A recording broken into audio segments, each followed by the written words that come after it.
So we're going to do the cave right now.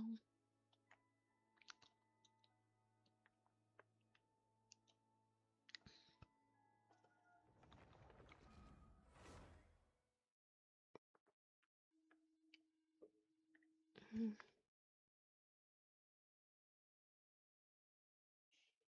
Do-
Onwards. We have work to do. These are words.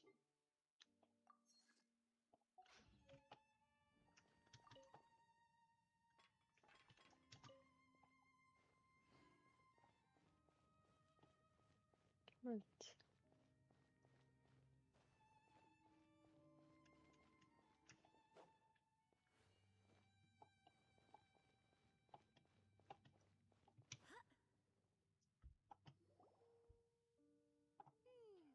There are signs of hilly churl activity here.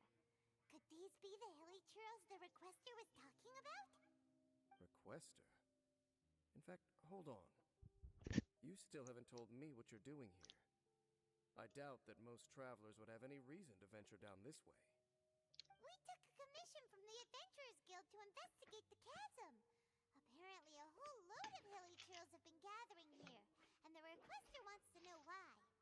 And now it looks like we finally found our first clue. Do you want the answer? Huh? You mean you know something about this? As it happens, I do. Do you know the answer before I do? It's understandable that you did not perceive anything unusual. What makes this place so strange is that the environment here weakens the effect of the curse. Curse? Oh, Paimon remembers. Last time you guys were saying that Conrian's people were cursed to immortality or something. For Yes. centuries, I have suffered daily from the curse that was laid upon me. But here, I suddenly feel Pray a for me small for I amount of for you. relief from this suffering. And right here, right now, I can feel my body sending a strong message to me. It is telling me, stay. So, this place weakens the curse? That's pretty incredible. But how? That I shall need to investigate. But to the best of my knowledge, the Abyss Order does not have the technology to achieve this. Out there, you need me to say something again. I'm trying to fill my water up.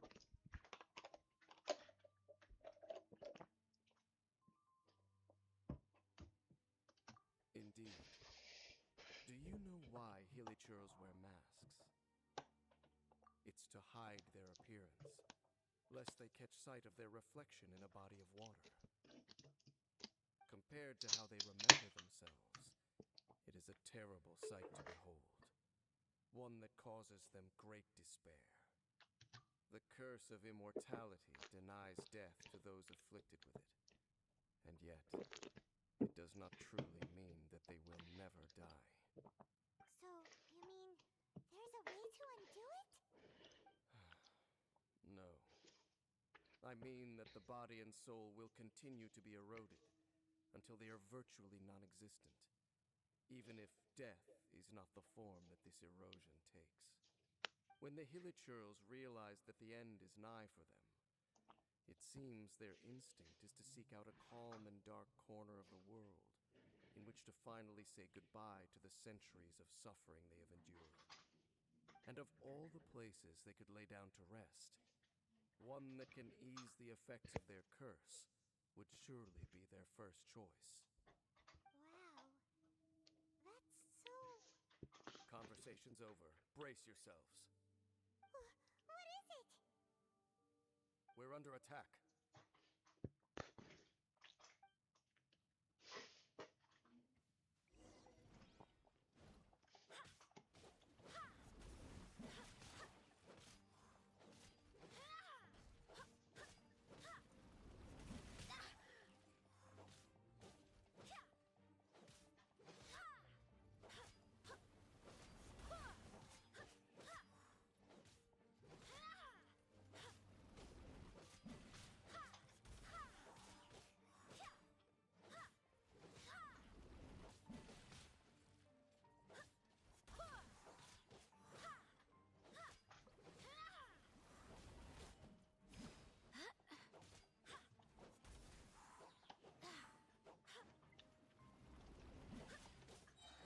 Barbados, guide us.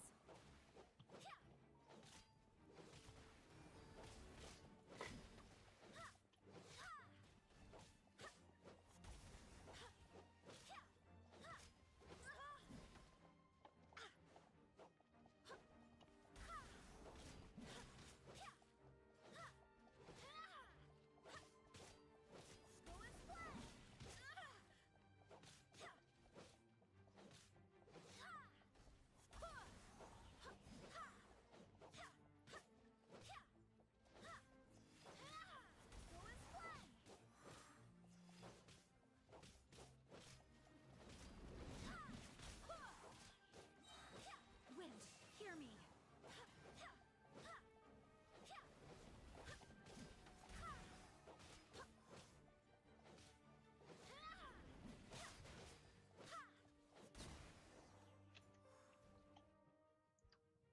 What were those? And why did they attack us all of a sudden? Black Serpent Knights. They once belonged to the Royal Guard of Kanria. Wait a second. Royal Guard? So, they used to be your troops? Yes, they were. But now, the curse engulfs them, and they fight with none of the honor they once had. Because they've become pawns of the Abyss now? Let's continue on. Wait! Dane!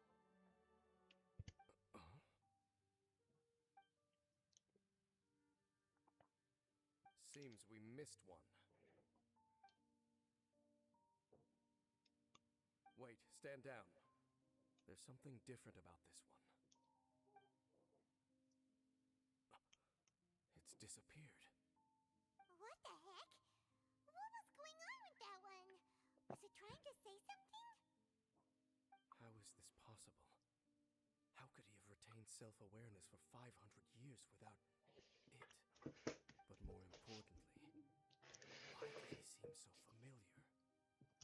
That would be a miraculous outcome indeed for a cataclysm that brought total doom and destruction. Or perhaps it was just a coincidence. We should press onward to the city.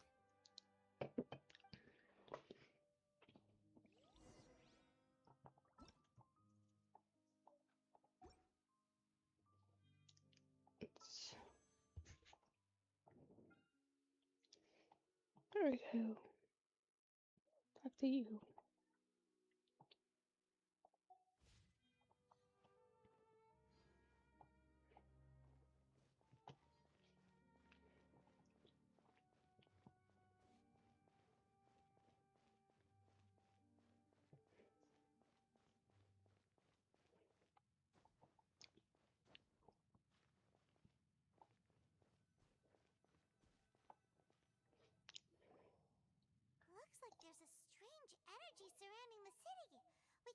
any further. Guess there should be a mechanism or something around here, right? Traveler, looks like it's time to get into ruin exploring mode. Don't waste your time.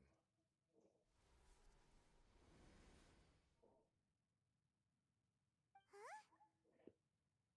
Kanria's technology, abyssal power.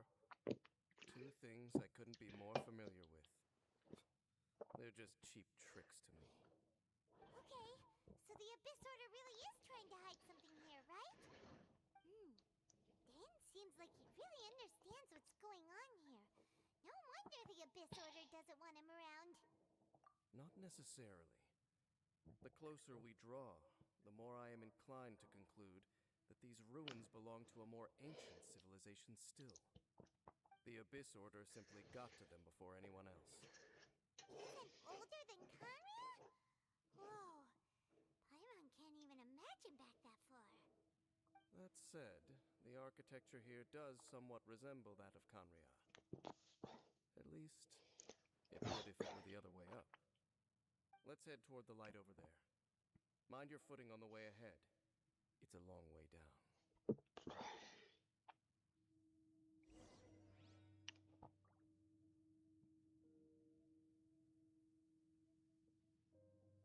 Yeah.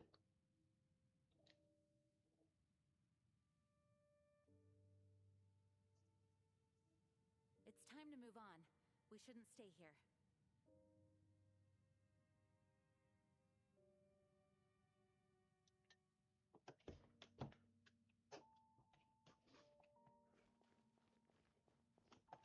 I'm very bad at these things. This is not a goal I am good at.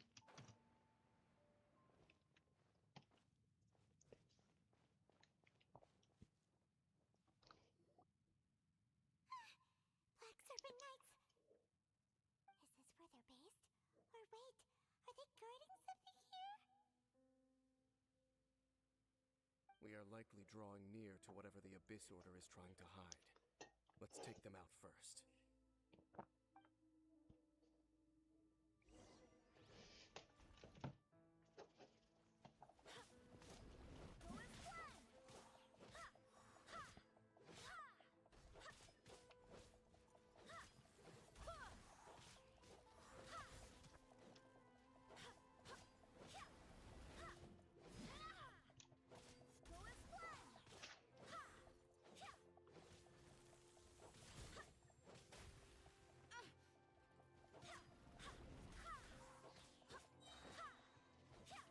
Barbados, guide us.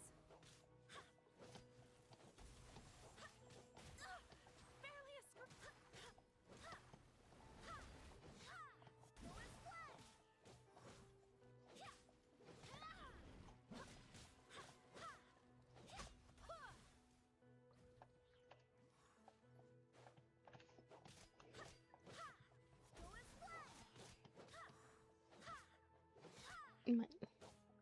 My,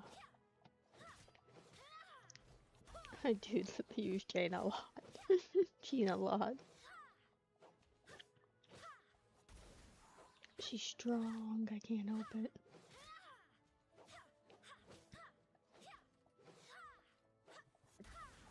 Definitely my strongest. Hold on. Hear me.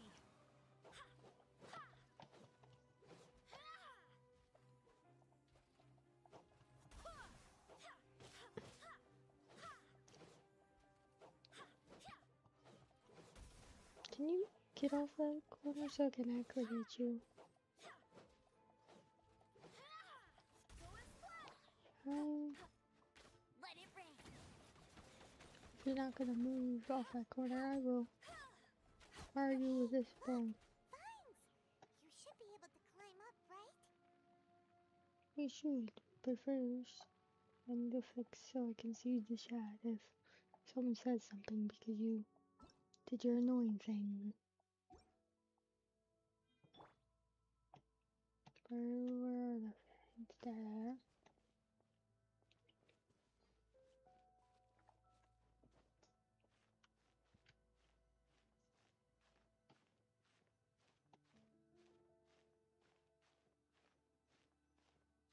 You are looking at it way too close. Eh.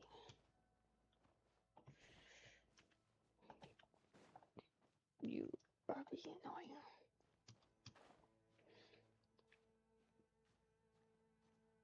I swear it hates me sometimes.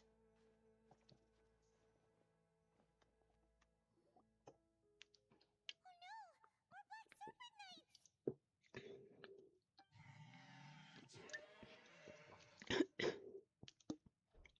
Huh? They're not coming after us! Are they just trying to scare us off? Huh. These knights seem like they're hiding something behind them. Hold on. I think they...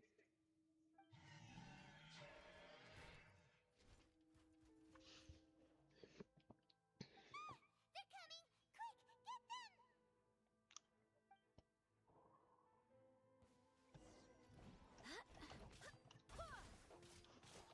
Mm.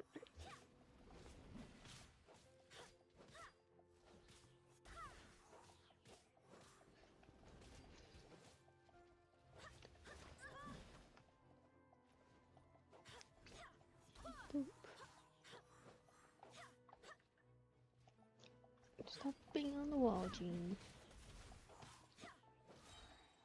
I swear by my sword.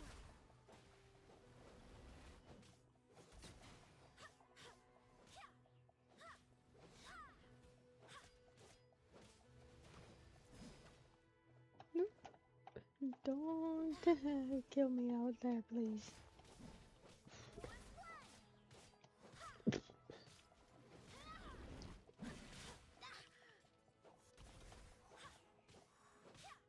I will get annoyed and then upsetty. So I get upsetty when I have things go weird. Which is absolutely true.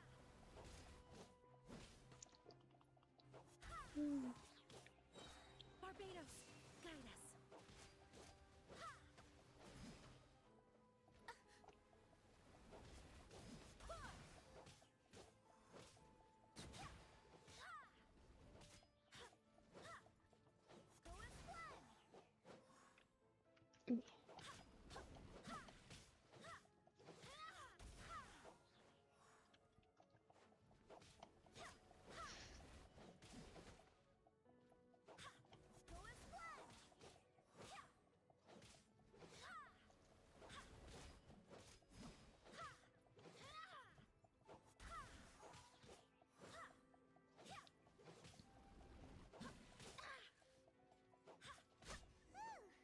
That was the last of them. Now, let's see what it was they were trying to hide.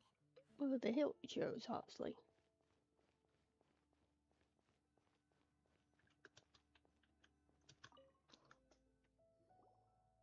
Huh? What's this? So, the Black Serpent Knights have nothing to do with the Abyss Order's secret. Huh. I should have guessed.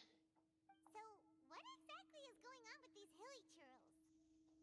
As I said, for these hilly churls, the end is nigh.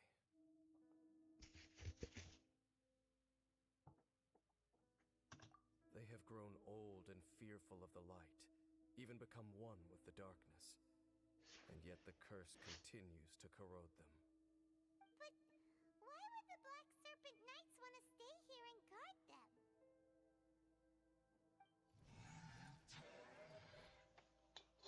Because we're nice.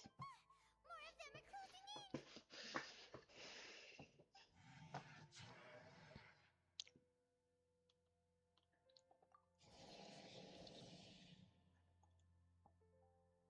It's him! The guy that came out of nowhere and disappeared again! And now they're retreating! Did he just order them to do that? Of course. Halfdan? Whoa, whoa! What? You recognize him? Could it be? If it's as I suspect, then this is a truly tragic state of affairs. Dane? You want to know why they were gathered here guarding the hilly churls, don't you? It's because as far as the Black Serpent Knights are concerned, they're simply doing their duty. The one who ordered them to retreat just now, I suddenly recognized him. I knew him as a young man, an elite in the royal guard of old. His name is Halfdan. So, he's from 500 years ago, too? To this day, I still remember the final orders I, the Twilight Sword, gave to Halfdan on the day of disaster in Kanria, before I made haste back to the palace. Inform all Black Serpent Knights to protect the people of Kanria at all costs. Because we, of course, were royal guards. But this would mean nothing in the events that followed. Royals, gentry, common folk, these identities made no difference. Against the might of the gods, the only identity that mattered was being from Kanria.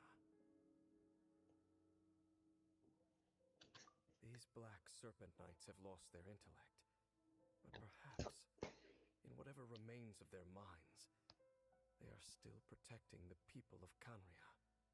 If you see these ruins as Kanria in the throes of disaster, and these hilly churls as the people crying for help, then suddenly I can make sense of what I'm hearing. Their growls are less of a threat and more of a warning. Then, what are they saying? Though it is barely discernible, I can just about make it out. They keep repeating a word from the old language of Kanria. Run. Even I have to admit, the fact their will is strong enough to survive 500 years of erosion. It is nothing short of a miracle, born from hopelessness. Oh, so Paimon had them all wrong. It doesn't matter. Even I took them for enemies for a moment. Let's keep heading toward the light at the top. I believe the Black Serpent Knights will no longer try to stop us.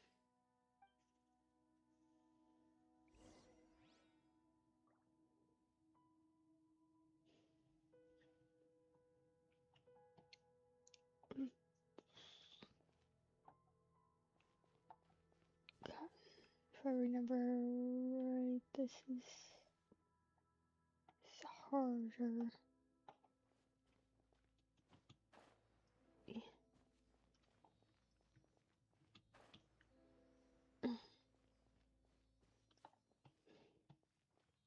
Last time I fell, I could not figure out how to get back here, so I hope I don't do that again. Sure enough, we aren't seeing any more Black Serpent Knights. Guess that Halfdan guy really did recognize Captain Dane, huh? Yeah. E. E. E.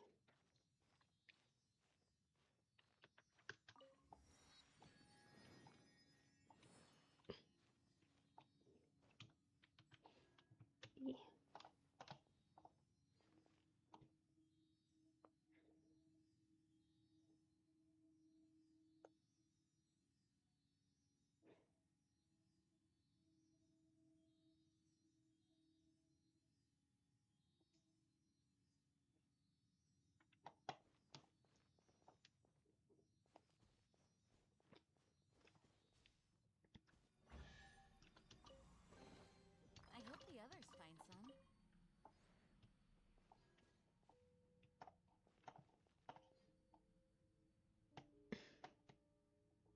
No, how do I do this again?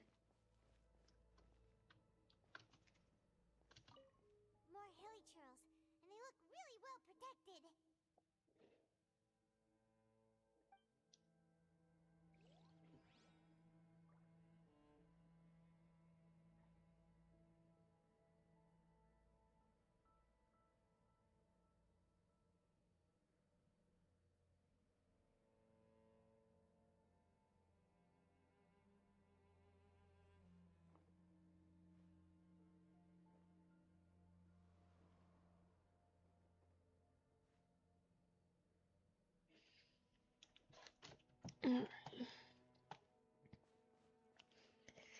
it seems like we need to go this way. Assuming there's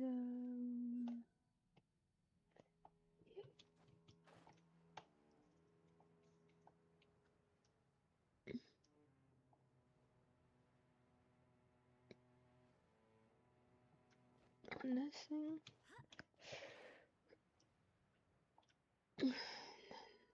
This thingy is very okay. That we want to go higher up.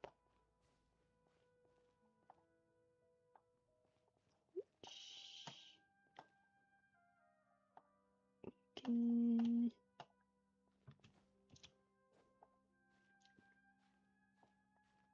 do that way.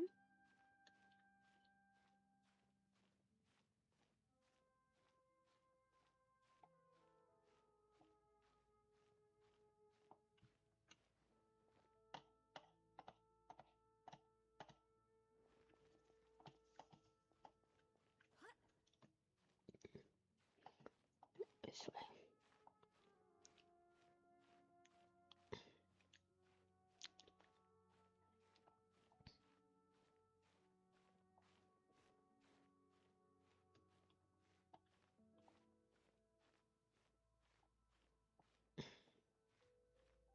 And then down carefully. This place is always very confusing.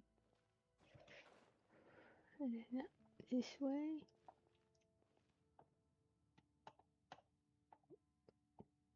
And this way.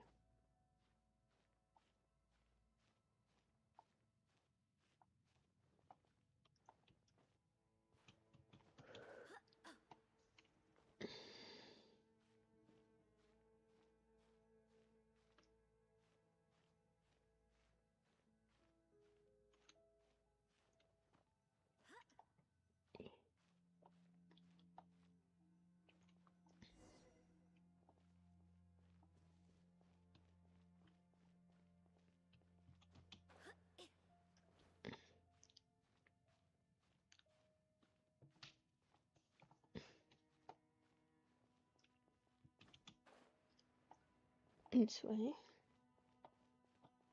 Dane, why so quiet? I'm just thinking, nothing more. If you're trying to console me, I can assure you there is no need.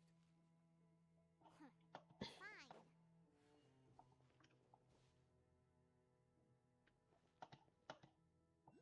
Definitely not there.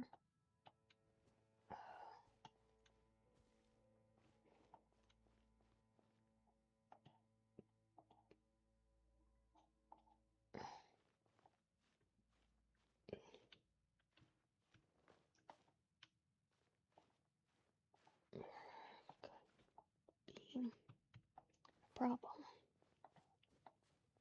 When you're being a problem, I'm trying to do this.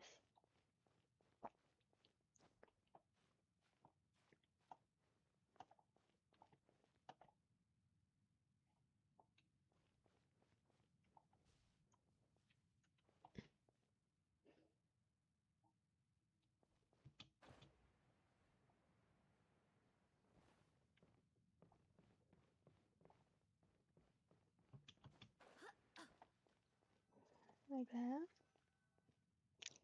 Hey, look! There's no door sealing this room off. Looks like we can finally head to the room in the center. Come on, let's go!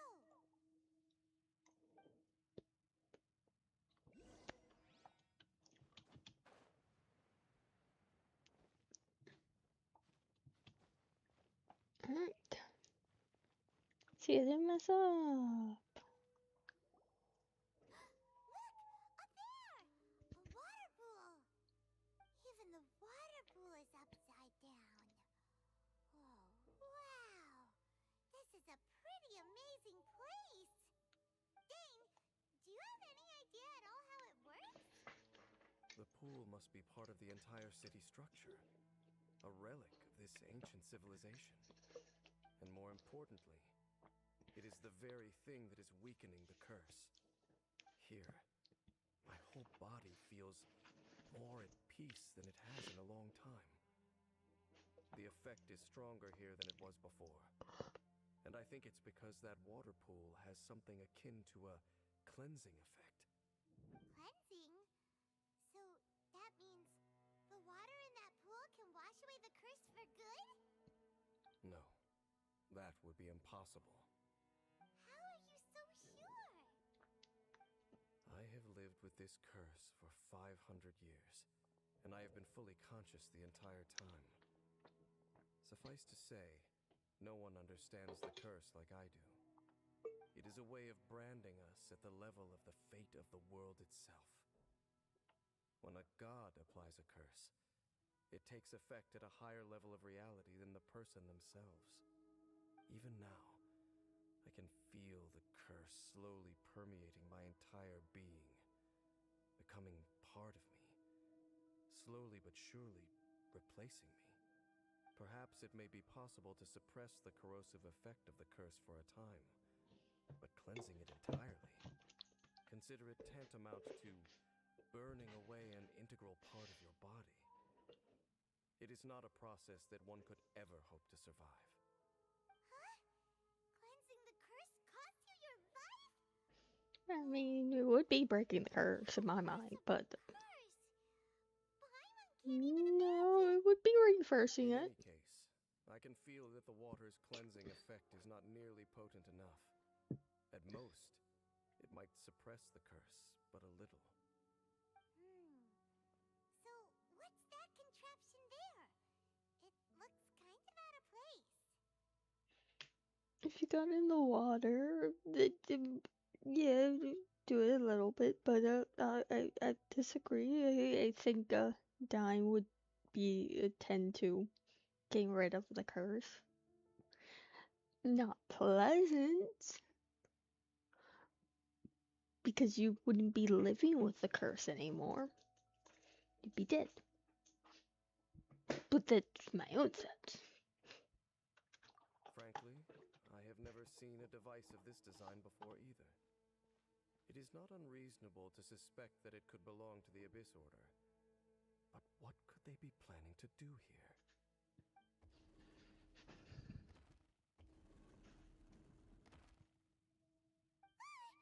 Oh, that gave Paimon a fright!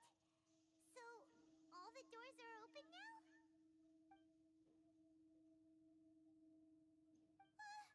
Halfdan's back again! Halfdan, do you have something to say to me?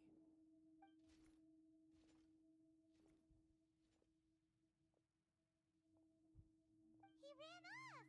But he didn't disappear like last time. He's indicating that we should follow him. Are you coming?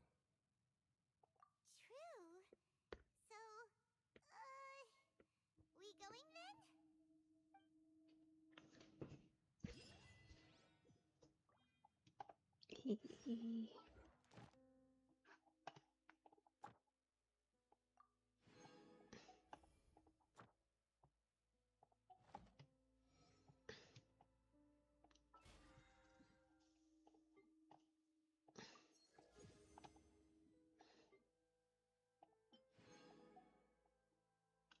Ooh, we're so close to 20. Onwards. We have work to do. What do we need for 20? Because we're very close. Defeat 10 bosses. Then love Mora.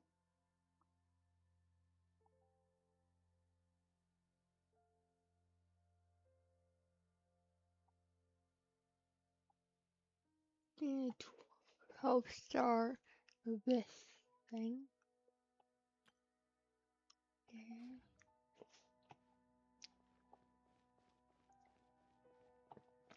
But, Halfdan jumped down over there! Let's follow him! oh god. Of course he did.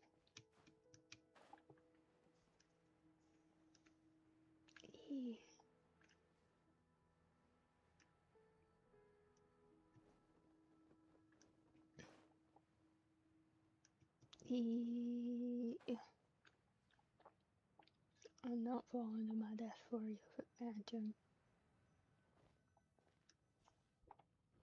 Looks Whatever lies ahead is what he wants us to see. Let's keep going.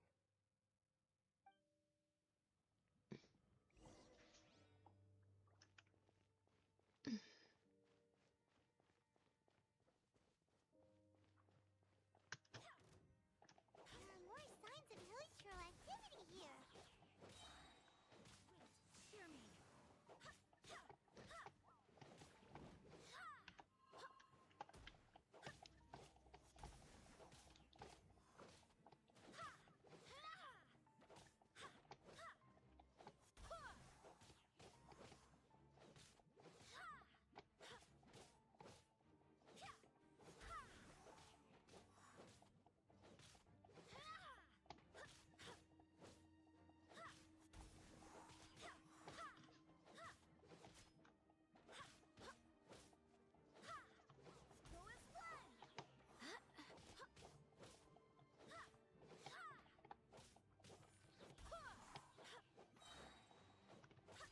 Barbados, guide us.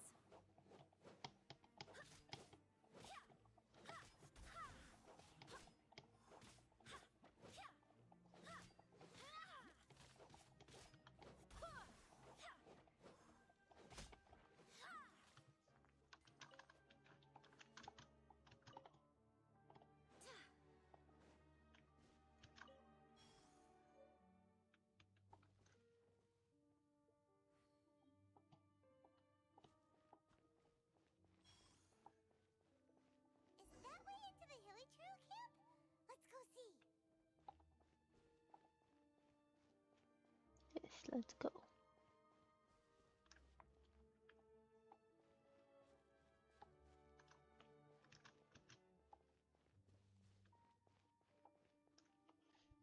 It's a humble hilichurl camp. Oh, these hilichurls look like they're in pretty bad shape, too. Some of them look like they've already taken their final breath. Is this what Halfdan wanted to show us? Whether it is or not, everything here is worth investigating in detail. Inspect the area. Leave no stone unturned.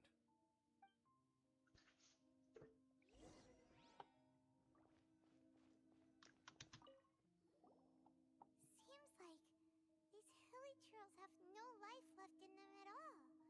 Before long, they'll become one with the darkness. The hilichurls we meet in the wild are always so rowdy. Paimon never would have imagined that this is how they spend their final days. We may not have a whole lot of happy memories dealing with hilichurls, but still, Paimon hopes they're at peace in their last moments.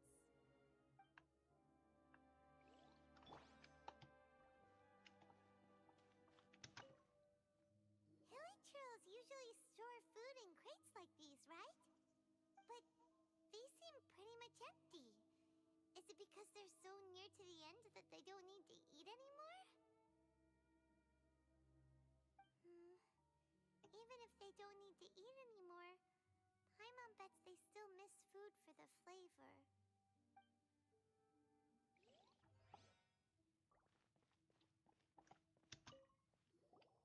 There's even a bonfire here, like what hilichurls build in the wild. Wait, but wasn't Dane saying that hilichurls get scared of the light when they reach the very end of their lives? Maybe, in the very, very end, they still want to feel some light and warmth. Oh. Just thinking aloud here. Could also be another reason.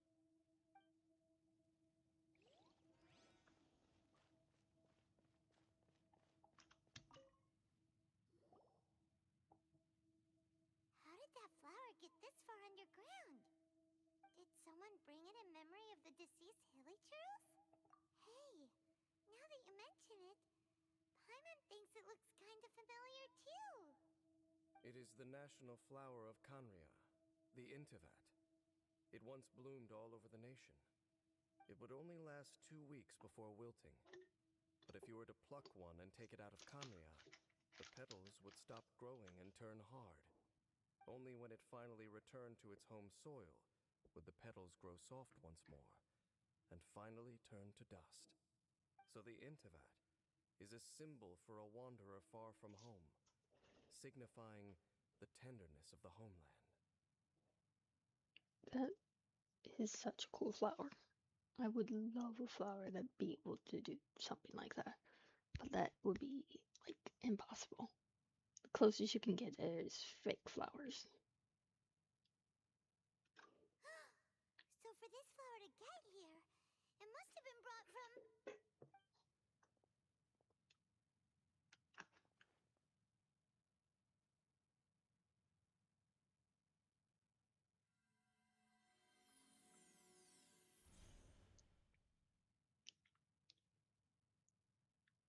Your Highness, so the proposal finally has your blessing? In focusing single-mindedly on confronting the heavenly principles, we neglected our original mission, the revival of the homeland. I should not have been so indecisive. The device is almost ready. We await your command. What are the chances of succeeding? Theoretically speaking, approximately... Forget it. Even a 1% chance is enough. For too long have we dwelt in the abyss. Surely they would rather return to the natural cycle of life and death as soon as possible than continue to exist as they are, without a shred of dignity. They cannot be made to continue paying the price for those so-called sins. The Order is most fortunate to be graced with your decision.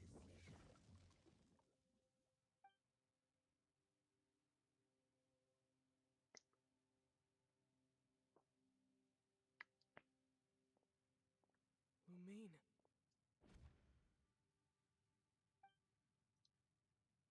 You saw something, didn't you? Can you tell me what it was? Yeah, you zoned out for quite a while there.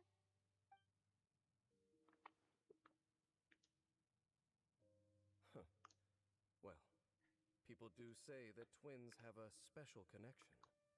It sounds as if they are attempting to make use of certain equipment to cleanse the curse. It could well be the device we saw earlier. And you say she mentioned the revival of the homeland, correct? No surprise there. Stubborn as ever. It appears as if the Abyss Order plans to use this location to cleanse the Hilichurls of their curse and restore them to the way they once were. Then, they will serve as the foundation for reviving the nation of Kanria. After all, there can be no nation without a people. It is the height of foolishness. They have no chance of success, not even a 1% chance. I told you already that no one knows this curse better than I, having lived with it for 500 years. There is no redemption.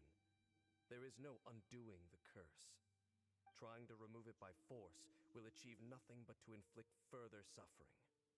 So make sure you are clear in your mind. You have to tell yourself, they are no longer human. If you cling to false hope and allow yourself to become too emotionally invested, the only way is down. You will end up just like them, mired in hypocrisy. Save your strength for something worth saving. Oh? But of course, I am merely someone you hired for a task, while she is your sister. It is only natural for you to side with her. But whatever decision you make cannot deter me from mine. My chosen path is to stop the Abyss. If we have reached an impasse, then perhaps this is where we should say...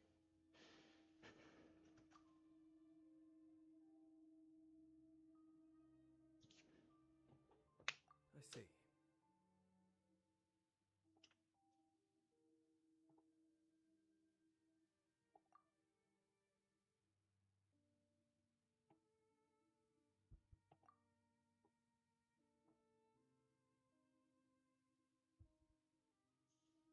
It seems that the 3 questions I put to you on our first meeting were worthwhile.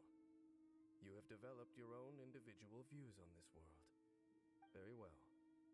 Since you have volunteered your true thoughts on this matter, I shall not hide mine from you.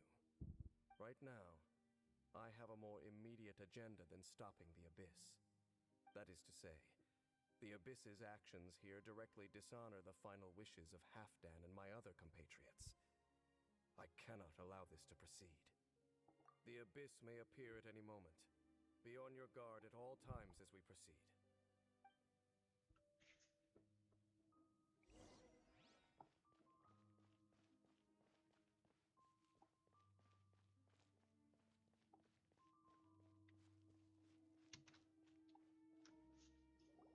We can see the Upside Down City from here, too.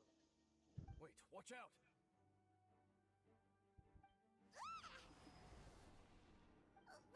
What's going on?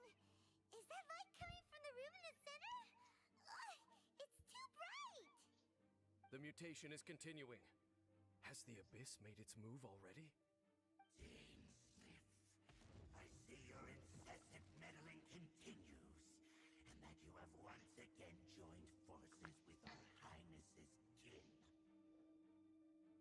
Regrettably, I was not in time to control your exit from the network, and it sent you here of all places. This was a catastrophic error.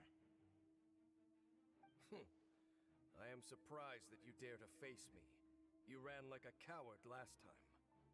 Our Highness's will must be done. All interferences must be removed, whatever the price to pay.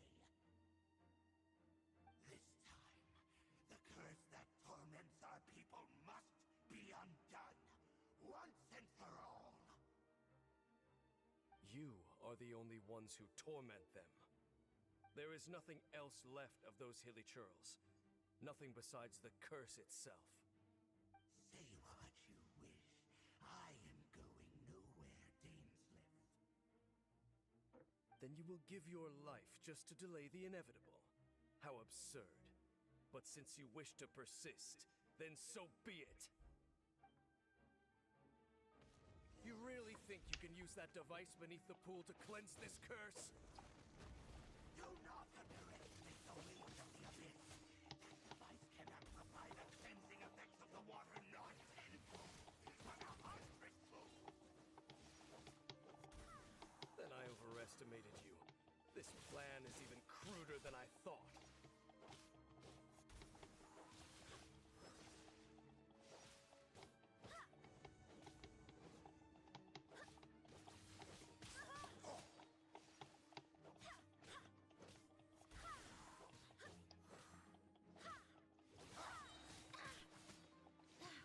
Wind, hear me.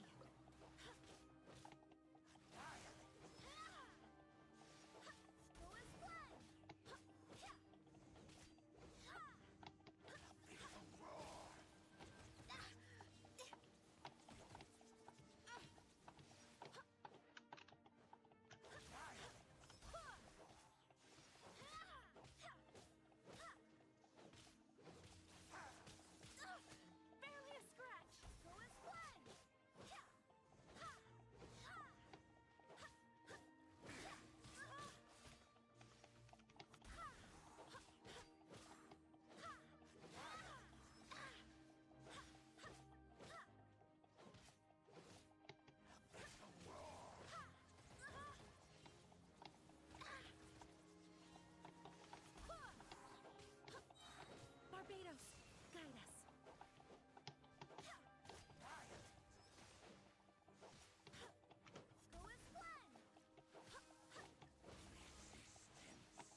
no time to No, we celebrate. did. The Abyss Order's device is activating, but there's still time to destroy it.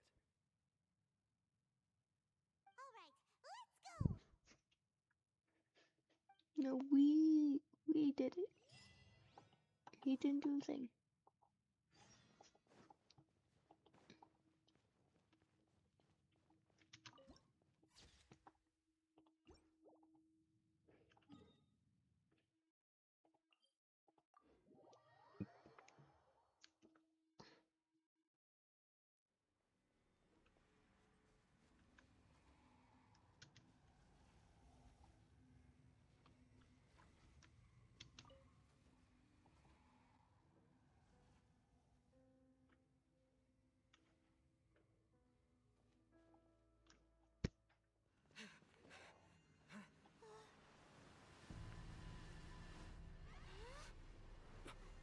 Look, the amplification device.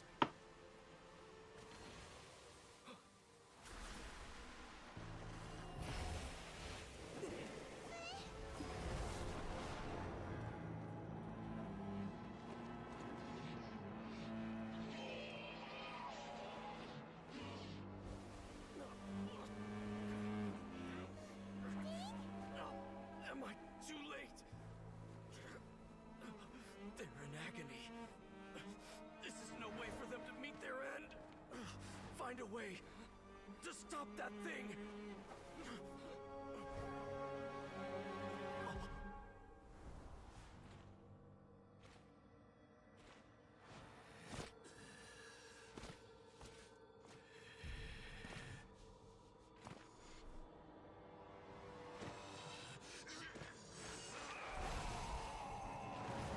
Halfdan, don't do it!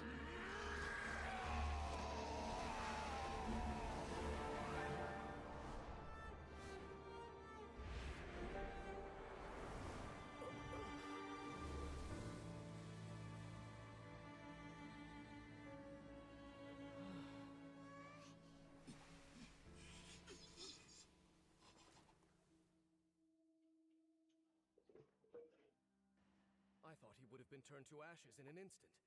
Halfdan's soul is extraordinarily resilient. Meddling fool! Encumber us no more! Don't you have a greater encumbrance to worry about? Come on. This is your grand opportunity to get rid of me. Tainslip!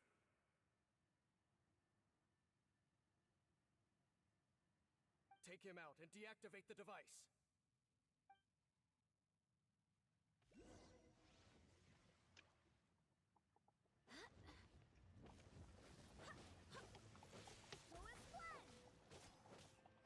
Hear the truth.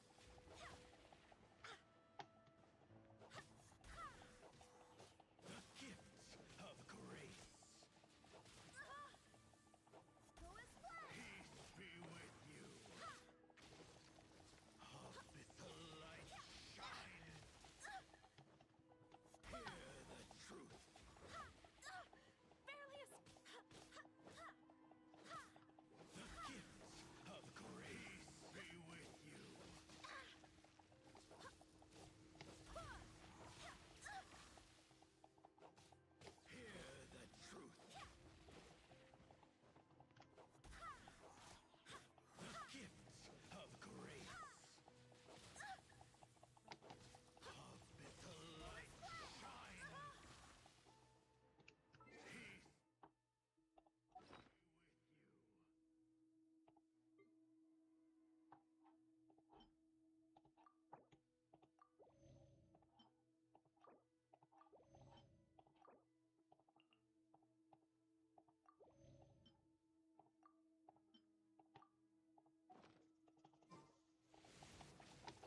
that why it's in a battle? Be upon you. The power of revelation. The truth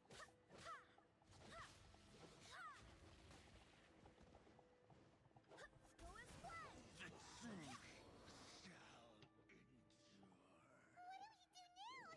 The Abyss Lecter's gone, but the device won't stop. And Halfdan. No! As long as the device is active, the cursed are rendered powerless. Only you can take on the Abyss.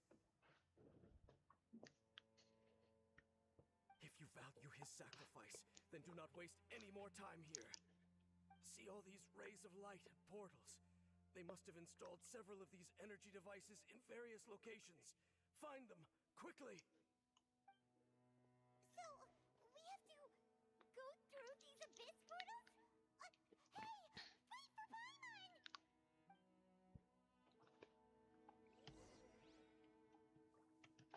E.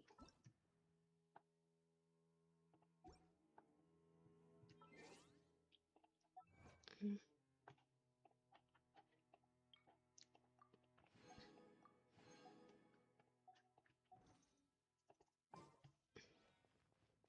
Let's go in here.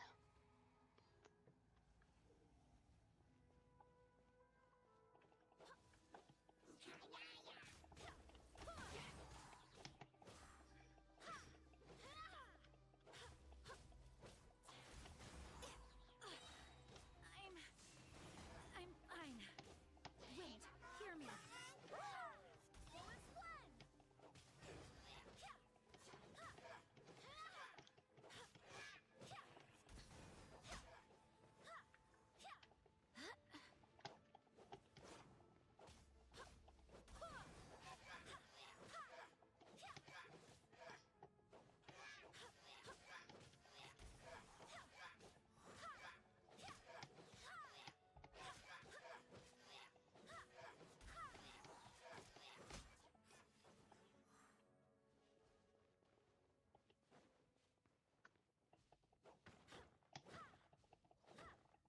The Lily Churls are really suffering.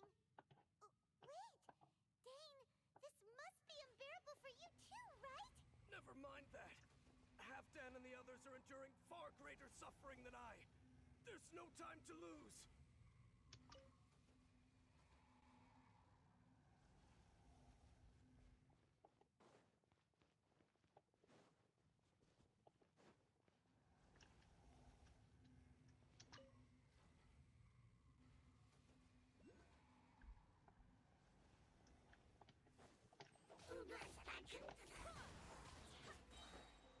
Barbados, guide us.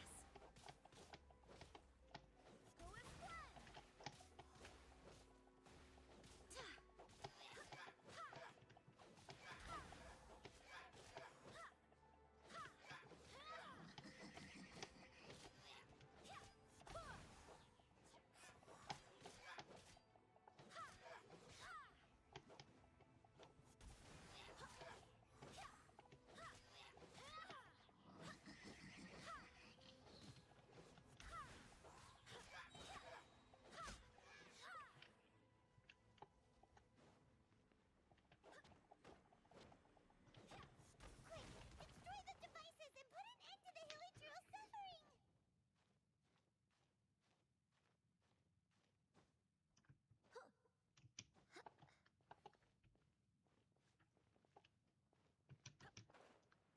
E.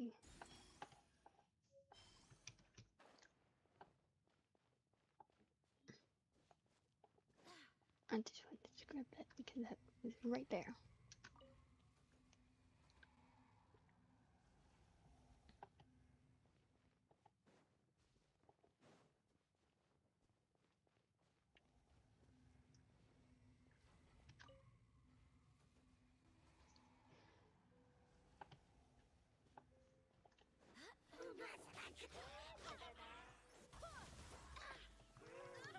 Wind, hear me.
No, that's not fair. It's cheating.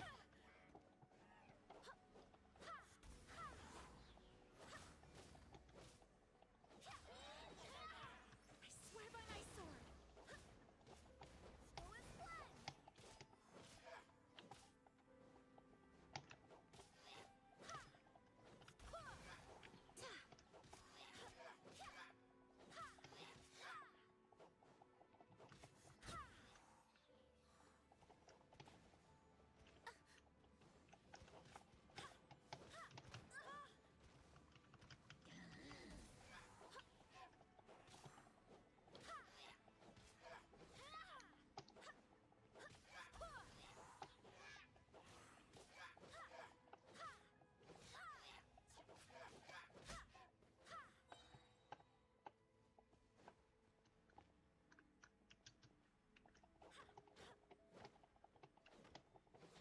Okay, it's gone dark all around now. Shall we head back to the room in the center? We should. But, got rid of the portals. Which is slightly annoying.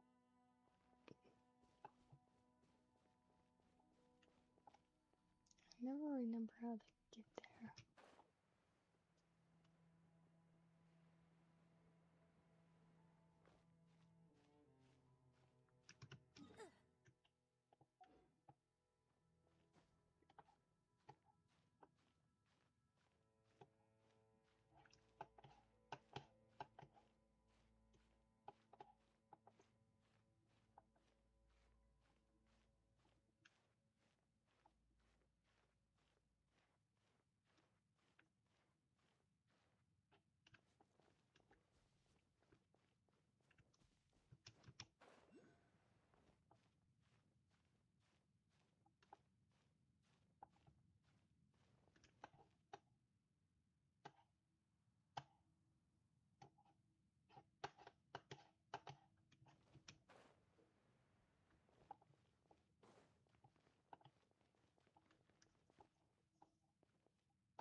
So, that's it, right?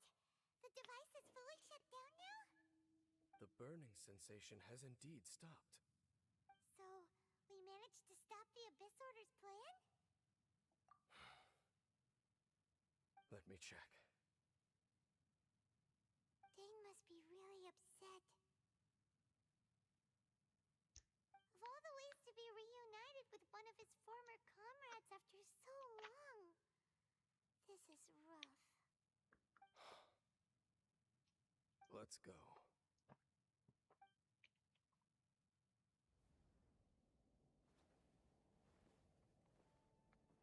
Huh? Huh? Light?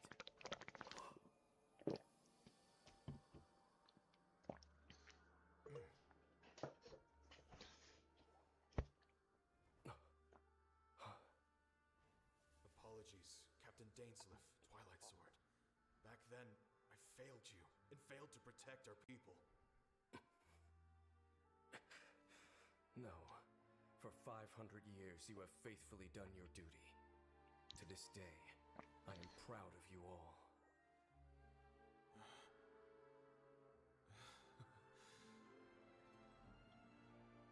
Conriel,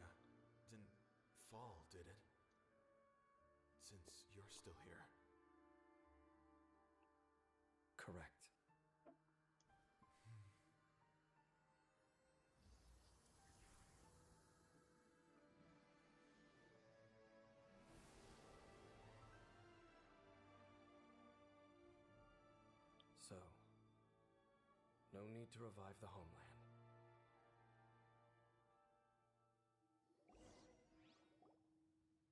That was Halfdan's soul. More than one kind of strange power exists here.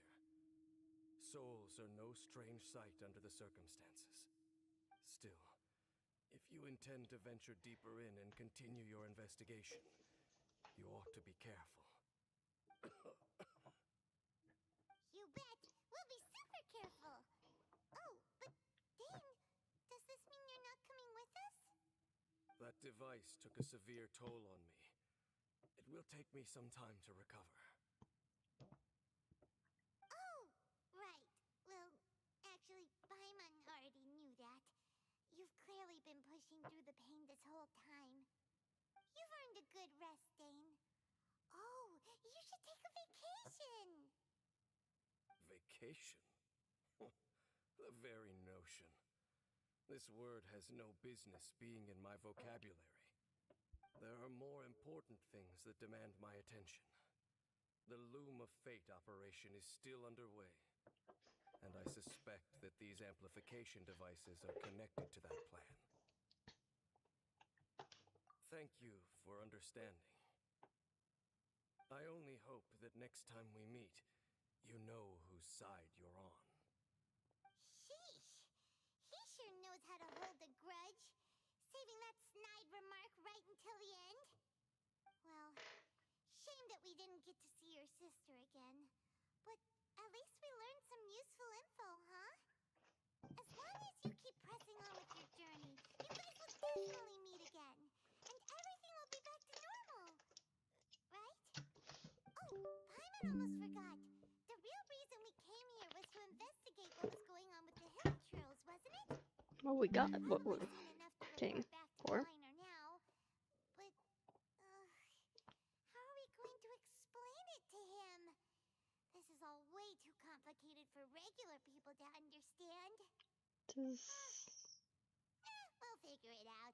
Just don't forget about the commission when we're done here. Or just tell him they come here to die. Nothing more needs it. They don't need to know more than that.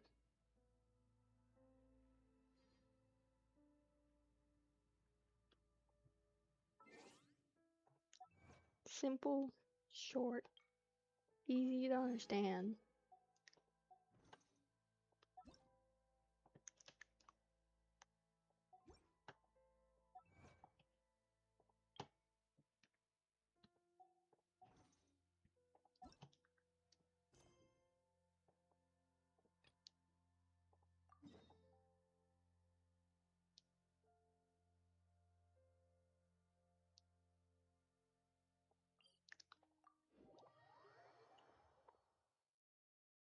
A lot less words needed.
to Sumeru, our next objective should be to head to Sumeru City and find a way to meet with Lesser Lord Kusanali. And speaking of Lesser Lord Kusanali, even though we haven't heard too much about her, she doesn't seem to be the same deity who abducted your sister. But even so, people call Sumeru the Nation of Wisdom, you know. If we can get a chance to meet the God of Wisdom, maybe she can give us some useful information. But, Paimon doesn't know the way to Sumeru City. Maybe we can climb up to that spot with the Statue of the Seven on it. That'll give us a way better view of things. Even if we can't see exactly where the city is, at least we'll be able to check for some smaller settlements nearby.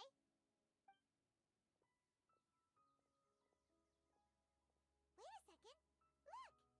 There's someone up ahead!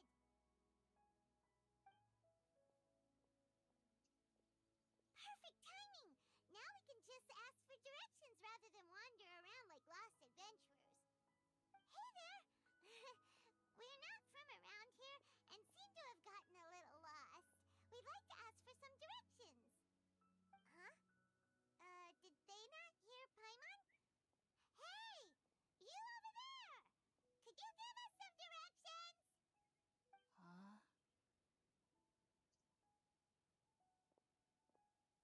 What's going on here? There's no way she could have missed that. Wait! Could she be ignoring us? Well, even so, she might be heading someplace where we could find other people to ask. Let's keep our distance and follow her. When we get the chance, we'll just ask someone else for directions.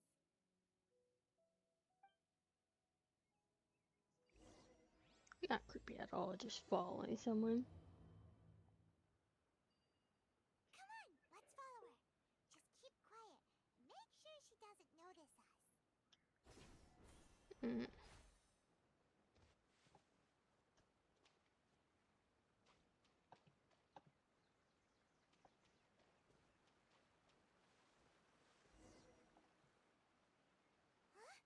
She just walked near that small waterfall and then suddenly vanished. Let's go take a closer look.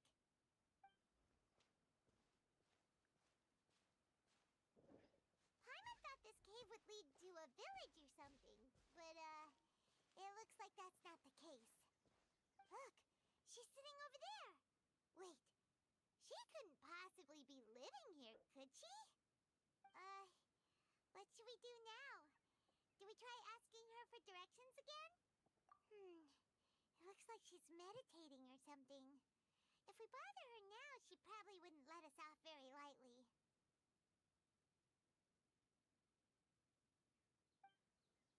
Oh! What a lovely smell! It's coming from that sensor over there. This is definitely not your typical place to call home, but at least it smells nice. Maybe living here wouldn't be too bad after all.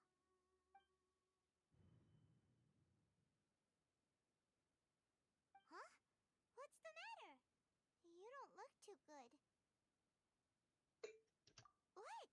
Is the smell making you feel sick? Strange. Paimon doesn't feel anything. I'm allergic to something. How dare allergies? No.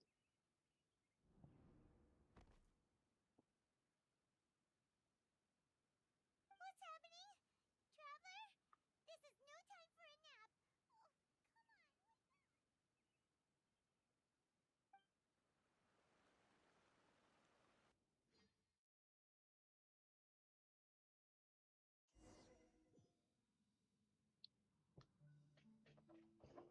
Oh, come on, wake up.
me. Master is extremely knowledgeable. If he says that he's going to be alright, then there's absolutely nothing to worry about. Oh, are you awake now? Oh, thank goodness! Traveler, you're finally awake!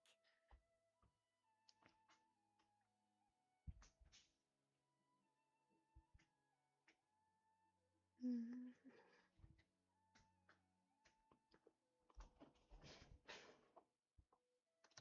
Well, we're at, good question. Where are we? Jaime was in such a panic when you passed out that she even forgot to ask what place this is. This is Gandharvaville. It was originally built by scholars from Sumeru as a place to rest in the rainforest. Now it's mainly used by the forest rangers as a base of operations. My name is Kale. I'm a trainee forest ranger. My master and I found you passed out during our patrol, so we brought you here. Oh, no things are necessary. I didn't do anything really. By the way, how are you feeling now? Any discomfort? Oh, that's Master's herbal medicine you're tasting. He gave you some while you were unconscious. Before I forget, Master mentioned you should take more medicine once you wake up.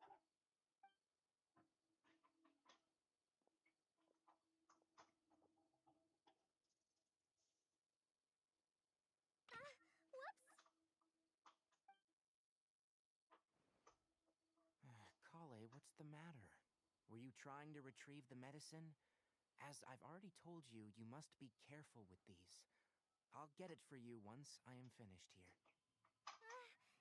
Sorry, Master.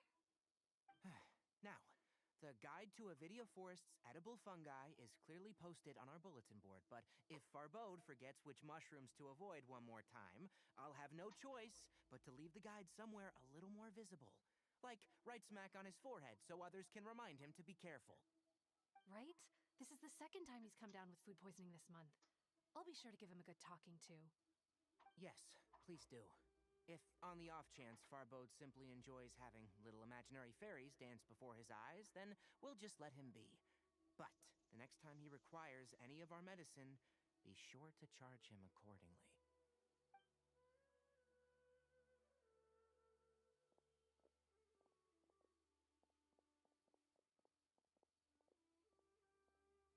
So, how are you doing? Feeling better? Oh, this is my master, Forest Watcher Tainari. He is chief officer over all the rangers here in Gandharvaville. I already informed Paimon about the reason you fell unconscious earlier. But now that you're awake, let me explain it for you as well. It is common practice for Sumeru scholars of certain darshans to dedicate themselves to training in meditation in isolated areas, particularly the nearby forests. While meditating, they use a certain incense known as spirit borneal to help calm their minds as they enter a state of deep rumination. In hopes of asking directions, you two followed a scholar named Hypatia into her cave. The incense you smelled inside was the spirit borneal I just mentioned. That incense typically has no effect on most people, but for a very select few, it can have profound effects on one's cognition, as you experienced firsthand. Does that make sense? Very good. Now, answer me this. Did you feel anything after passing out? Say, any out-of-body experiences, or did you see anything while unconscious? Yes.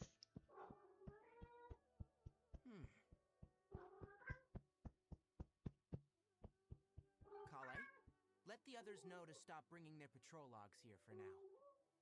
Huh? Why? Because these two will be staying here for the next few days. They can have my room, and I'll bunk with Amir. Now get a move on, and be sure to do as I've said. Yes, Master Tainari.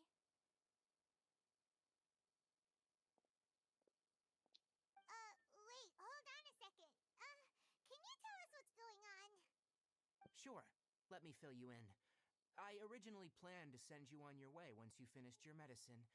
However, it appears now that you should stay a while longer in Gandharvaville for further observation while you recuperate. Further observation? No need to be hasty.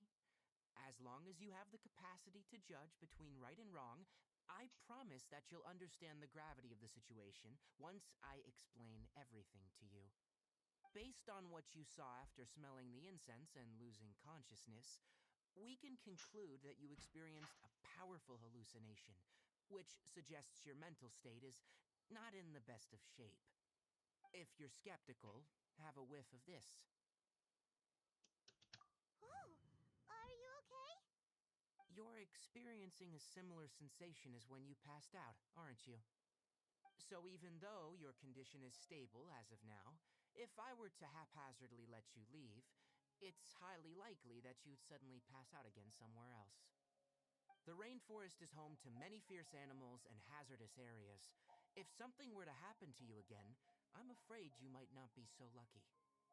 For now, I suggest you continue taking your medicine each day and avoid wandering off on your own, at least until you stop having adverse reactions to this kind of smell. Okay? Good. Now, continue resting while I fire up another bowl of medicine for you. Seriously? We just arrived in Sumeru and we're already having problems left and right. Paimon knows we're set on meeting Lesser Lord Kusanali as soon as possible, but you really don't look too good. It'd probably be best to let you recover first. Hey! Are you even listening to Paimon? Paimon's over here worrying about you, you know. What's weird? You mean how you're feeling now? You mean the vision of tree roots and red skies you saw? But if those weren't hallucinations, what could they be?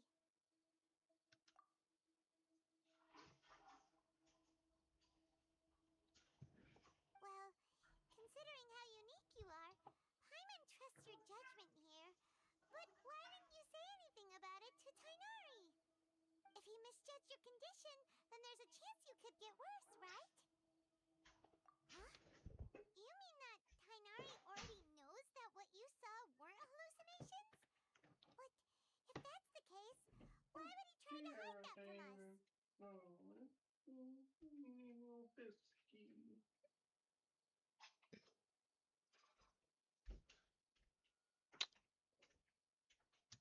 Oh, Paimon gets it now. That explains why you were so quiet earlier. Well, that settles it then. Stay here, rest up, and figure out what's going on with your hallucinations. But it seems like asking Tainari might not be an option anymore. What do you think we should do? Good idea. Kale's pretty friendly. We can ask her tomorrow about what she knows regarding the Daedral Archive and customs in Sumeru. Yeah, that's good. Rise and shine! Come on, it's time to go find Kale.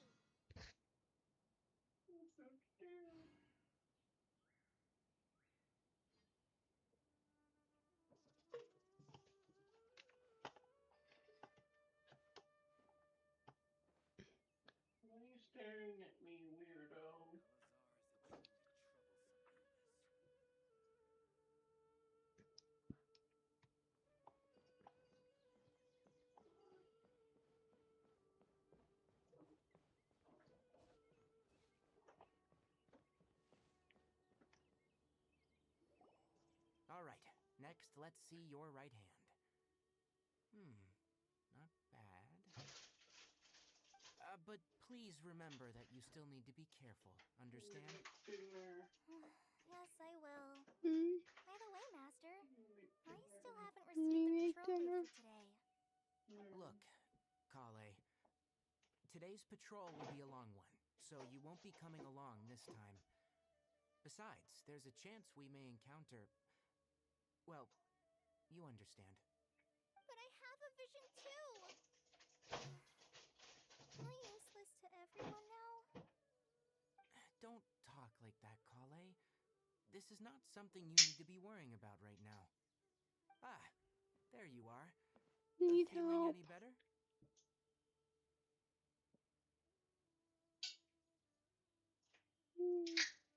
No.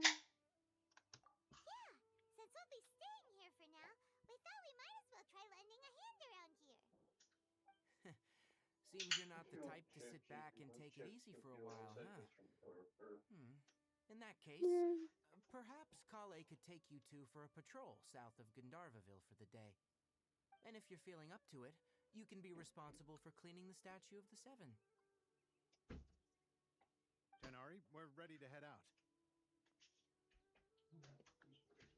Got it! I'll be right there! Alright, we'll be heading into the forest now. I'll leave any further details to Kale. Yes, you can count on me. So, Kale, what exactly are we going to be doing today? Tainari mentioned cleaning the statue just now, but, that doesn't really sound like a job for a ranger. Well, a forest ranger's responsibilities can be pretty diverse.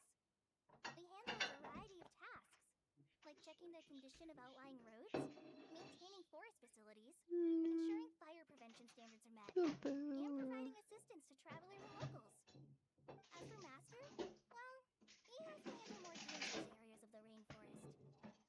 Today we can perform routine checks on the pathway lamps as we make our way to the Statue of the Seven.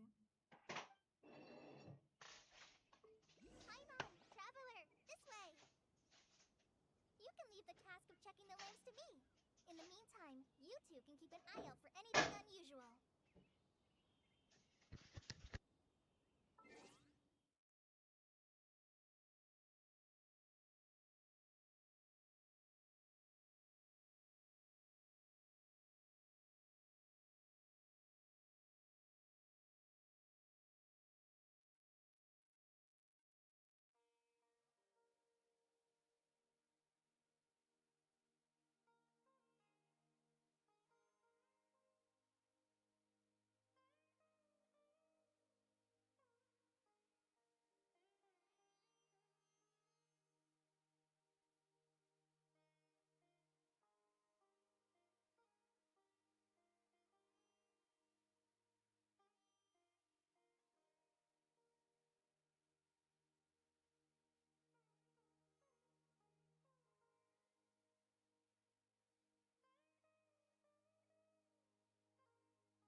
Bum, bum, bum, bum.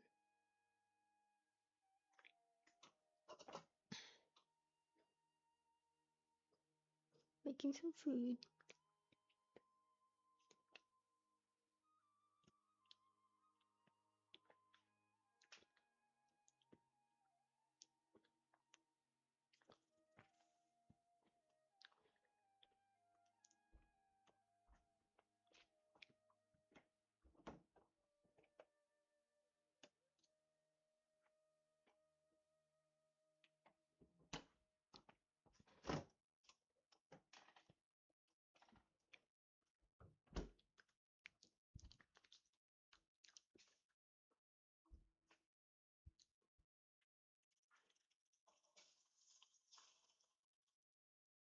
Yeah, thank you.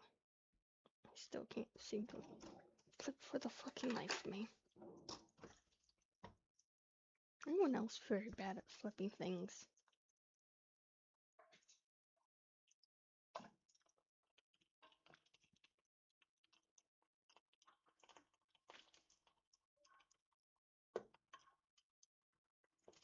Or very scared of cooking?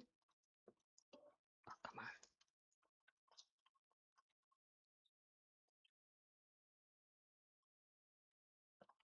I even have an item. Come on.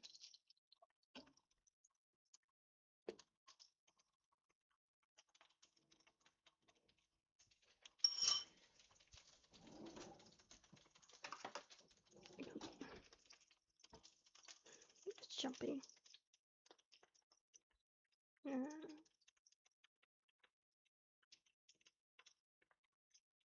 It's jumping. Scary.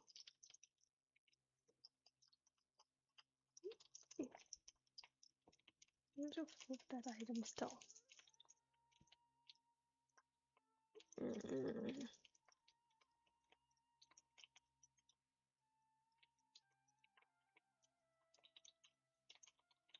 Yeah, no good at this. There you go.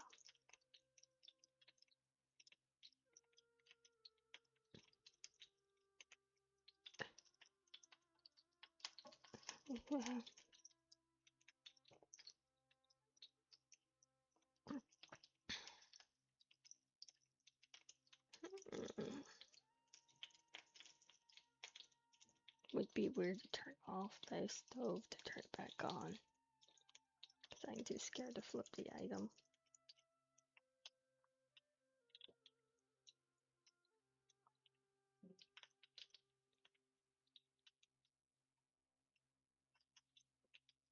With the oil jumping.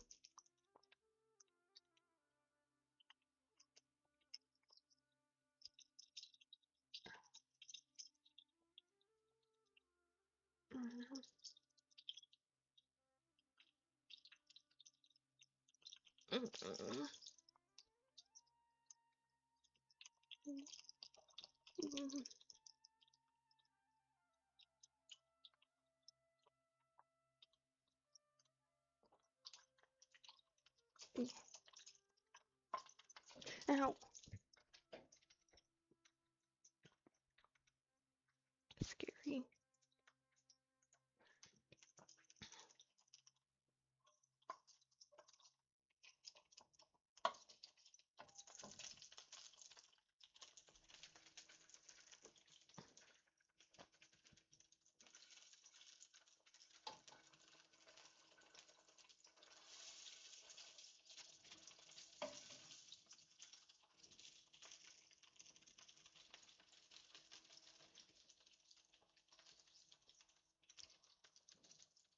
No one should let me cook. I'm too scared of cooking. I make a horrible chef.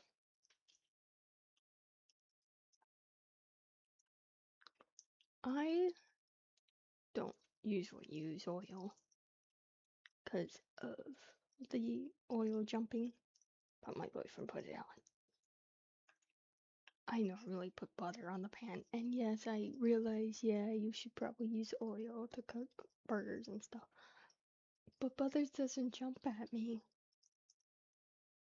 Though it's still scary to cook, even with butter, because the meat juices will end up jumping at me then.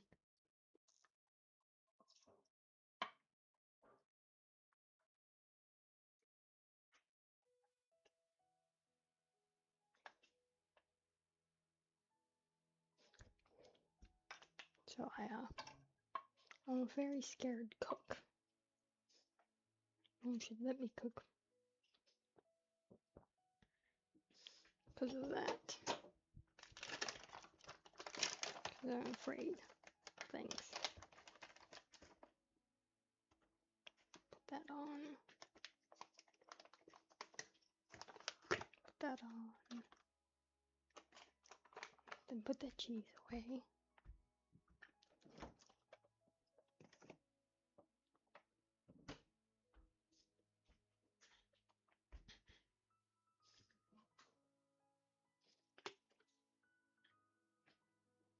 Barbecue.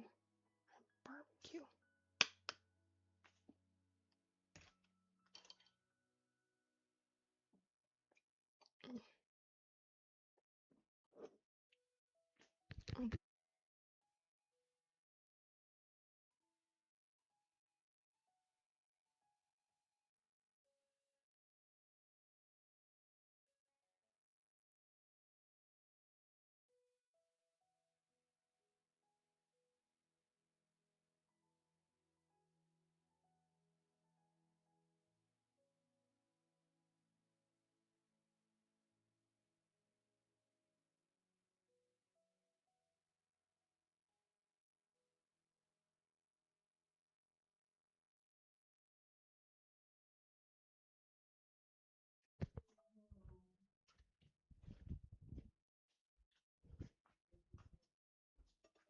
Good boy.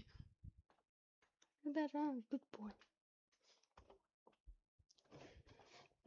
How is that coming along?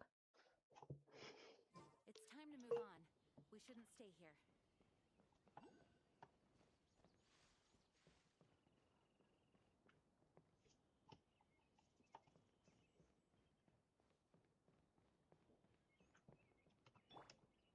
Might as well, I don't think we're being finding anything.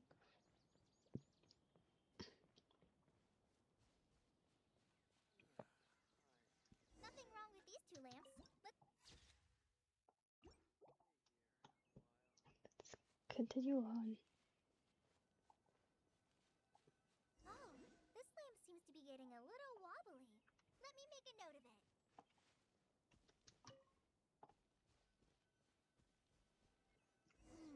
No problems with this lamp. Good.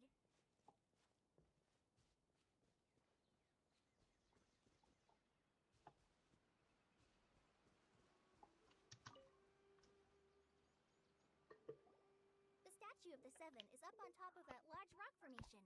You must have seen it when you came down this road before. It's pretty high up there, isn't it? Don't worry. If you're afraid you can't make it up there, I'm sure Master wouldn't mind if you don't clean the statue. Oh? I guess I'll leave it up to you then. There's not much footing once you reach the statue, so be careful up there. Paimon will fly up with you and help you with those hard-to-reach areas.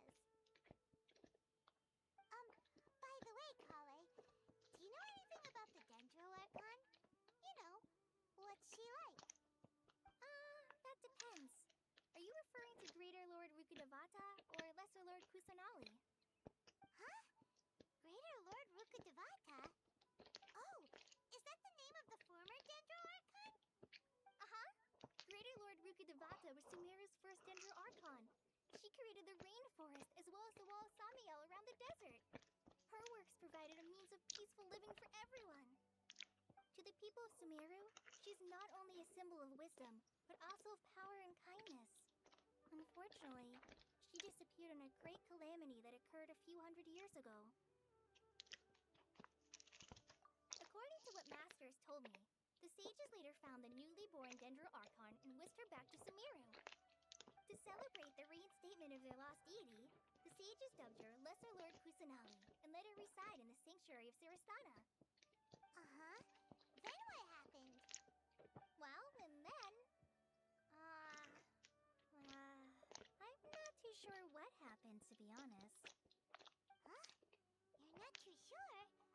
But aren't you from Sumeru? Yeah, I'm from Sumeru. But... maybe it's difficult to discuss this topic with strangers. If that's the case, then don't worry, we understand.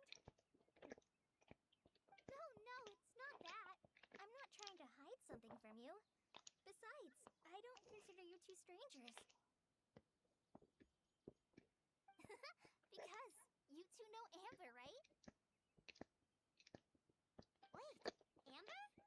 You mean...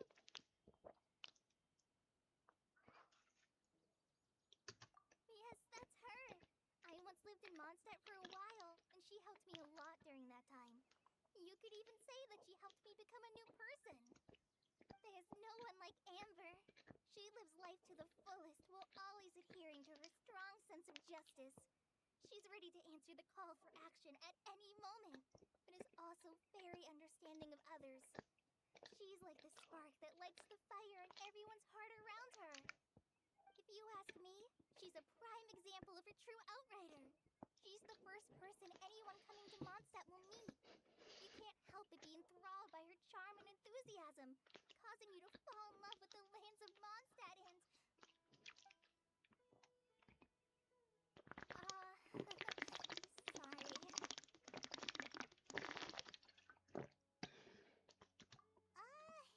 sorry. I thought the work of outriders was a little different from what you just described, but one thing's for sure, you really like Amber. Sorry. I was rambling on just now. It must have sounded kind of weird. Gay. It's alright, Caller. Knowing that you're a friend of Amber somehow makes Paimon suddenly feel a lot closer to you. Slash lesbian. How do you know that we've met Amber? Well, after I returned to Sumeru, Amber and I have stayed in touch by writing each other letters. In one letter, she mentioned that Mondstadt was attacked by a fearsome dragon, but the city was saved by a mysterious blonde traveler and their floating companion. I knew you two were the ones she mentioned in the letter the moment I saw you. But, considering everything you've been through that day, I thought it'd be inappropriate to bring it up. Ah, so that's how you knew. Yep, so please know that you two have my complete trust, really. I wish I could tell you more about the Dendroarchon, but I have been away from Sumeru for some time, and I haven't read any books. Sorry. That's alright. You've already helped us a lot. We had never even heard of Greater Lord Rukkhadevata or the Sanctuary of Surasthana until you mentioned them. Oh, I'm happy that was helpful. There is one thing I want to ask, though. Why do you two want to know about the Dendroarchon? Well, we want to find our sister. So that's why you're here. Thank you for telling me your story. Don't mention it. We are friends after all, right? Alright, we have a statue to clean. You both have my thanks. While you two are up there cleaning, I'll go ahead and inspect the forest canopy. Let's meet back here shortly.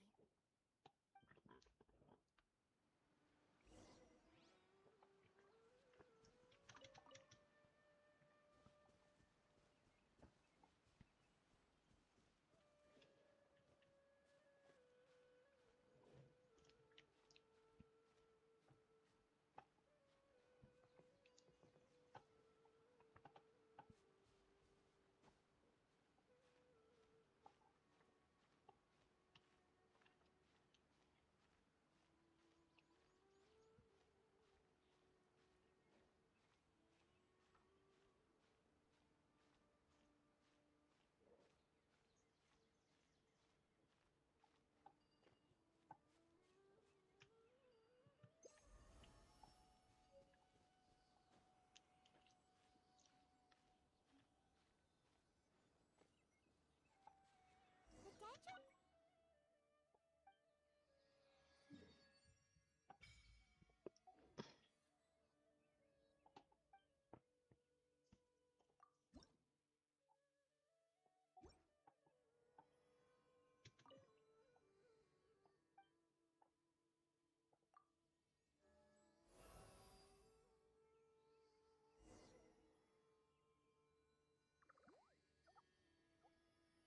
Huh.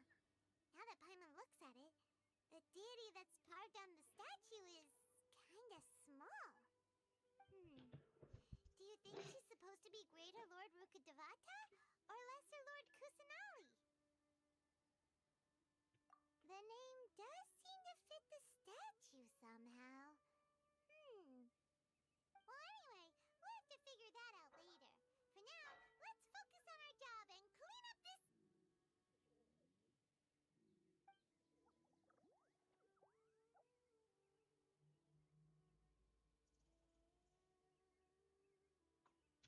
Huh? Wait a sec.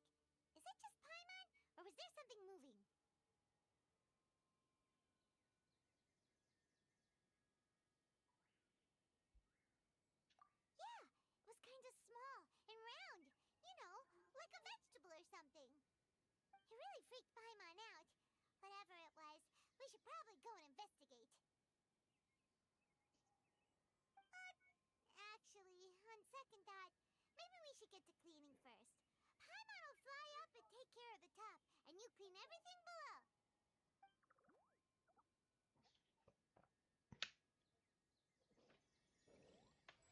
Nice work! That's one clean statue. Let's head down and meet up with Kale. Let's check our thingy first.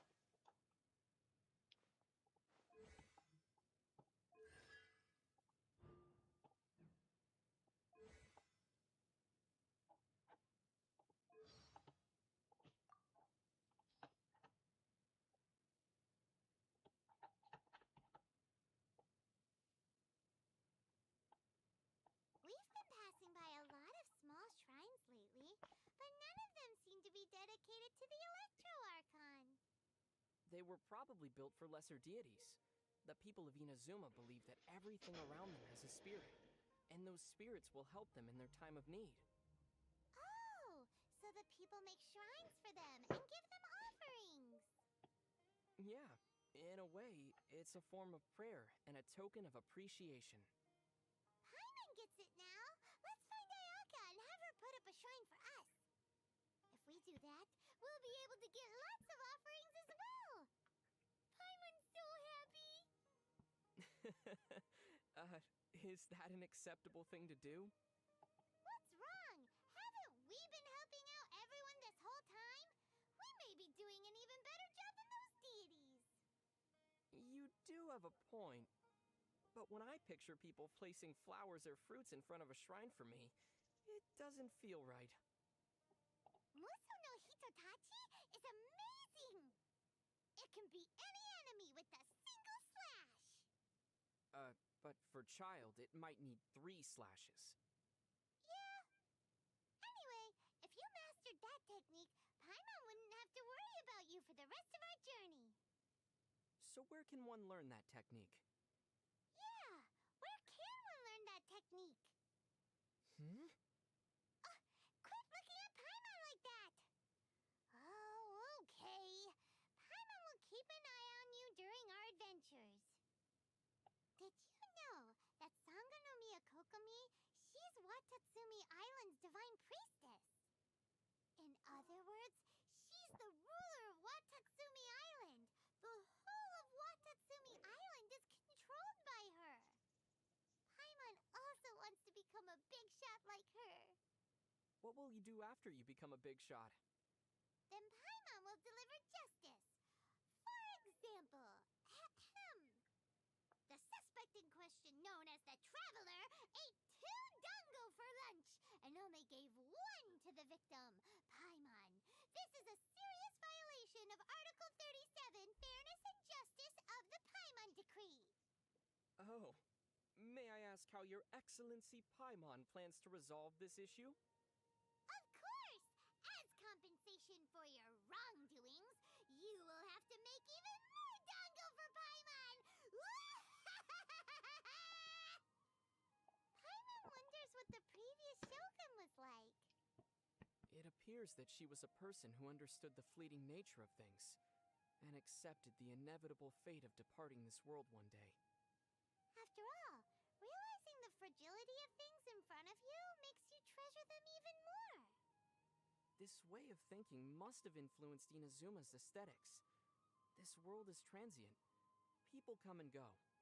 The fun times we shared, our companionship, and the delicious foods we got to savor. Those emotions and experiences are real things that existed at some point in time, not just empty concepts.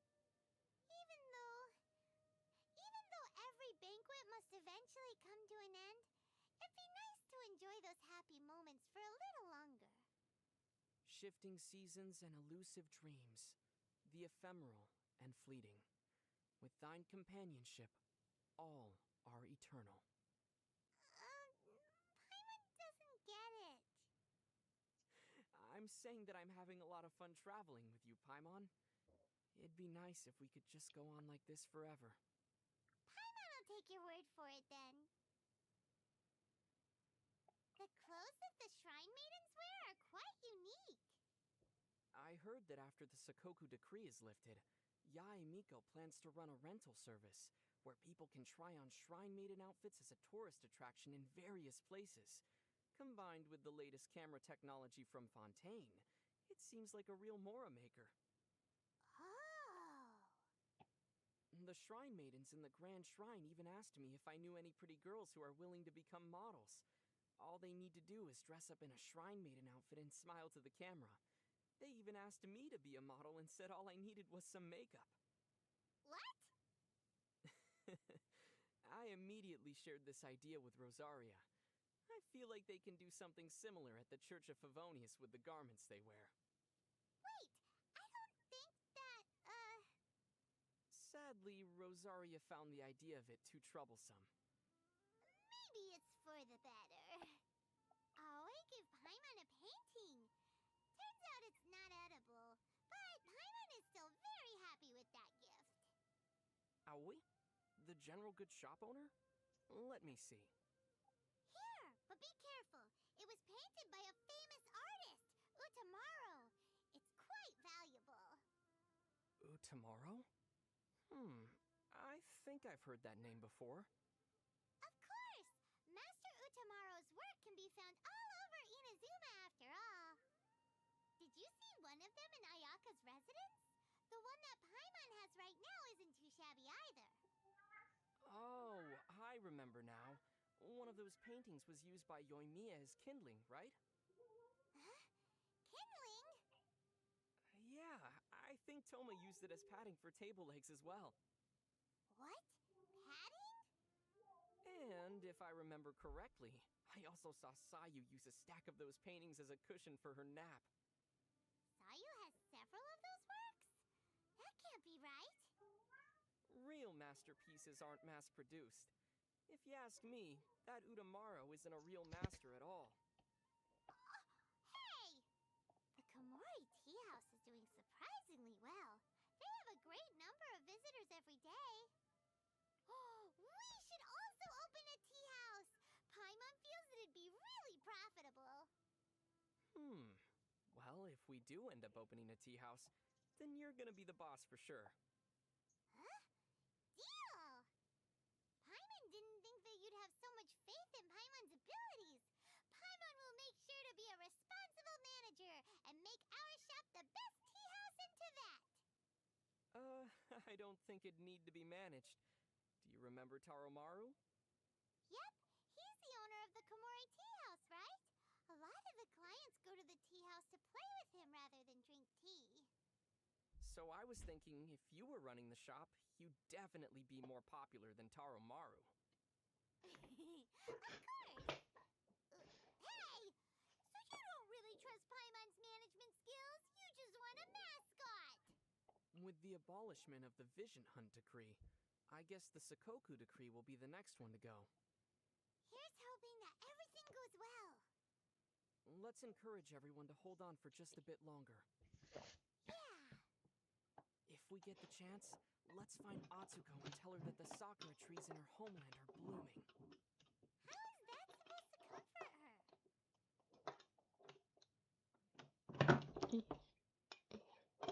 No court.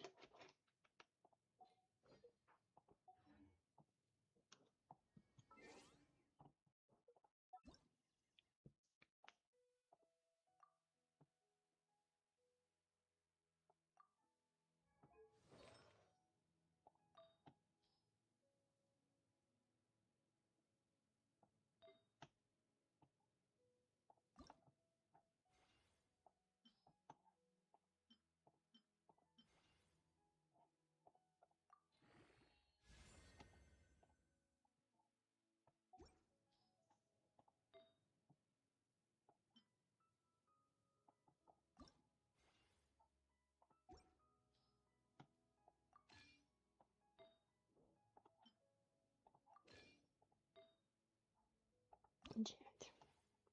We only need one to level that up to level 16 as well. And enchant this one.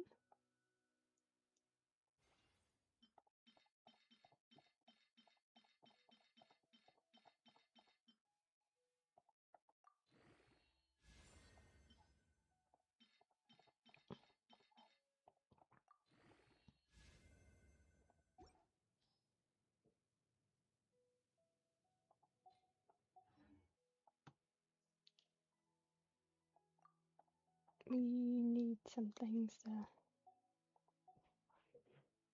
follow that up.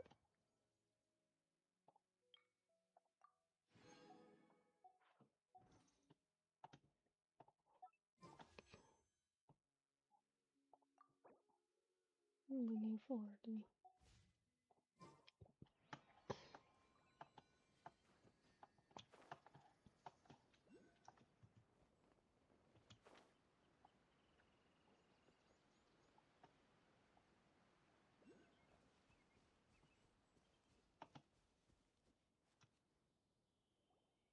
Polly, we're back!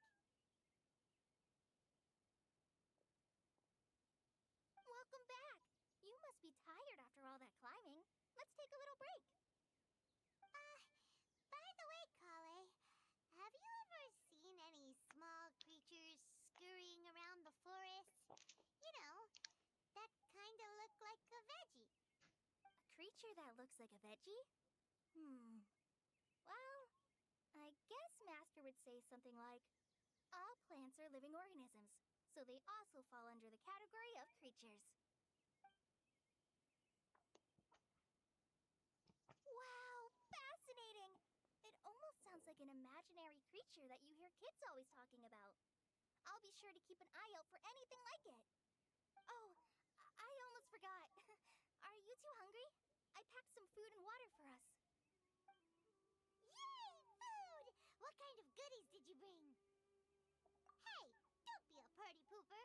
It's not like Kale is a stranger or anything. Besides, the best way to compliment a chef is to show passion for their food.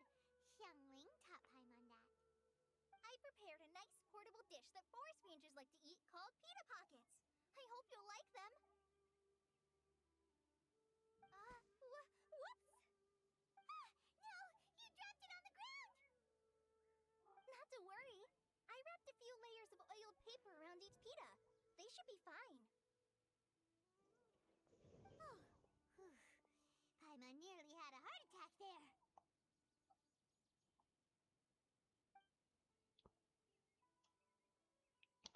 Those pitas are amazing!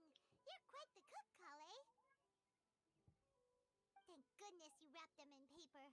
Paimon wouldn't have been able to sleep at night knowing something so tasty had been wasted. You really know how to compliment the chef, Paimon. Since you liked it so much, I'll be sure to give you a copy of the recipe sometime. I'll even include all my personal cooking pointers, so you'll be making your own pita pockets in no time. Yay! Thanks, Kale. It's hard to believe someone as diligent as you could have clumsy moments too.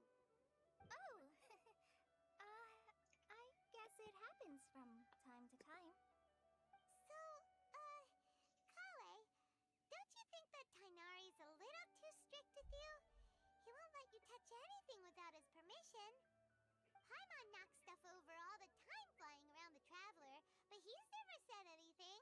Everyone has their clumsy moments. No, you've got the wrong idea about Master. Sure, he may seem a bit harsh at first, but with some time, you'll see that he's actually very kind-hearted. I've heard the veteran rangers say that Master is from some ancient and mysterious race that is known for their cunning wit and reclusive nature. But Master's actually very kind at heart. Oh, by the way, you've heard of the Academia, right? Well, there's a group called,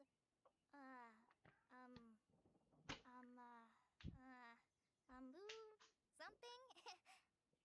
Well, anyway, because Master does a lot of research on plants, sages from the Academia have written him many times, inviting him to take up an official position there. But Master declines their offers every time, saying, Sumeru City is too noisy. It'd be bad for my ears.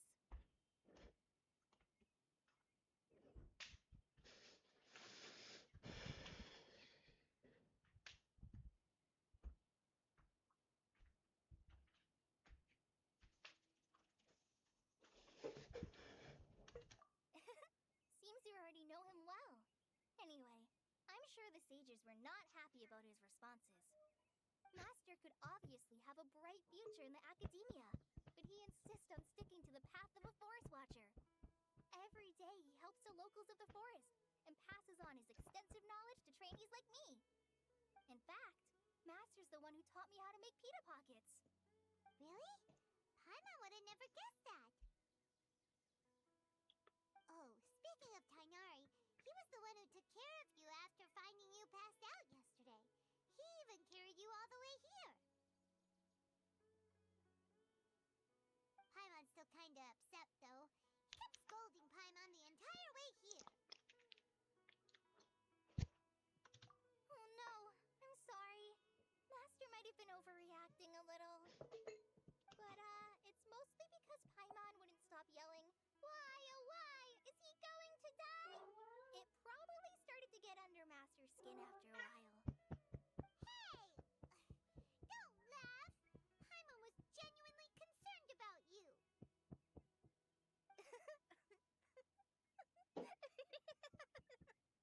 Hey! Now even Kale's starting to laugh. Ugh, that's it! Paimon won't forget this! It's time for some primordial wrath! No! Don't touch me!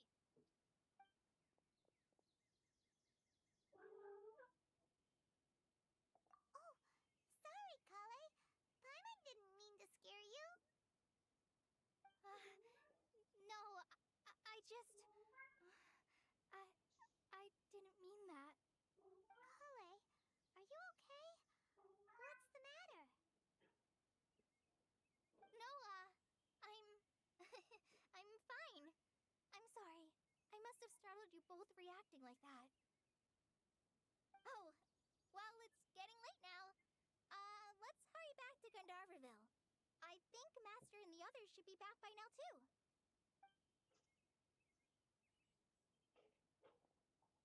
Huh? What was up with Kale just now? And why is she in such a hurry all of a sudden? Look, she's practically running back. Paimon can't even see her now. Really, Paimon, you don't touch someone without their permission.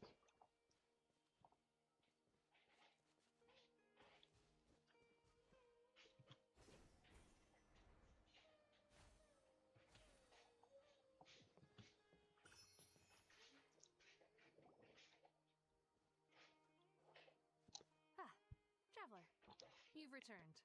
Yep, we're back. Have you seen Kale by any chance? Oh, Kale? Yes, I saw her go into her room just a moment ago. Oh, okay. Guess we'll just have to wait and talk to her tomorrow then.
Ad Astra.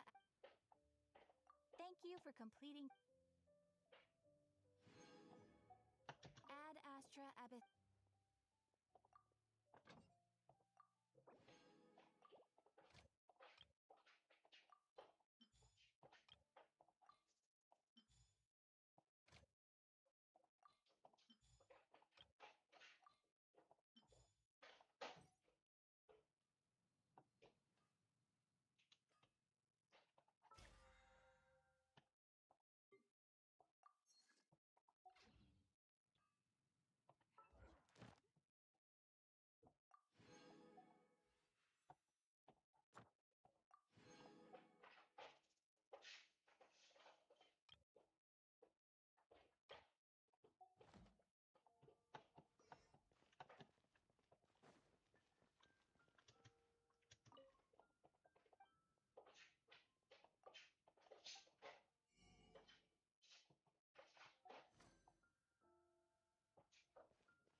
Thank you, Master Jean.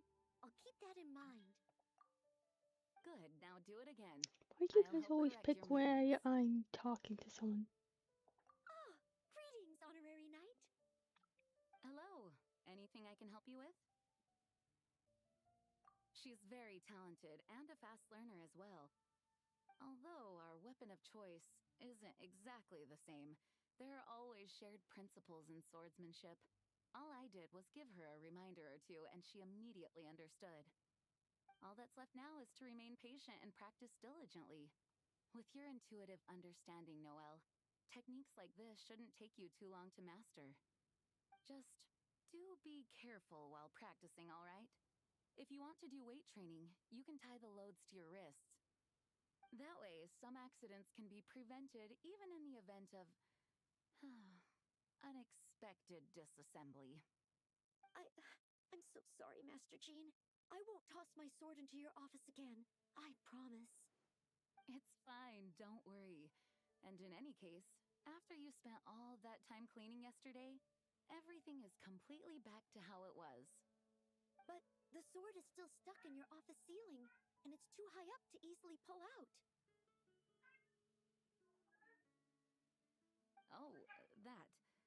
Well, we can just leave it there for now as interior decoration, I guess?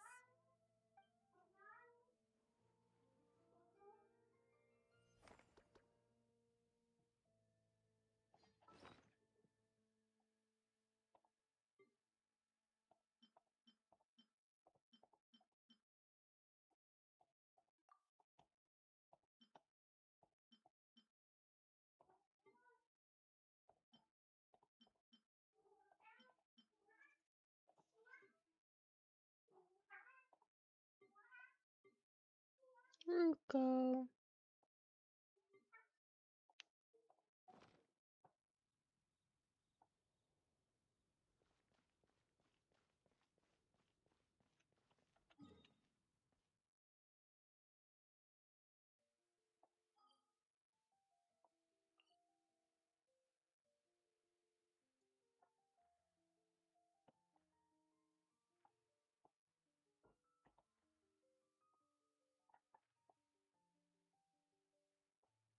Tower.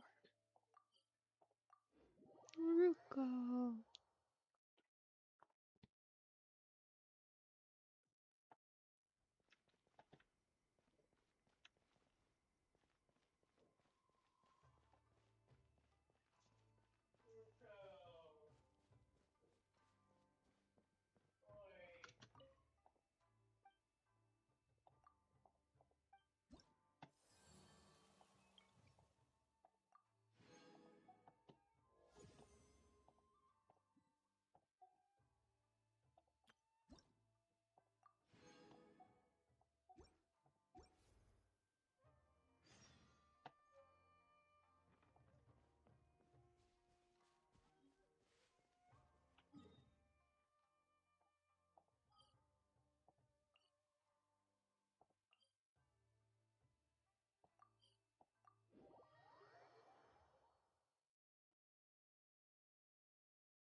Long was the road, and treacherous the way.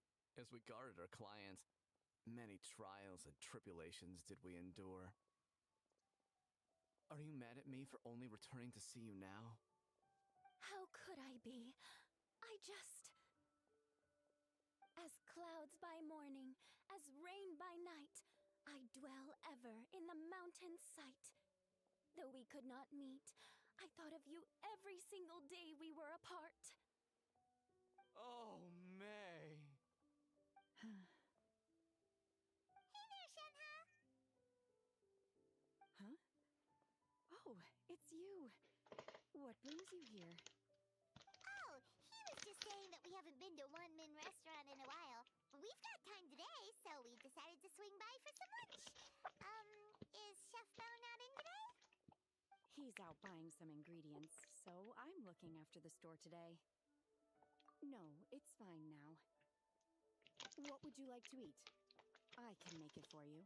I've learned a few things from Chef Mao while working here. Oh, really? What can you cook then? There's grilled tiger fish, Jueyun chili chicken. Awesome! Those are some of our favorites. Yes, I've noticed you ordered them during previous visits. Just wait a moment. Leave the cooking to me. That's right. Paimon, the great gourmand and taster of countless delicacies, is here to give you some tips today. Let's go!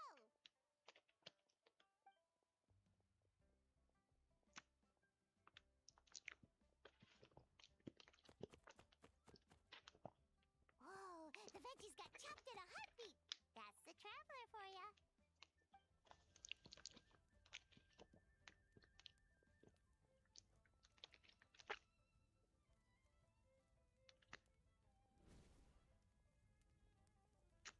Hang on. Isn't the flame a bit too high? Oh, hey, Shenhe! Smoke's pouring out from beneath the stove! No need to worry. Cryo incarnate!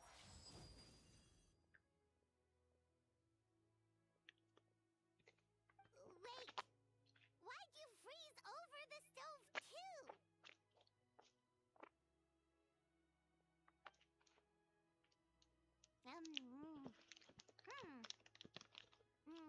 Huh? This tastes surprisingly good. The chili chicken's taken on a whole new texture after being flash frozen. Have we discovered a new dish by accident? Delicious! Come try some, you two. I'm glad it tastes good. Let's cook together again sometime. I'll tell her to not Hello leave you in there. charge. Are you open for business right now? Oh, looks like more customers are starting to show up. Guess she should get back to work, Shenhe. Yes. I'll go have a look. Sunset Red Tours. You sure a name like that will bring in clients? Oh, come on. We can work on the name later. What I'm telling you is that sending your elderly family out on tours is a thing youngsters do to show their filial piety nowadays, so they say. It's a business opportunity not to be missed. Sorry, could we order, please? Paimon was thinking all night about what happened with Pale, and still can't figure out what the problem might be. Maybe she's in a better mood now. Let's go check on her.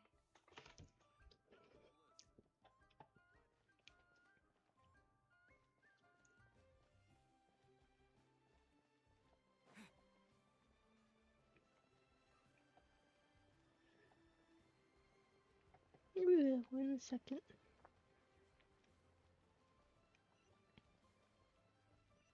I'm gonna go turn this in.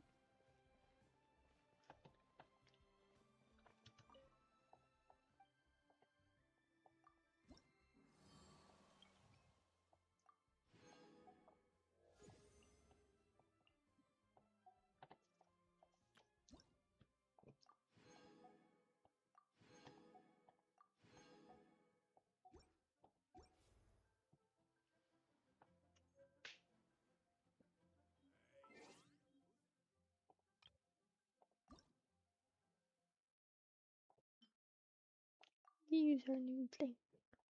Oh,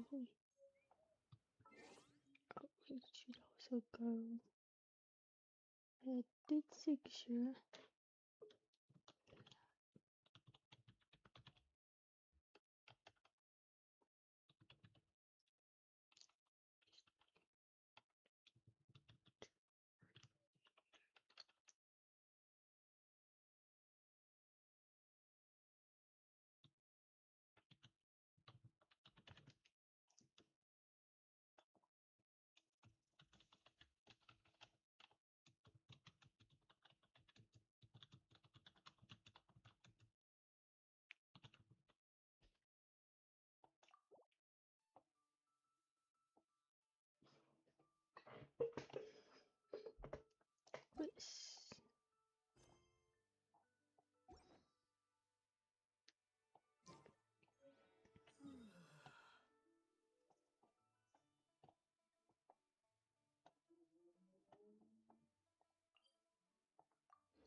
you two. I was just about to go look for you. Huh? Tainari, what are you doing here? Where's Kale? I came to check on Kale's condition. To put it simply, she's not well. You mean she's sick? How could she be... Oh, wait a minute. Could it be because of what Paimon did yesterday? No, no need to worry. Something as small as you could never harm her. This sickness is something that Kale has been dealing with for some time. Kale has been more excited than usual since you two arrived. A little too much so, to be honest. She hasn't remembered to take care of herself. I suppose it's understandable, though. She hasn't been around anyone she considered a friend for some time now. It must have been refreshing for her to have you two here. So, Tainari, what's really wrong with Kale? Let's take this conversation elsewhere. Kale just fell asleep after taking her medicine. She needs some peace and quiet.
All right, let's continue our conversation here, shall we?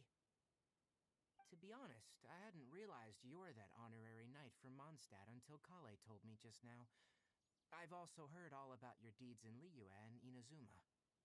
So just to clarify, what I'm about to tell you about Kale is not because of who you are or your past feats. Instead, I am going to tell you because... well, because Kale asked me to. And honestly speaking, I was against Kale revealing her past to you. But she insisted, saying you two treated her with sincerity and as a friend. So now she wishes to reciprocate the gesture. So, Tainari, what exactly is wrong with Kale?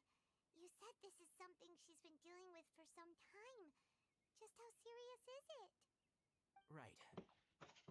Ever since she was a child, she's been afflicted with a disease called Elazar. Elazar? Yes. It's a disease unique to the lands of Sumeru. It is characterized by dark and hardened scales that form on the body. At first, the afflicted may only feel mild numbness on affected areas of the skin. However, as the disease progresses, one may begin feeling fatigued and even experience peripheral paresthesia.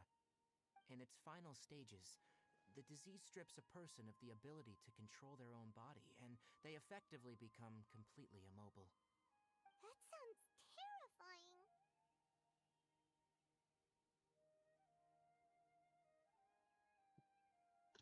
Wait, hold on.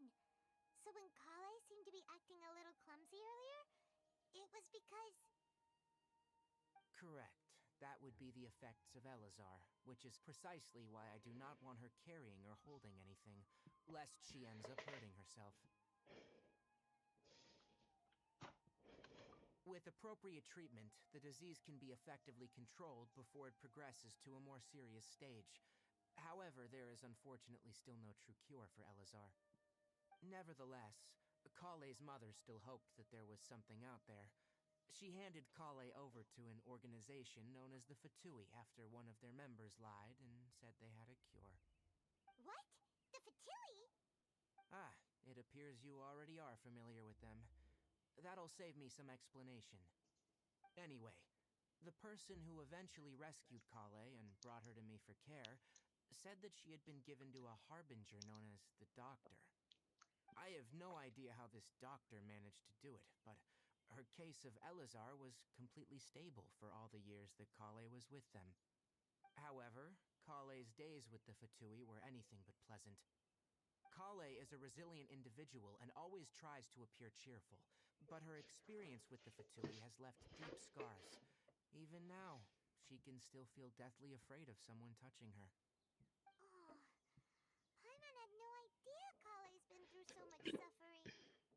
Oh, by the way, Paimon, Kale wanted me to tell you that she's sorry for scaring you yesterday. She also wanted both of you to know that she's sorry for hiding her illness. She doesn't need to apologize. None of this is her fault at all.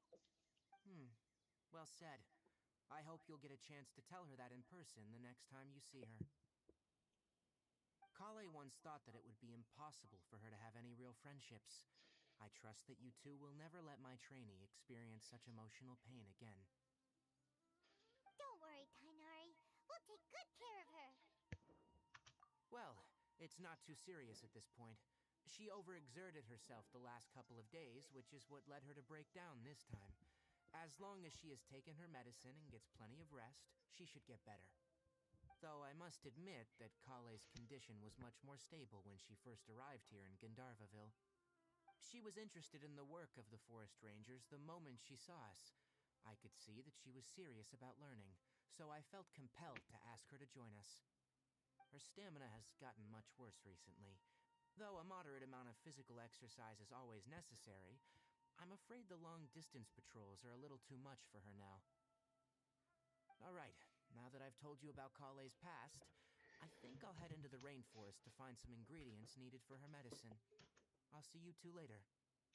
Yeah, we'd like to do something to help Kale too. Alright, but I must warn you two. The rainforest is a dangerous place, especially for someone who's still recovering, like the Traveler. You must follow closely and listen to every instruction. No problemo! Let's go then. We'll be looking for a plant known as the Nilode Pala Lotus. It's often used to help those afflicted with Elazar recover their energy. Hey, Tainari? Where exactly are we going to find this plant? Nilode Pala Lotuses can be found all over the rainforest, but it often grows right here around Gandharvaville. Given the name, it sounds like we should be looking for it in the water. You are correct. The Nilode Pala Lotus grows in the water. When fully matured, they look like giant blue flowers floating on the water's surface. Quite an attractive species, if you ask me. The large petals are actually the plant's leaves and sepals, which surround a very small flower. You should note that many of the plants found in Sumeru have names that are contrary to their species. Take the Cowpelata, for example. The plant is not a lotus at all, but rather a vine. And then there's the Sumeru rose, which is not a rose, and is completely contrary to its name. Oh! Huh. Okay then. Note to Paimon. Never bring up the topic of flowers with Tainari.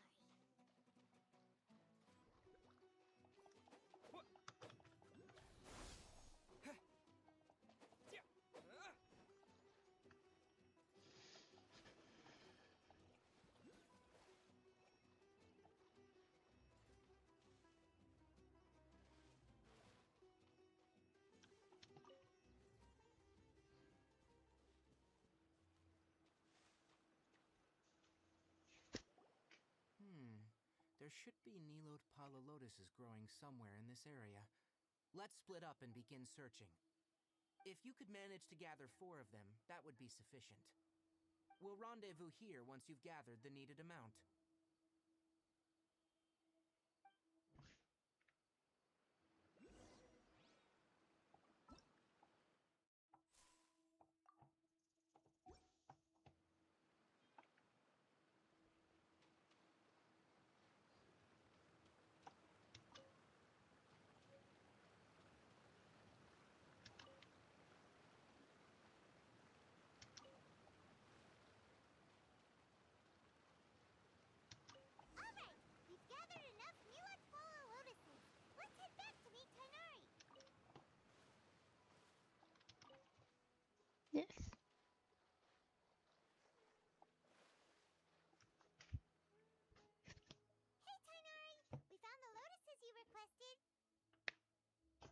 Let me have a look.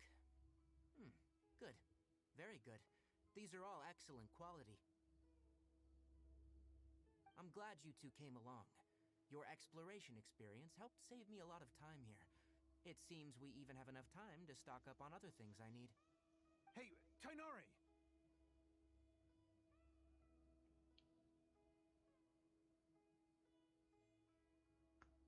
Oh, Tainari, someone's calling your name. They're dressed like a forest ranger. Ah, yes, that's Amir and the others. But didn't they just set off not too long ago? What are they doing back so early? Let's go find out what's going on.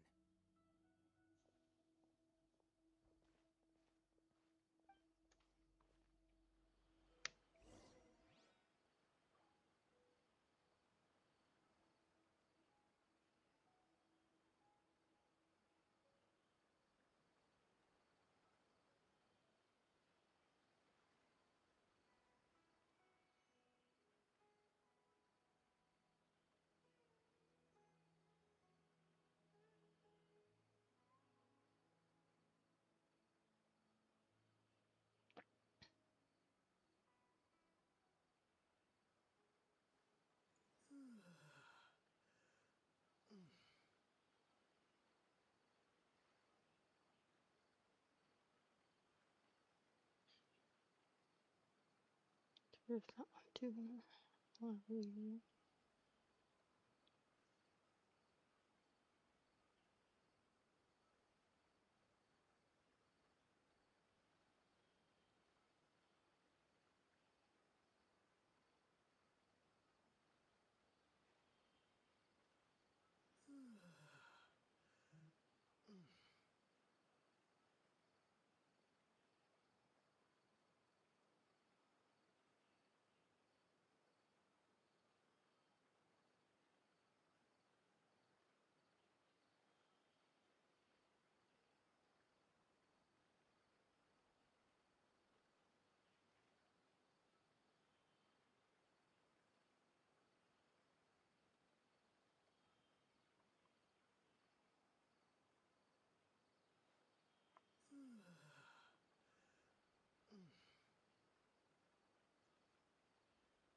As you continue now.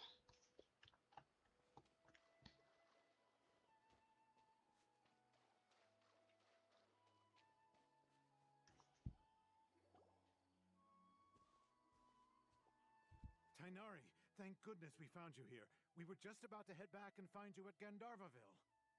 What's going on? We just discovered a withering zone. The withering is back? But the patrol route you were on should have been already cleared just a week ago. It reappeared so quickly. Can you tell me the exact location? It's up ahead, deep in the river valley. It's appeared in a spot that blocks nearly the entire narrow part of the valley area, so we decided to come find you as quickly as possible. And the radius of the contamination? Sorry, I couldn't get a clear enough view to tell. No one in our patrol team had a vision, and it appeared to still be spreading, so we didn't risk getting any closer. Okay, I understand. You made the right decision. I'll go deal with it right away. In the meantime, please guide these two back to Gandharvaville. Wait, Tainari, why don't you let us help you? You two have only just arrived in Sumeru. You're still unfamiliar with many things in these lands. There's a unique type of anomaly that occurs in the Sumeru rainforest. It's called the withering. The affected areas not only cause nearby vegetation to wither, but it's also lethal to wildlife and even people. If you don't carry a vision, then you should think twice before approaching such places. Yes, Amir is absolutely right. I wasn't kidding when I said the rainforest is a dangerous place. As Amir said, only someone with a vision, that is, the power to manipulate elements, will be able to resist the withering's corrosive effects for a time. That's right.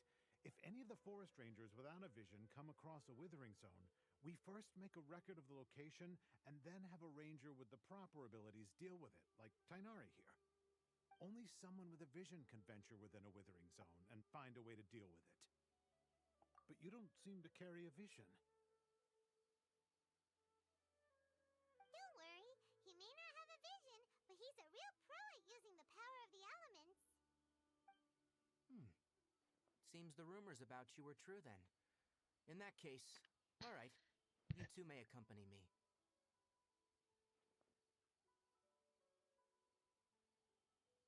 We typically only teach visitors how to identify the withering as they're about to leave Gandharvaville.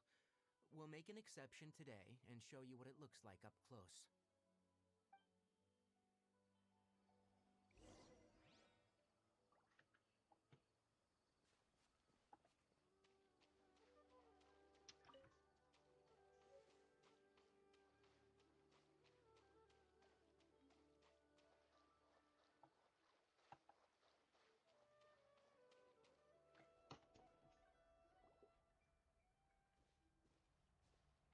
Stop. Don't move any further. Look there, in the distance. Huh? Where? Oh, look! Those plants have withered. That whole area is kinda gloomy. Even the air looks like it's filled with ash. Oh, Paimon doesn't like the look of this. That is the withering. All right, traveler. We're gonna have to enter that withering zone. Once inside, we'll need to look for what we call tumors of the withering. If we eliminate those, then the area will be saved. Thank you. But I must warn you, don't push yourself. This is your first time handling this sort of thing, after all. Even with elemental powers, once you step inside the withering zone, you may experience extreme discomfort. If at any point it becomes too much, return outside the zone and take a breather. It could become a matter of life and death. You ready then? Let's go.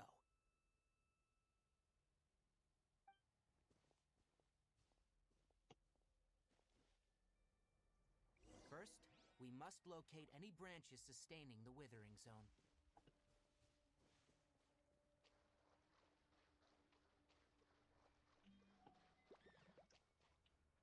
Scatter!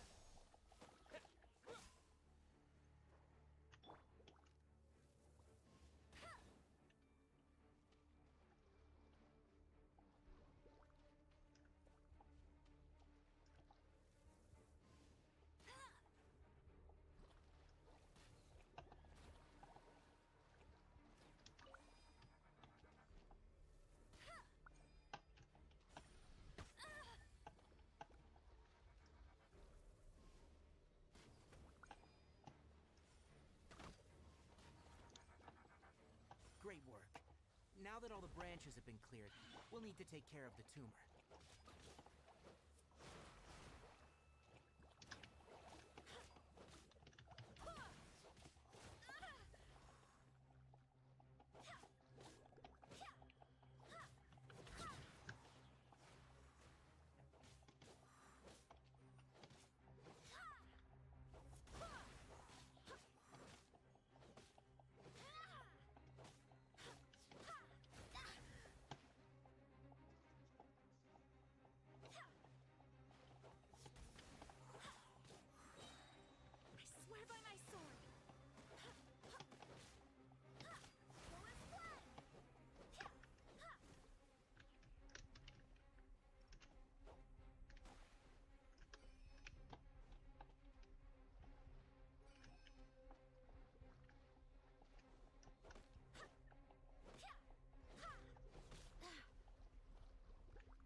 destroy the tumor of the withering.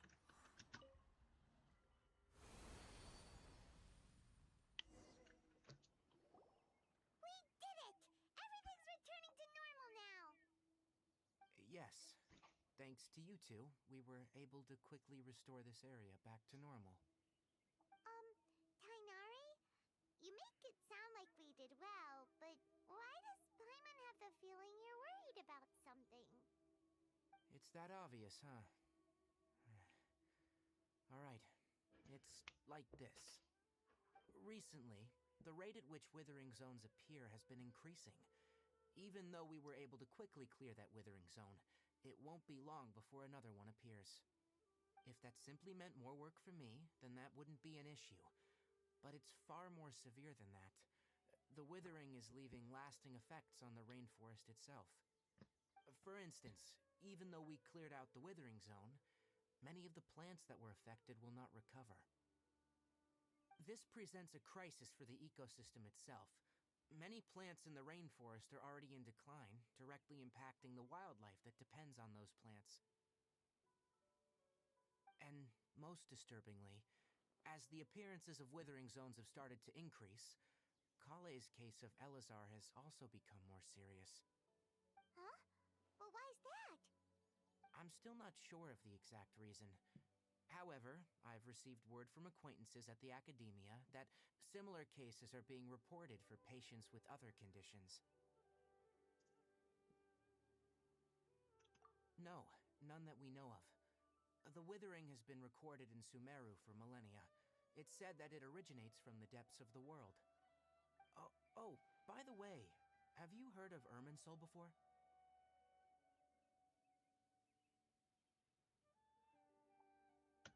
Irminsul is a tree located deep beneath the surface. Although it isn't like any tree we know in a biological sense, you can basically think of it as a large tree that grows downwards rather than upwards. I'm sure you've heard of ley lines, right?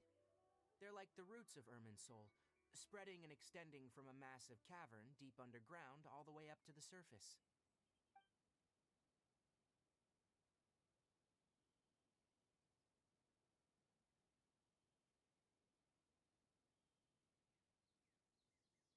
Ley lines continually absorb the memories of this world, which are then funneled into Irminsul, allowing it to collect knowledge and wisdom from ancient times to present day.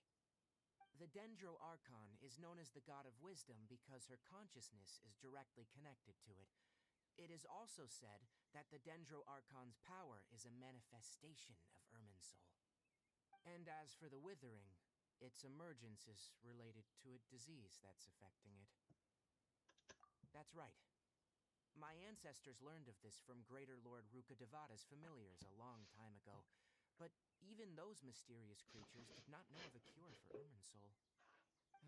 I'm afraid we rangers will be battling the withering zones here for a long time, until a cure is found. Alright, that's enough on this topic for the time being. Now that we've taken care of things here, it's time for us to head back to Gandharvaville.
Tighnari, you all made it back.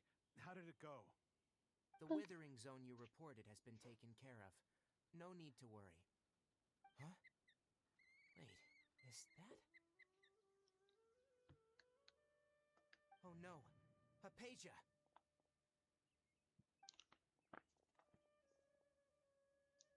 Huh? What's wrong, Tighnari? This Duskbird is Hypatia's designated courier for urgent news. You do remember her, don't you? She's the scholar you and Paimon were following when you first arrived in Sumeru. Oh, her? How could we forget? So did something happen? Let me see what's written in the letter first. So what's it say? And what's with that weird expression on your face? Just let Paimon read it. Huh? All Paimon sees are 3 squiggly lines. Yes, allow me to explain. After we brought you from Hypatia's cave to Gandharvaville, Hypatia resumed her meditation. She must have just finished. It's been nearly 3 days since she's had anything to eat, and it appears she's forgotten to prepare some rations. This letter is her asking us for help. We need to go. What? You mean she's been sitting there for 3 days? Hey, wait, how did you know all that from just a few lines on the paper? Well, obviously because this has happened before. Last time she drew 5 lines, and by the time we found her, well, I'd prefer not to remember that. Needless to say, Hypatia's been through worse, but we should still get to her as quickly as possible. I've got some emergency rations set aside for times like these. Paimon, Traveler, could you two bring these to her? Wait, you want us to bring her the rations? But will the Traveler be okay if her cave is still filled with that funny incense? Let's find out. Here, Traveler, take a smell and see. So, how do you feel? Huh? Really? You're not feeling even a little drowsy? But wait, how'd you know that he'd be okay this time, Tighnari? Back when we were clearing the Withering Zone, I observed that he could adeptly manipulate the dendro element. I knew then that he would be fine. And if I may ask, when I was telling you two about Irminsul's ley lines, was what I described similar at all to what you saw when you were unconscious?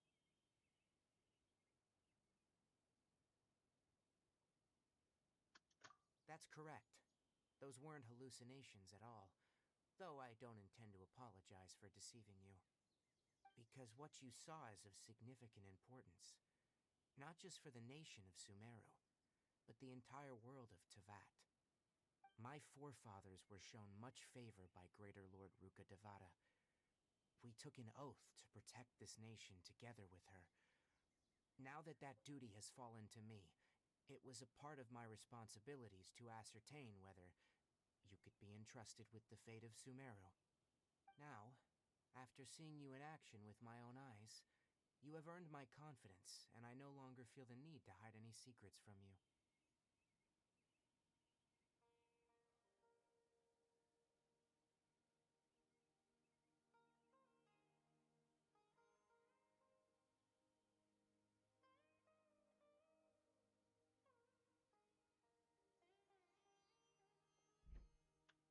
When you passed out, your consciousness had connected directly with Irminsul.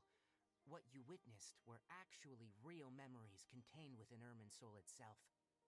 I could try to tell you more, but it would be better if you went to ask Hypatia instead. Her focus on meditation and use of Spirit Borneal are aimed at establishing a connection with Irminsul, just as you did. That sounds nice and all, but will she really help us? Seriously, she completely ignored us the last time we tried talking to her. That was because when you ran into her, she was in a special phase of her training. During that time, she must avoid communicating with others. Please, wait here for a moment.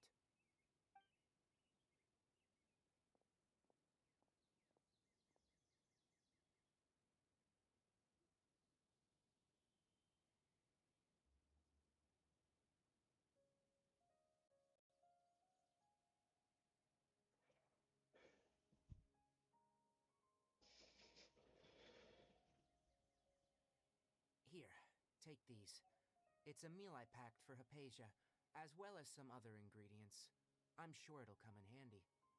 Also, here's a letter that I would like you to give to her. Just show it to her, and she'll answer any questions you may have. No, I should be the one thanking you. You've both been a great help these last few days.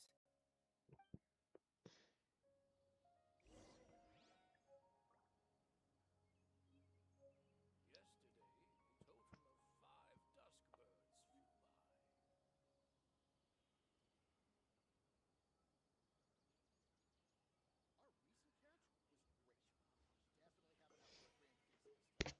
enough for a grand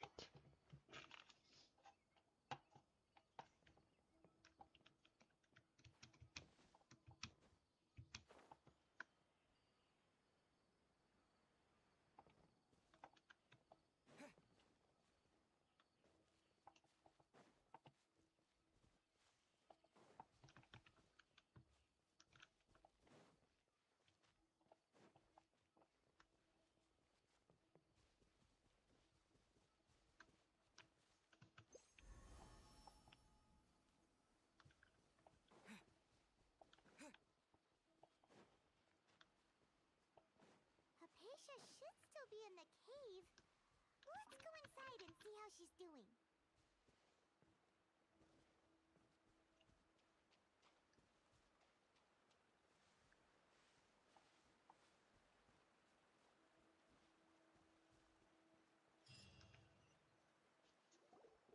Hello? Hypatia? Hey, there's nobody here. Maybe she went out to look for some food. Let's try looking around the area.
There you are! Hypatia, are you alright? So hungry. Eat water. There's no way we can get her to eat in her current condition. Let's try finding some water first. Huh? Wait. Why does it look super foggy outside all of a sudden? Anyway, let's go look around.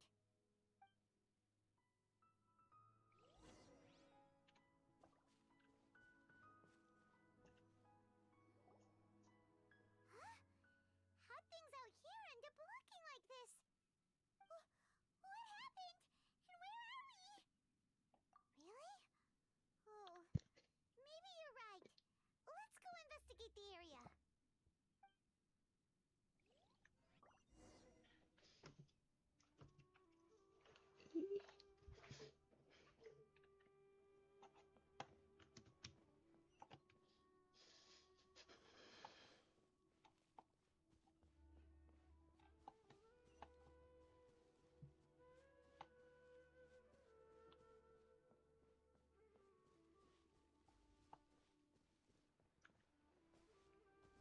Wow, this place is huge! Paimon knew there's something off about that cave. Let's think of a way to get over there and have a closer look. Who knows? Maybe we'll find a lead of some kind.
hard.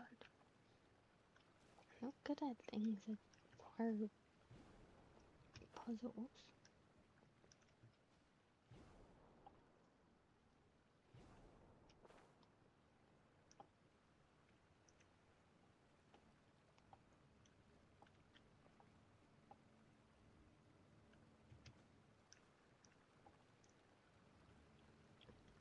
Jumping is just not my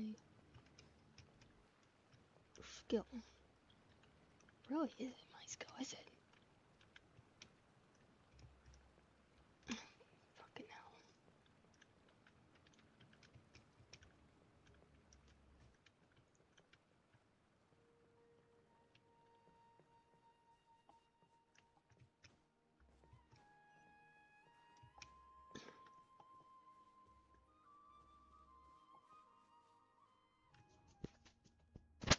I am bad at jumps. Puzzles. Parkour is not my thing.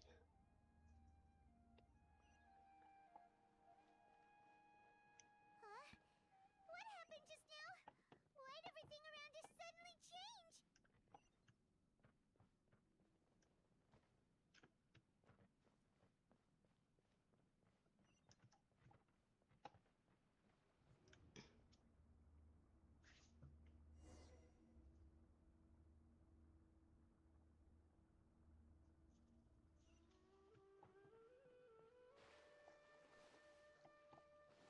Oh.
You, because you are annoying.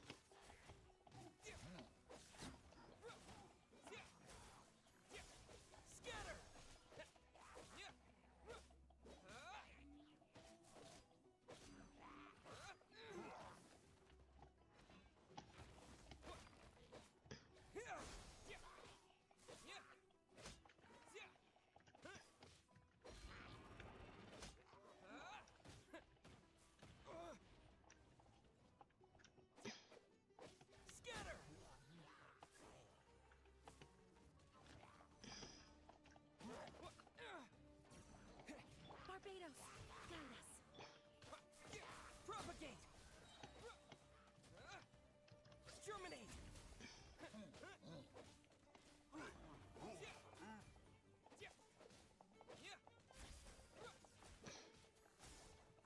Scatter.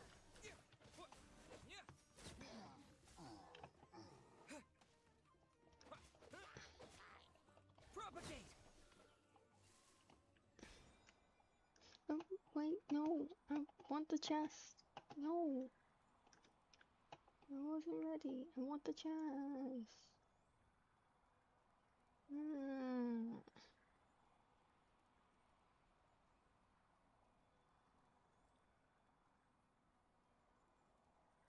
Come back. No. That's fucking bullshit.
Let me keep this, please. And as you can see, back up where you got before.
I've stopped using you.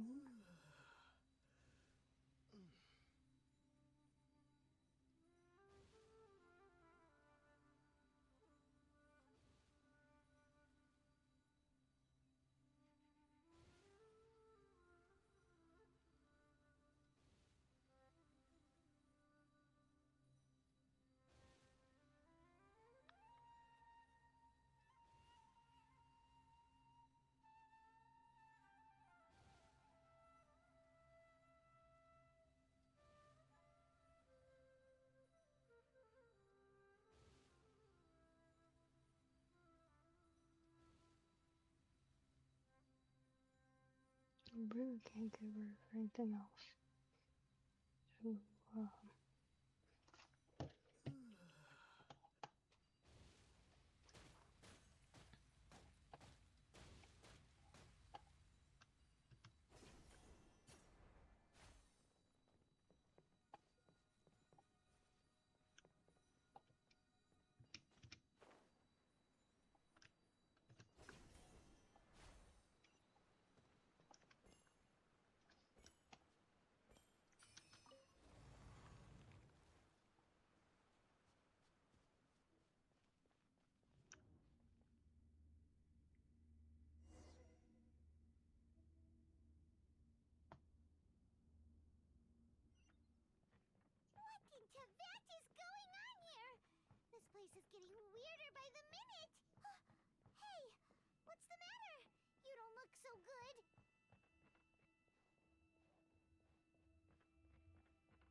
It does look kind of rough at the moment.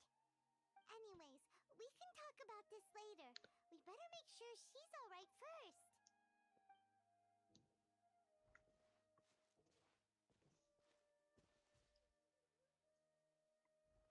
Whoa! Wait a sec. Look at all this fruit lying around her. We can put that to good use.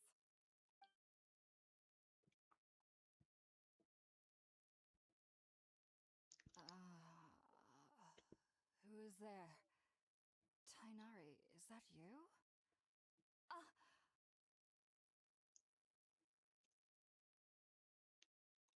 Huh? It's okay. You can relax, Hypatia. Tainari sent us here to bring you some food and water. Here, we have a letter that he asked us to give you.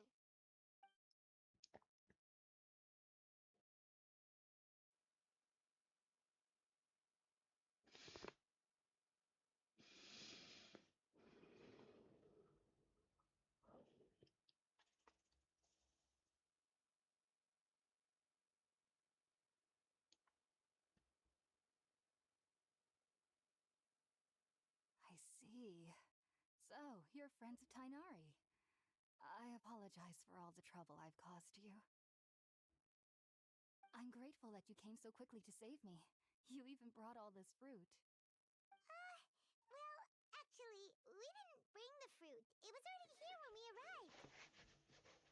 We were kind of wondering about that, actually. When we found you here, there was all this fruit lying around and even some juice dripping from your lips. How did you end up like this anyway? Oh, really? I seem to understand now. All the fruit was likely from my, neighbor. Must have come by and saw me like this. Your neighbor? You mean there's someone else living nearby? Oh? So you're able to see them too?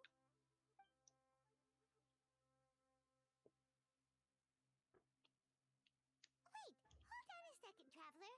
You say that before we arrived, you saw some mysterious creature and suddenly had a strange dream? Isn't that a little too crazy to believe? No, I actually do believe what the traveler is saying. I myself had a similar experience once before and ended up scaring my timid little neighbor here. You needn't worry. They mean you no harm. They only dragged you into the dream because they hoped to buy themselves a little time in order to scurry away. So, Hypatia, just what kind of creature is your neighbor exactly? I'm not sure what it's called, to be honest. But I do know that they have some sort of deeper connection with the Dendro Archon. I know this because the first time I saw them was also the exact day my consciousness was able to form a connection with Irminsul. Even after I opened my eyes and stopped meditating, my heart was still pounding, and my mind was racing with all the knowledge that I had touched. And at that very moment, I suddenly noticed a small figure at the opening of the cave. In my curiosity, I began to walk over to the creature. They must have already been used to me living in the cave, because they didn't seem to mind me approaching them.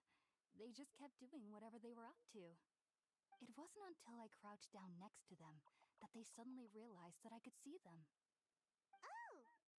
And then? And then I had a dream. By the time I came to, they were nowhere to be seen. I was convinced they'd never show up again.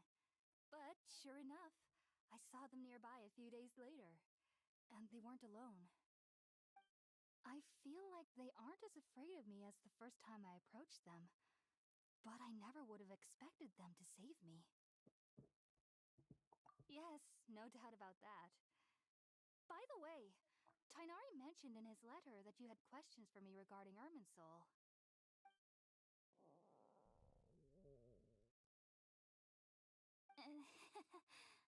Sorry about that.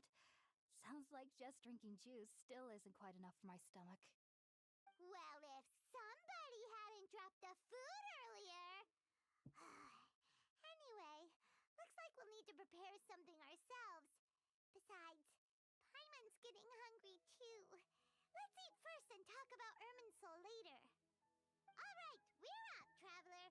Today Today's menu will feature sweet madame and a radish veggie soup.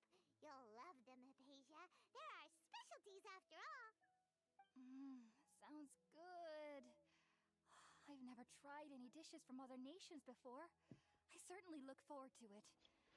It's been so long since I've had a decent meal, too. To be honest, the last time had to be when Tainari came to visit.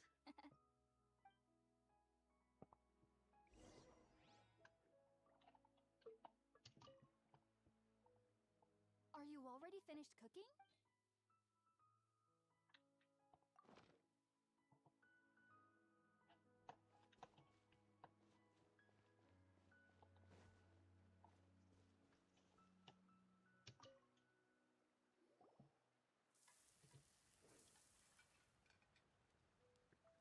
All done. Let's use the empty box that Tainari gave us since we already washed it. Oh, it smells amazing. And the box is a nice touch, too. Let's go.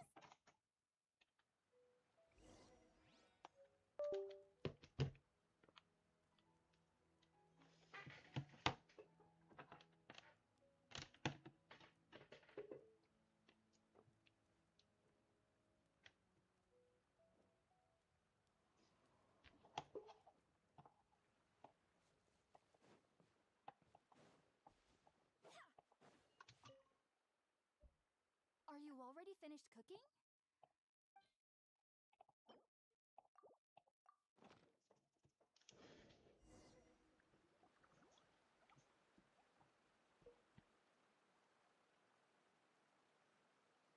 Even though everything you mentioned was in Tainari's letter, it's still hard to believe you were able to connect with Irminsul immediately after smelling Spiritborn eel for the first time. It took me nearly 3 years before I could do so, and everyone at the Academia even lauded me as a genius. You should know that some researchers spend their entire lives without ever successfully connecting with Irminsul as you have. So why does this incense allow people to connect to Irminsul? The ingredients used to make Spiritborn ale primarily consist of plants created by Greater Lord Rukkhadevata. These special ingredients are conducive to heightening our senses to the Dendro Archon's power. Since the root of the Dendro Archon's power lies within Irminsul, we can occasionally tap into her powers to peer into the depths of the earth.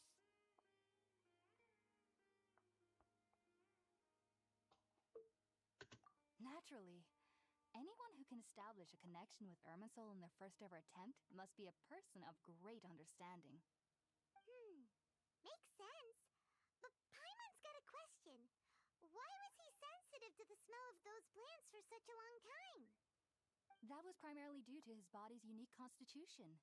Stimulated by the incense, he could perceive the Dendro Archon's power and experienced a sensory overload, hence the adverse reactions. Taking in any scent similar to the ingredients of Spiritborn ale would cause adverse effects. Not to worry, though. It appears you've already fully recovered. Technically, your body should still be sensitive to the powers of the Dendro Archon, but unless you're using intentional meditation techniques, the scent of Spiritborn ale should no longer trigger such reactions. Whew. Well, that's a relief. I must admit, I am quite envious of your abilities. Even if it meant suffering from pounding headaches for the rest of my life, I'd consider it worthwhile so long as I could connect with Irminsul at will. Whoa, you're really serious about this whole thing, aren't you? I am a researcher after all. As a member of the Ritaoes Darshan at the Academia, my main area of research is the stars and their connection to the fate of living beings. But there is still so much we don't know, especially regarding the mysteries that lie in the starry skies. Which is why I must turn to the all-knowing Irminsul for answers. If only my perception wasn't so limited. Unfortunately, I cannot guarantee that my every attempt to attune with Irminsul will be successful, or that doing so will leave my consciousness intact. I am currently in the stage of training known as Satyavada life. Many researchers in Sumeru have lost their minds while seeking to attune with Irminsul during this stage. Sages have said that Irminsul contains divine knowledge, and touching such knowledge without the proper preparations and abilities will only lead to one's mind caving in on itself. That's why we meditate alone. We need to ensure that our minds will be calm while minimizing the possibility of involving anyone else. Whoa. So knowledge from Irminsul can be super dangerous. Don't you ever feel afraid of the risk, Hypatia? Of course I do. Especially during nights that are pitch black with no moonlight, and dead silent without even the sound of insects. However, I've been feeling better as of late. I don't get as scared anymore knowing that I have a little neighbor living nearby. I believe that being able to see them is a sort of blessing from the Dendro Archon. But what's strangest of all is that they're clearly an envoy of the god of wisdom herself, and they have the curious power to make people dream. What's so strange about that? It doesn't sound so out of place for a divine being, does it? Well, it's strange because nearly nobody in Sumeru can ever dream. Oh, is that true? Yes, well, to an extent. Only children can dream in Sumeru. Adults, however, never do. The sages say that wisdom implies rationality, but that which occurs in dreams is often neither rational nor logical.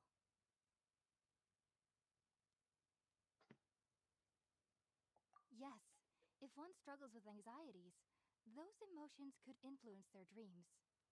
The fact that the people of Sumeru do not have dreams is seen as a blessing by the sages.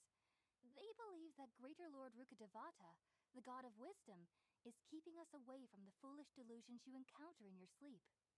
I was born into a family of scholars in Sumeru City. Ever since I was a child, my parents would always tell me that I'll know I've grown up once I stop dreaming. I studied hard, enrolled as a student in the academia, and went on to become a researcher. Sure enough, I never dreamed again. But then, on the day I scared the little Aranara, I suddenly saw a dream again. It was incredible. Though I don't exactly remember what I saw, I clearly recall the feeling. I suddenly felt like I was a child again. Back then, I was foolish and ignorant as any youth would be, but I was free of fear. Maybe dreaming isn't as bad as we've made it out to be. Just be sure not to speak of this if you travel to Sumeru City. They'll look at you as if you've lost your mind. So, do you have any thoughts about the things he saw when he connected with Irminsul? Sorry, I'm afraid I don't have any answers as of now. All I can say is that what you saw is a memory contained within Irminsul itself. World forget me. What could that possibly mean? If only I could ascend past Satyavada life and begin Paripurna life. I might have some more answers for you. If you two are ever in the area again, please be sure to come and see me.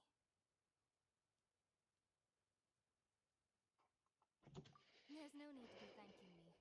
You two are my saviors. Besides, I'm already looking forward to tasting some more of your cooking.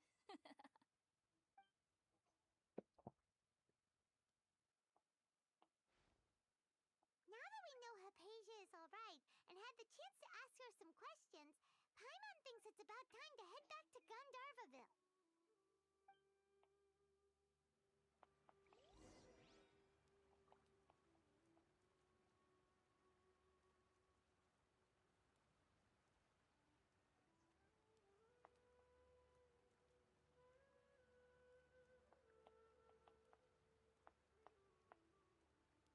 I do hope the Knights of Favonius are all working hard.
Think about it, Tainari. Refusing to join is tantamount to burying your head in the sand. I understand that you're a forest watcher, and that it's your duty to combat the effects of withering zones. But isn't it evident that such work is not a lasting solution to the problem? As Sage Kage clearly stated, your presence and guidance in Sumeru City is pivotal in finding a cure for Irminsul. How could you possibly refuse? Keep your emotions in check, Gulam. Let's at least listen to Tainari's reason for declining. We're here to invite him to the Academia, not to cause a scene. Sage Kage, I am truly honored that you came here in person, but I'm afraid I must still decline your invitation. I am merely a forest watcher. How could the great minds of the Haravatat have any need of someone like me? Well, it turns out that your refusal letter had some implications on your master's reputation. He is a renowned sage of the Immorta, after all. So now I've come here in his stead. I see. Well, I figured that given his temper, he would come here and berate me personally. Tainari, your master is an integral part of this effort, and now he requires your assistance. And what exactly does my master need of me, Sage Kage? You'll know once you've arrived in Sumeru City, that is. And, how long will I be required to stay? There's no definite answer as of now. Do you mean to tell me that, despite coming all the way here to Gandharvaville, you still can't answer the questions I laid out in the letter to my master? If that's the case, then I'm afraid I cannot give you a definite answer either. Tainari, but you... So be it. Come, Gulam, we're leaving.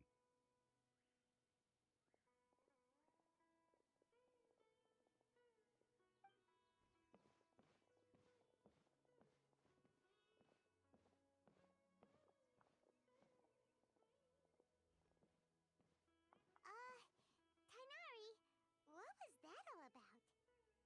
It's nothing. Some people from the Academia wanted me to go to Sumeru City to assist them with a project, but I had to refuse on account of all my responsibilities here. But all that can wait. How did things go with Hypatia? It was quite the eventful trip, but the main thing is that she's safe and sound. She answered a bunch of questions for us, too. Very good.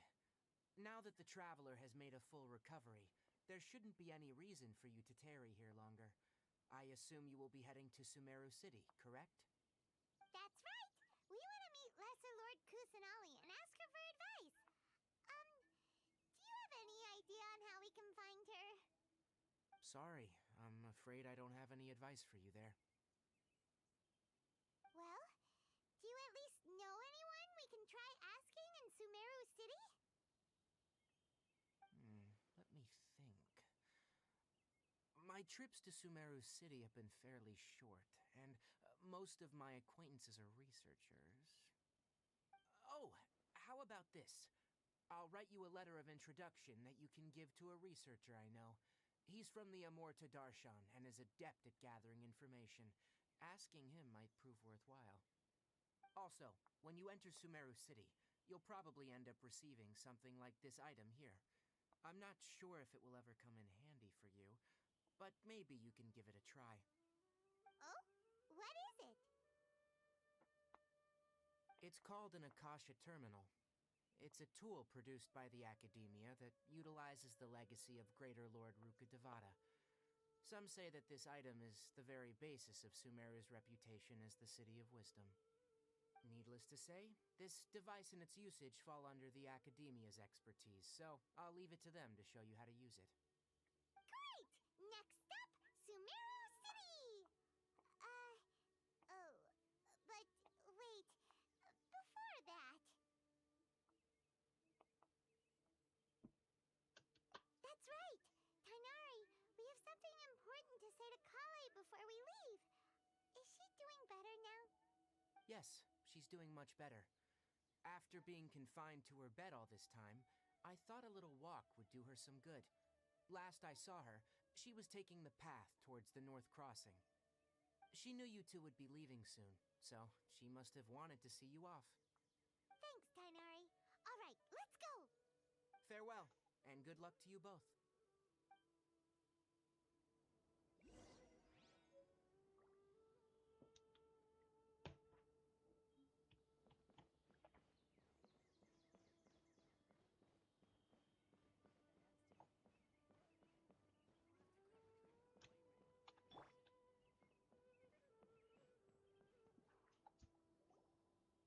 Ah, I've been waiting for you two.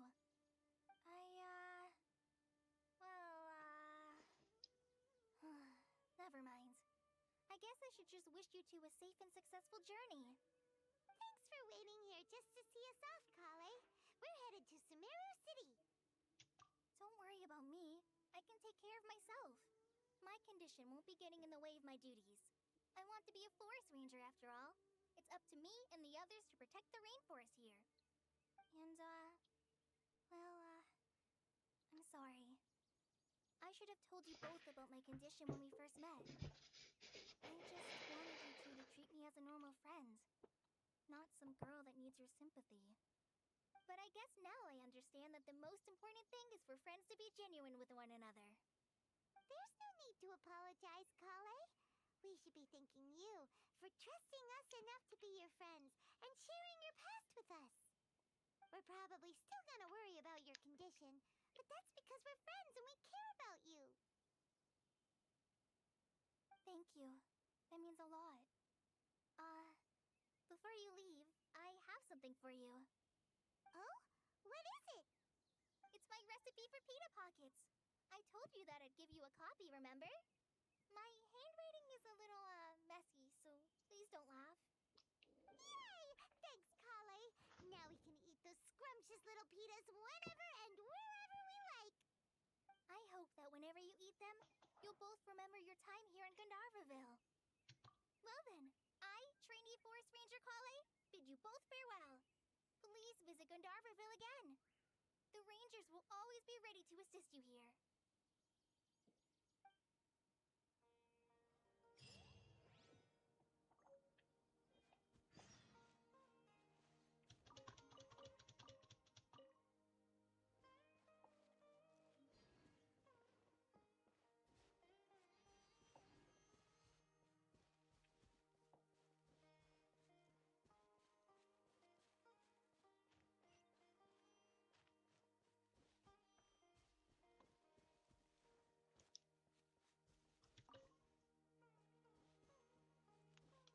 Grab this quest since it's right here.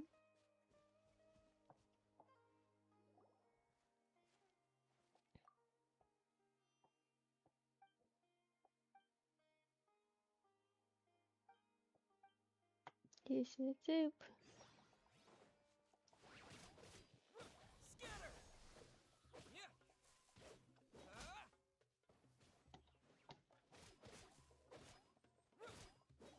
Propagate!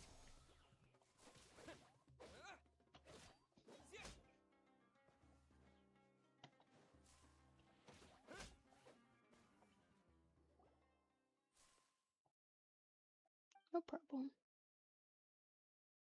I'm Alex.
We're not going that way. Sorry, sweetheart.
Oh, you can't be captured.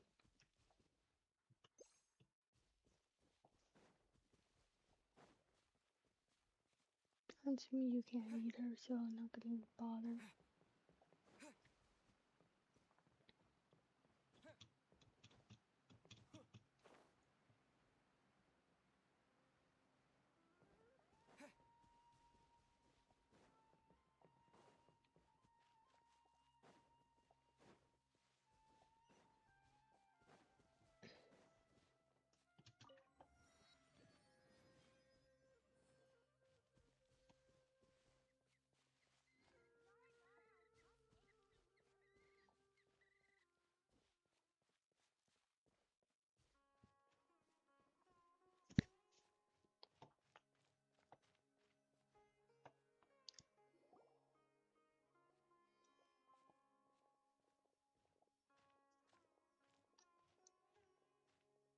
Sumeru City! We finally made it! Oh, did you see that? When those people entered the city, something on their heads lit up. One moment, please, you two. It appears this is your first time visiting Sumeru City. Yes. Oh, yeah, that's right. But how did you know that? Because there's currently no information on either of you in the Akasha.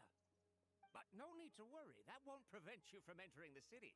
In fact, the Academia conveniently provides each traveler to Sumeru City with a device. Perhaps you two have heard of the Akasha before. It's our beloved Greater Lord Rukkhadevata's lasting legacy, a treasure trove of collected knowledge. After centuries of tireless research on the Akasha, the Academia created one of its most ingenious inventions, the Akasha Terminal. As long as you are within Sumeru's borders, you may use an Akasha terminal to connect directly to the Akasha and access any knowledge you need.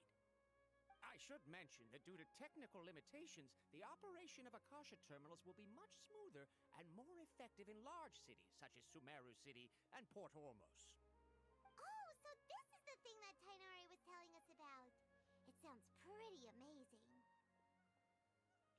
You two are quite fortunate.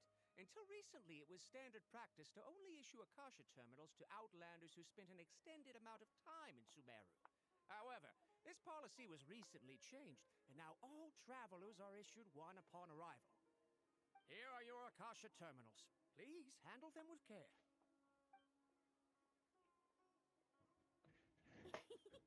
It kinda looks like a leaf. To activate it, simply hold it in your hand and say the following phrase to yourself. May the mighty God bless us with their voice of wisdom. Oh, says this little doodad lets you access knowledge. Maybe we can use it to find a way to meet Lesser Lord Kusanali. Let's give it a try. Ahem. May the mighty God bless us with their voice of wisdom.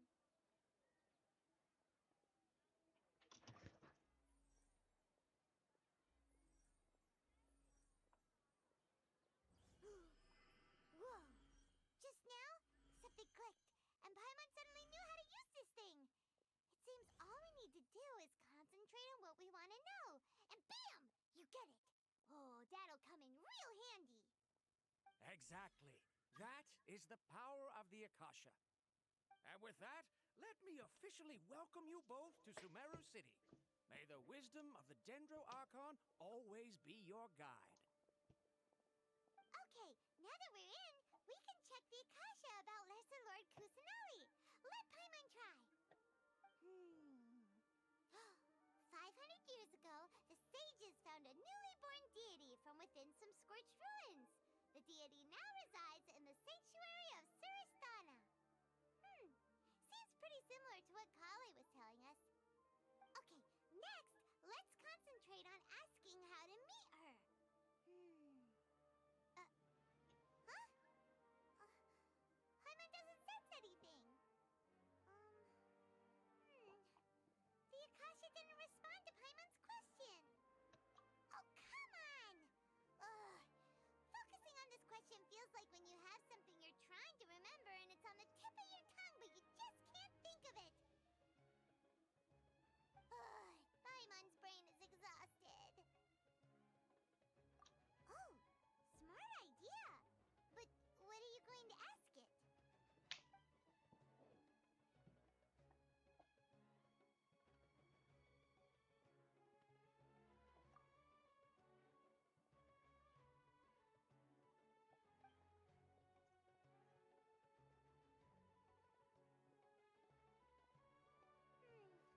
You too? Well, glad it's not just Paimon.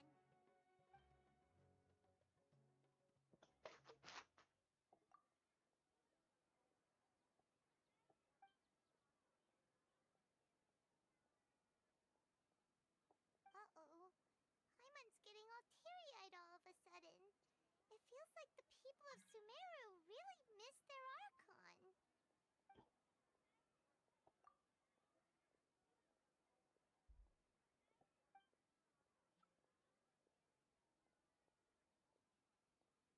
Huh. Could it be because we're Outlanders and Wait a we've only second. just arrived in I'm Sumeru? chat. You know, maybe we're not qualified to receive an answer to this sort of question or something. Well, seems no matter which way we try, we can't find anything that'll lead us to Lesser Lord Kusanali. Guess our only choice now is to try meeting with the researcher that Tainari recommended. He's from Sumeru and even has a position in the academia. Maybe he'll be able to access more info from the Akasha. Tainari wrote an address on the letter's envelope. Oh, it's not far from the city's gate. Let's head over and have a look. Hopefully he's at home. You can try again. Those middle chat thing.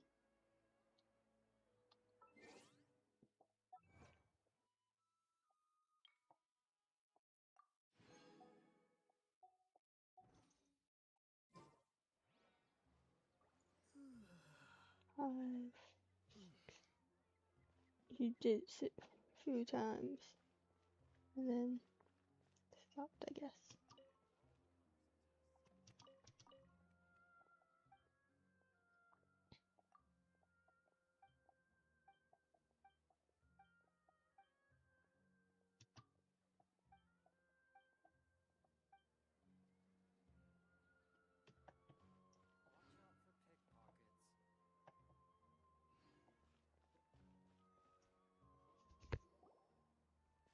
Hello, are you Rohawi? Yes, that's me. Can I help you? Great! You see, Tainari sent us here and... What? Tainari? Please, there's no need to say anything, really. Sure, I admit that the article I published last month wasn't my best work, and maybe the data didn't produce the most convincing results, but... Here, this is a letter from Tainari. Oh, let me see. Oh! Ooh, what a relief. You two nearly scared the life out of me. So, you two just have some questions for me? Seems even Tainari acknowledges my innate ability for procuring information. So, what is it you two would like to know? We want to meet with Lesser Lord Kusanali. Do you want to meet the Dendro Archon herself? This isn't exactly my area of expertise, but let me see what I can find in the Akasha.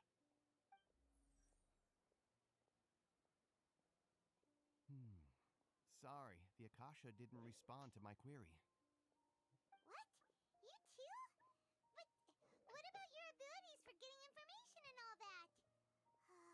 Paimon was sure you'd be able to access more info than we did. Well, as I said, this isn't my area of expertise.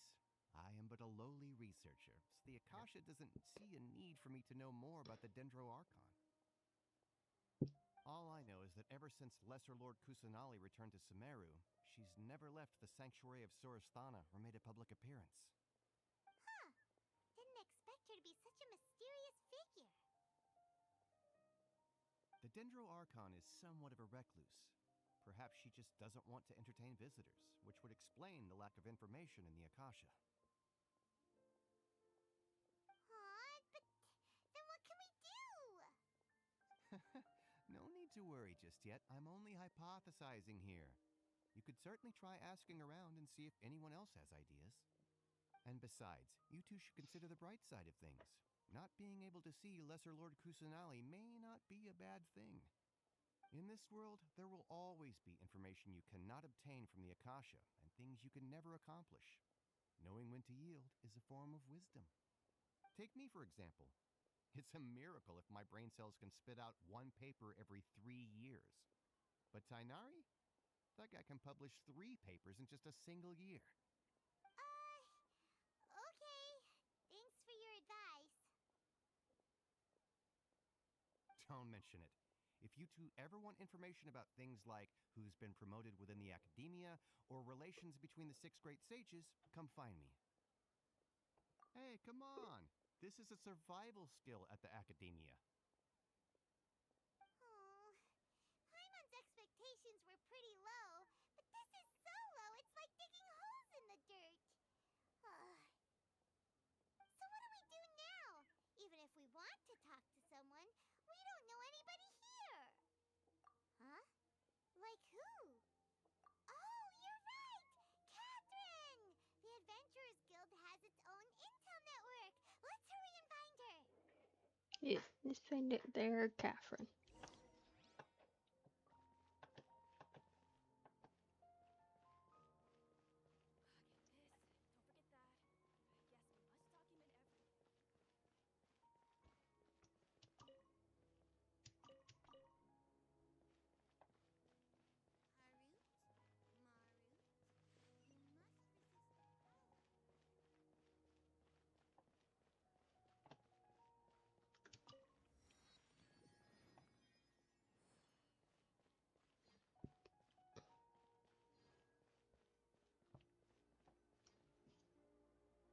Ad Astra Abyssosk.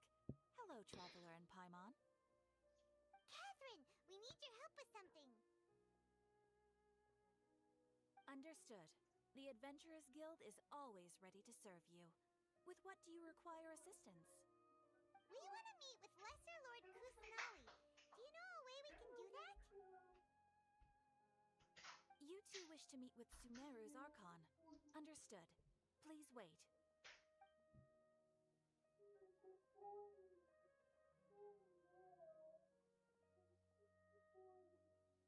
I apologize, but I am unable to call up any relevant information in the Akasha.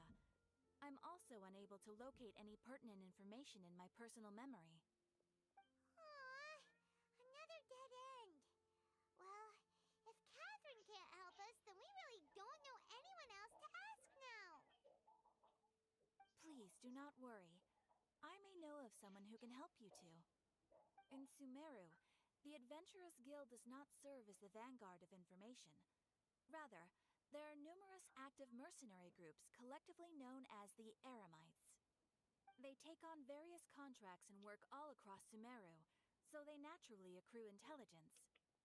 An Eremite brigade called the Corps of 30 is in charge of Sumeru City's defenses. Not only are they the oldest brigade, but they are responsible for managing and coordinating the affairs of all other mercenary brigades. Corps of 30? What a weird name. Suppose Supposedly, they are named as such because their ranks numbered 30 at their inception. Asphalt, an advisor with the Corps of 30, maintains good relations with the Adventurers Guild. Though he's already retired, he and his words carry great weight within mercenary circles. If you'd like to get in contact with him, you can find him at the Corps of 30's headquarters, the Citadel of Rexar.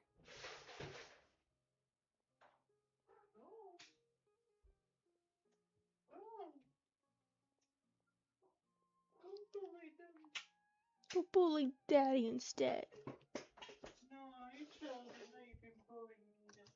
You're welcome. I wish you two the best of luck. We look forward to your exploits in Sumeru.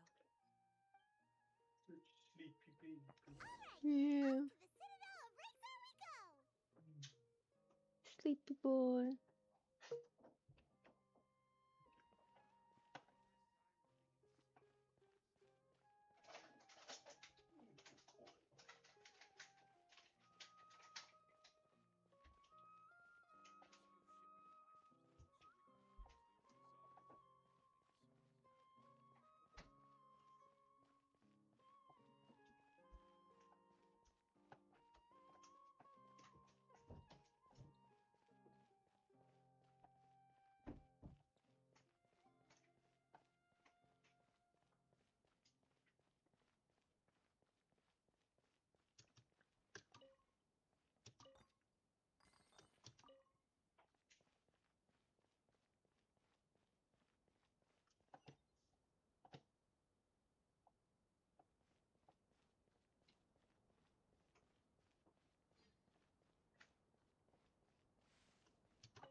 Welcome. The Adventurers Guild told me to expect you two. It's nice to meet you, Asphalt. We'd like to ask you about something.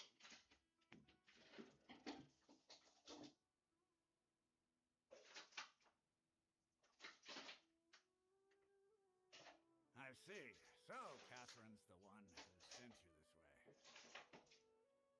Ha! It's true that the Eremites' network is vast, but even I can't help you meet the Dendro Archon. Wait, seriously? That's it? Afraid so. The Eremites are terribly religious, so we don't know much about divinities. As far as the Akasha goes, we can access I bet it off you. We originally Nom, came nom, from the nom, desert. nom. The gods there died off long ago. Since those days, we've used our Nom, own two nom, nom, hands to nom, carve nom. out a living. We don't beg gods for their aid. It isn't just us, though. If you ask me, I think most in Sumeru aren't interested in Lesser Lord Kusanali. Oh? Why's that? Just take the Academia, for example. They're the ones who truly rule Sumeru. Although they believe in gods, most of them only care for the late Greater Lord Rugadavada. In their eyes, she was the one who founded Sumeru and gifted us with the Akasha. Lesser Lord Kusanali just happened to inherit her legacy.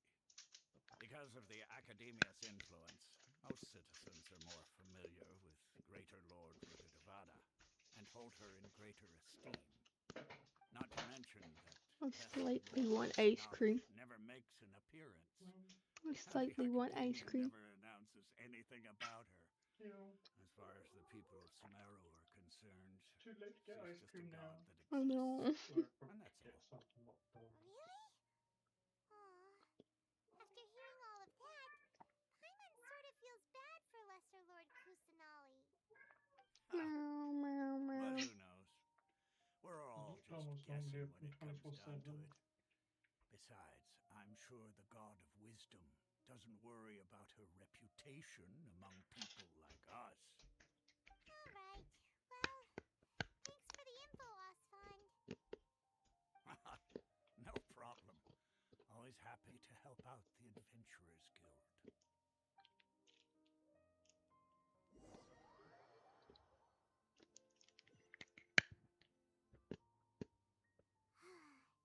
Seems Osfond was right about most people's attitudes here.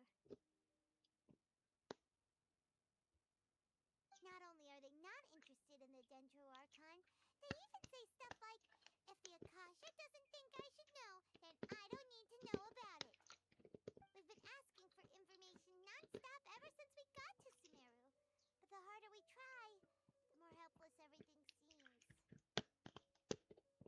Isn't there at least one person in this entire city who cares about Lesser Lord Kusanali? Oh, you two are interested in Lesser Lord Kusanali? Huh? Who are you? From the sound of it, you two are Outlanders who recently arrived here. You've been asking around for information on Lesser Lord Kusanali, right? Oh, I'm sorry. I forgot to introduce myself. I'm Dunyarzad, one of Lesser Lord Kusanali's faithful followers. Whoa, really? Then do you know how we can meet with her? I'm afraid I can't help you with that. But your conversation earlier did happen to remind me of a legend about the Dendro Archon. Sure. It goes like this. Long, long ago, there was a man who heard a prophecy. It predicted that a great calamity was about to befall him. Panicked by what he heard, the man sought out the Dendro Archon in hopes that she would bless him with the wisdom to help him escape his predicament. The man journeyed across deserts and through rainforests and experienced tribulations of every kind. However, he still couldn't find any trace of the Dendro Archon. In despair, he thought, alas, the Archon has abandoned me. He then had no choice but to sorrowfully resign to his fate. Okay, and then what happened? And then, the calamity came. But to his own surprise, the man felt somehow emboldened by the trials of his journey. By relying on his own strength, he managed to overcome the adversity. At that moment, a bird perched upon his shoulder. This bird was, in fact, an avatar of the Dendro Archon. She said, "O Archon Seeker, do you now understand? She and her wisdom have long been found by you. Along your journey, we were in every flower and blade of grass, every ray of sparkling sun, and every breath of dancing wind. So long as you continue to think and ponder, we'll be wherever you go." Yeah, thanks for the story! Paimon feels all warm and fuzzy inside after that. In a way, it seems like this story is also one of the Dendro Archon's avatars. Dunyarzad, since you worship Lesser Lord Kusanali, can you tell us anything else about her? Of course. So did you two know that, I'm terribly sorry, but it seems something's come up now. Let's chat another day.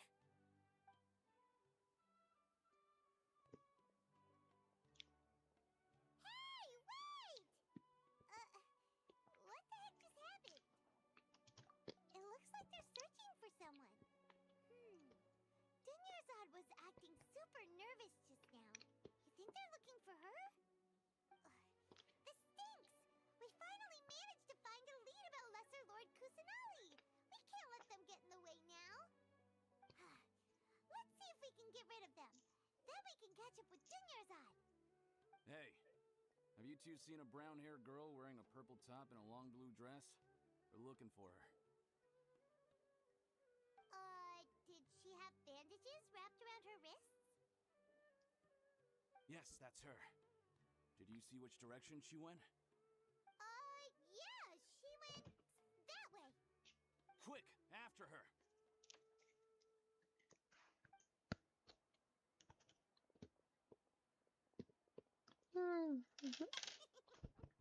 That should keep him busy for a while.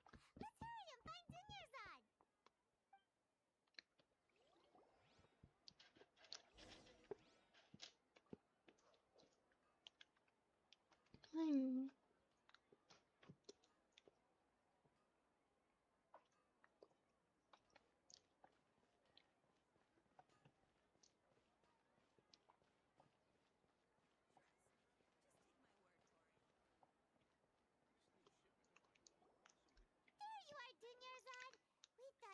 have been long gone by now.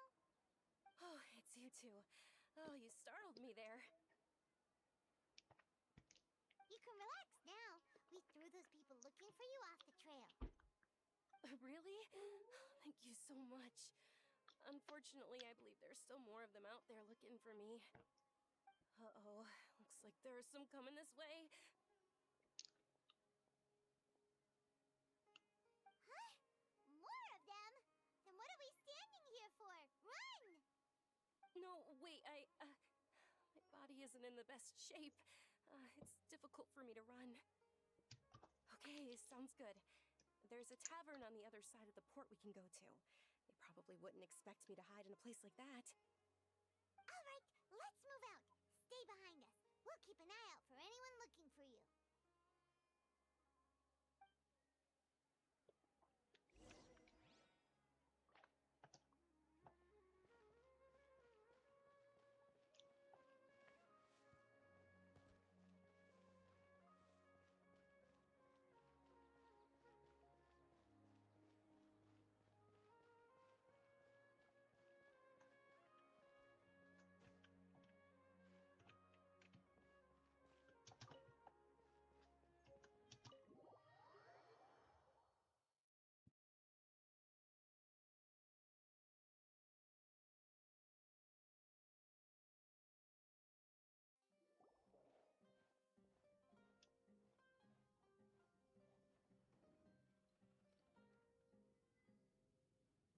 We made it. Oh, they shouldn't be able to find us now. Wait, stand down, Dia.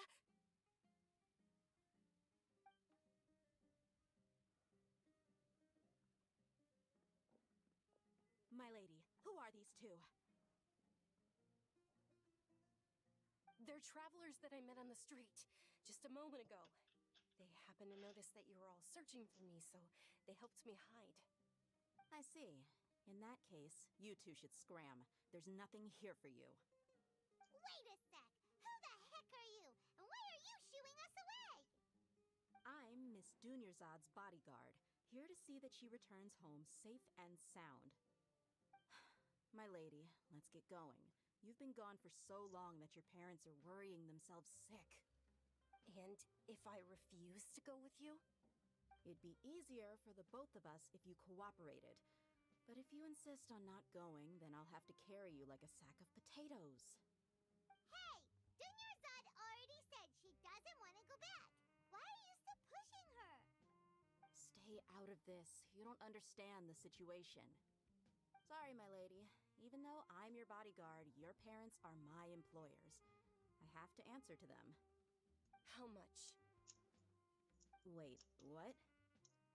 How much more do I have to pay you to become your employer? So you never listen to my parents ever again. Double? A triple? Give me some time and I'll get that much. My lady, this isn't about Mora. I don't know what you think of us Eremites, but let me say this. I like Mora, but I'll never go against my principles. That's why I'm here looking for you. Sure, it's an order from my employer, but my conscience was also telling me it's the right thing to do. And knowing your health, carelessly running around like this is gonna hurt ya. For the sake of those who love you, don't be stubborn. No, you're wrong. I'm aware of my limits, and I know what I'm doing. Honestly, the only people being stubborn right now are my parents. And they know perfectly well that it makes no difference if I'm at home or not. They still won't accept reality. And every time I bring this up, they just change the subject. Dia, you've been living with us a long time already. This should be old news to you.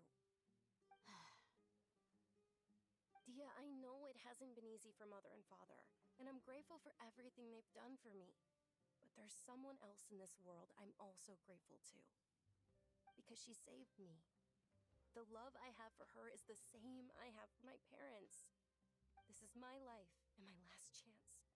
So I want to do something meaningful.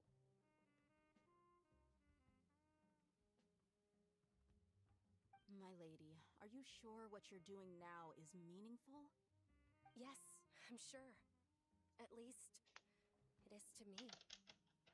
Fine. I won't ask you to return home anymore. But let me make something very clear. I'm only doing this because I respect your determination, not because I agree with you. Thank you, Dia. Sorry for being so rude just now. My nerves were acting up. And I even brought up your payment in such an offensive way. Don't worry about it, my lady. I did say that I like Mora. Besides, that's our next topic of conversation. Today's little excursion caused such a ruckus that every single bodyguard at the estate was deployed. It wouldn't be easy to hide things from your old man. Since this definitely won't be your last escapade, here's a little tip. You should at least make it look like your room and things are still in order when you leave. Also, you'll need someone to cover you for when you're out and about. So, I'll let you hire me, my lady. This way, everyone wins. As for the pay, let's say half of what your father pays me.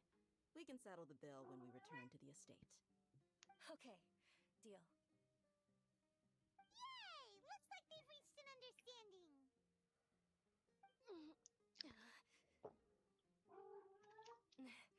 I'm fine, really. I just feel a little tired now that things have calmed down. My lady, stop trying to look tough. We're already in a tavern, so let's rest up and grab some grub. I'm sorry for worrying you two. If you don't mind, I'd like for you to join us. Sure! After you rest up, we want to hear more about Lesser Lord Kusanali.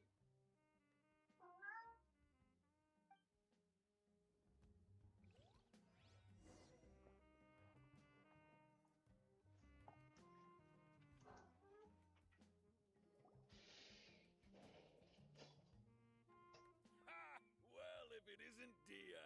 Haven't seen you in nearly half a year. Word on the street is that you're a bodyguard for the Homayani family now. Ha! Don't you find that kind of work boring? Nah, you get used to it. How about a menu over here? You got it. Huh? Isn't this little Miss Homayani herself? We don't get to serve personages like you very often. We'll be sure to prepare our very best. Thank you, sir, but there's no need. I don't have a lot of Mora on me, and I really ought to save as much as I can. But please bring these two the best food you have. They're my new friends, so I want to be a good host for them. Yeah, we're already super grateful for everything you told us about Lesser Lord Kusanali. How about our charcoal-baked agelenach cakes? They're our signature snack, and they run cheap. Look, other customers over there are eating some now. They look kind of burnt and dry. Paimon will pass.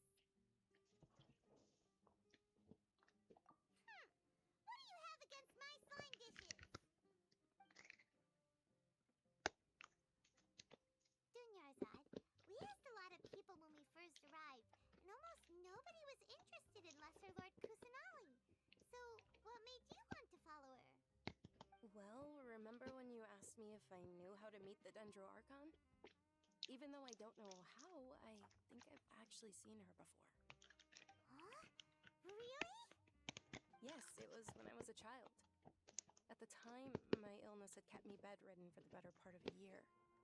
I was stuck inside and couldn't make any friends, and my parents did their best to find treatments for me.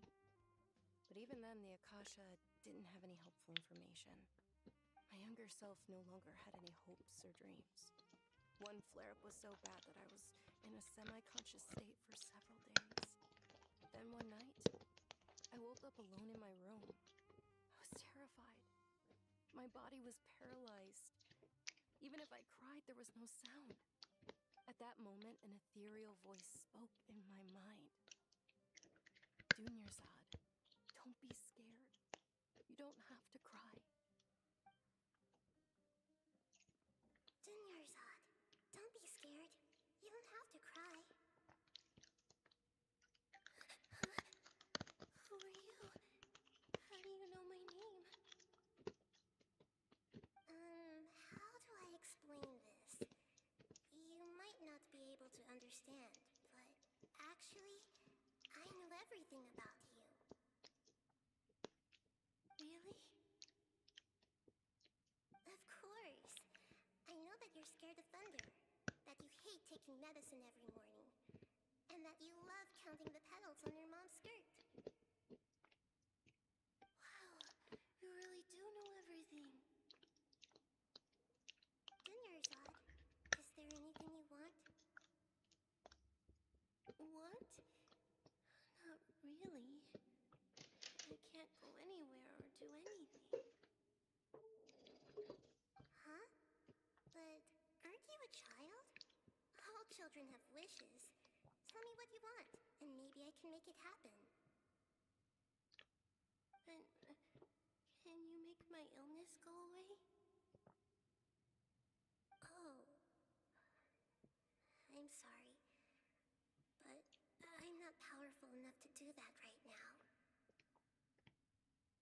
Then, can you be my friend?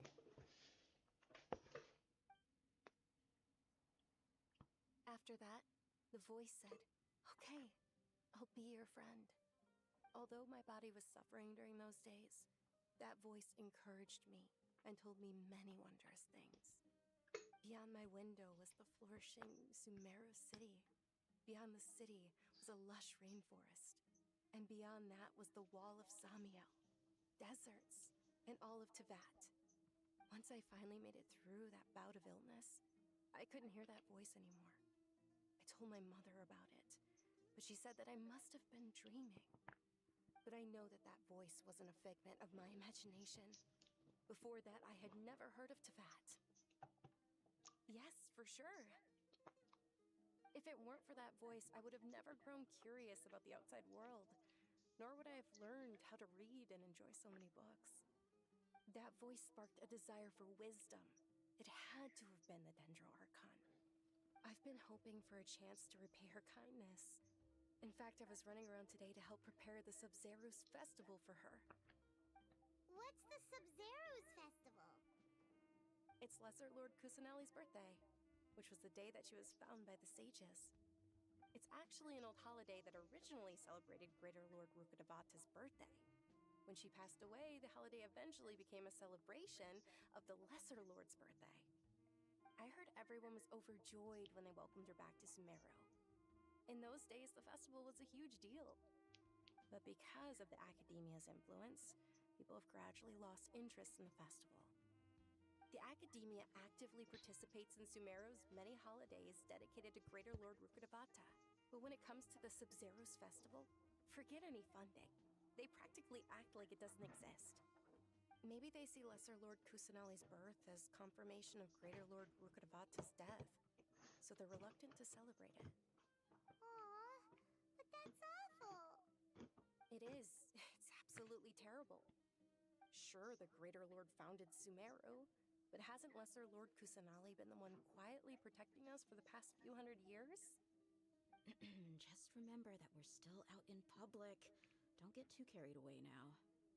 I know that people over by the Grand Bazaar still hold the Sub-Zerus festival to this day. But I hadn't met any of them before, so I was never able to contribute. But recently, I made a friend there who also follows Lesser Lord Kusanali. I gave her my savings because I want her to throw a wonderful festival this year. That's the least I could do for Lesser Lord Kusanali. Hold on, my lady, does this friend happen to be Nilu, the one who sends flowers to the estate? Yes, that's her. I saw her leaving the other day with a nervous look on her face. It seemed like she was hiding something in her arms. Did you give her something? Yes. Initially, I didn't have much Mora prepared, so I had Nilu sell one of my skirts. I've agreed with Nilu to meet up at the Grand Bazaar today and see how things are coming along. Dia, would you accompany me? Sure. That's quite the trip, though. I'll carry you. No, that would be too much, even for you. You might as well just accept the lift. If I let you walk, who knows how long it'll take us. And if anything happens to you, then I'd really never hear the end of it from your father. But of course. Nilu will be thrilled to hear there are more people interested in Lesser Lord Kusanali.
Milu.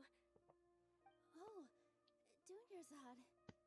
It was taking you so long that I assumed you got trapped at home, but you made it in the end. Uh-oh. But if Dia's here, that means you got caught, right? You could say that, but everything worked out. She's on our side now.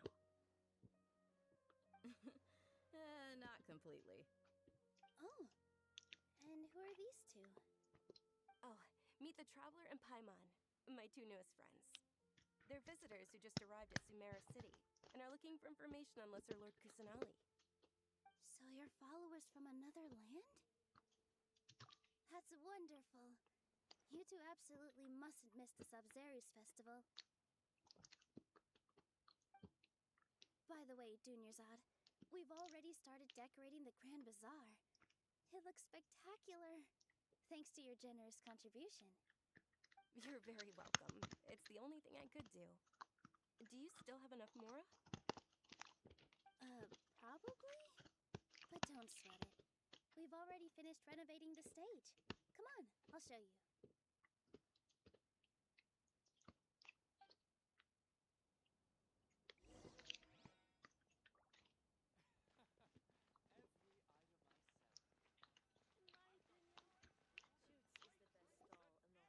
Wow!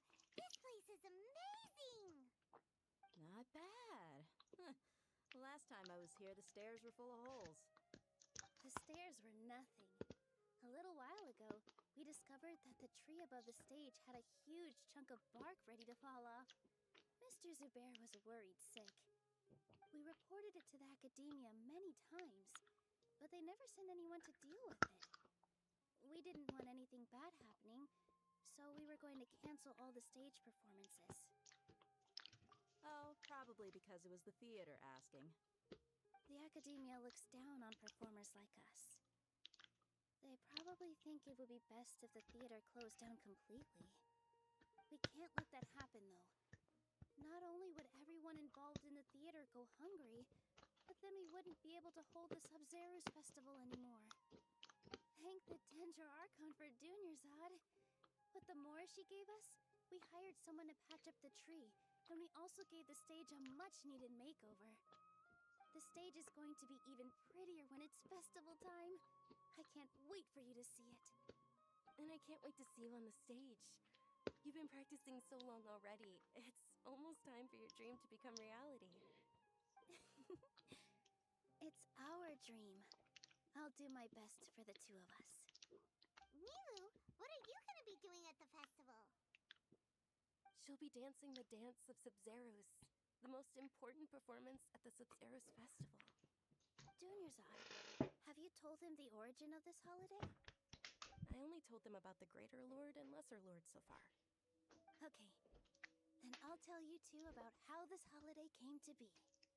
According to legend, the Sabzeruz festival was originally the Goddess of Flowers' birthday celebration for the Greater Lord. A long, long time ago, on one of Greater Lord Rukkhadevata's birthdays, her friends threw her a celebratory banquet. Some of the gods got drunk. One started playing music, and the Greater Lord started singing, so the Goddess of Flowers began to dance. As she danced upon the grass, countless beautiful parisaras began to bloom wherever she stepped. Those brilliant purple flowers became her dazzling stage. All the gods clamored, "Oh, if only time could stop at this very moment."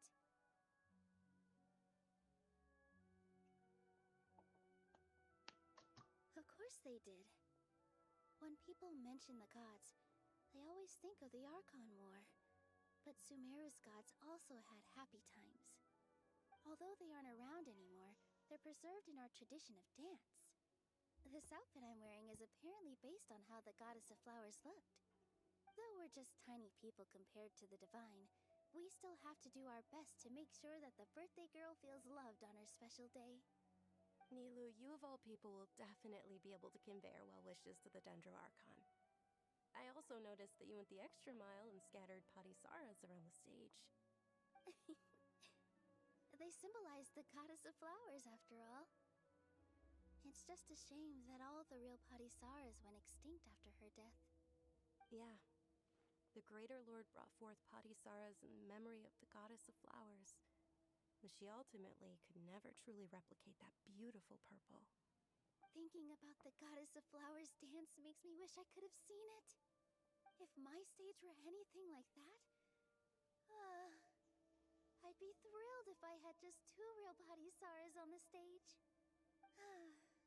So, Traveler and Paimon, what do you think? Interested in the Sabzeruz festival? Will you two be coming? All of Lesser Lord Kusanali's followers will be there for her birthday. It'll be a good opportunity for you to learn more about her. Ooh, Paimon thinks that's a great idea!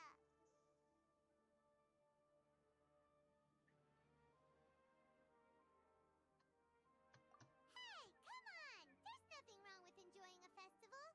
Besides, it's Lesser Lord Kusanali's birthday. She'll be happy to have more people who are celebrating it. So how about we all attend the Sabzeruz festival together?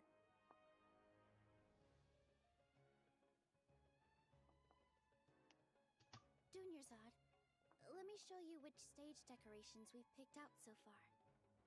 Traveler and Paimon, if that doesn't sound interesting to you, then feel free to explore the area. Everyone at the Grand Bazaar loves Lesser Lord Kusanali, and we're all looking forward to the Sabzeruz festival. In that case, we'll take a look around.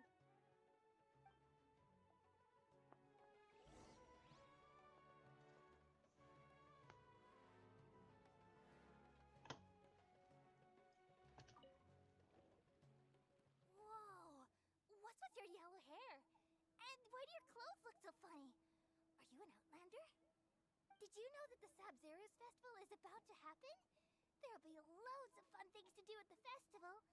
But the best part is when Ferris, the Knight of Flowers, passes out candy to everyone.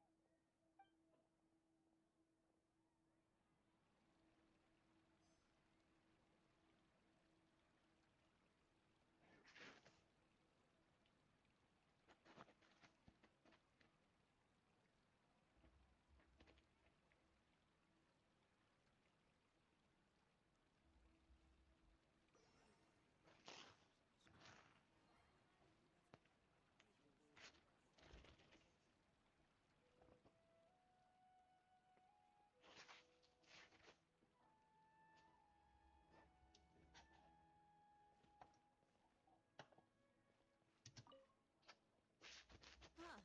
Revamping the stage for the festival couldn't have been easy, that's for sure. I bet this year's festival will be one to remember. I don't know much about the Grand Bazaar, but I do know that the residents here have a penchant for song and dance. 2 things that the academia doesn't particularly approve of. Oh, and the perfume sold around here is a lot better than what you'll find elsewhere. The fragrances are longer lasting and they're gentler on your skin and... I mean, that's what I've heard at least.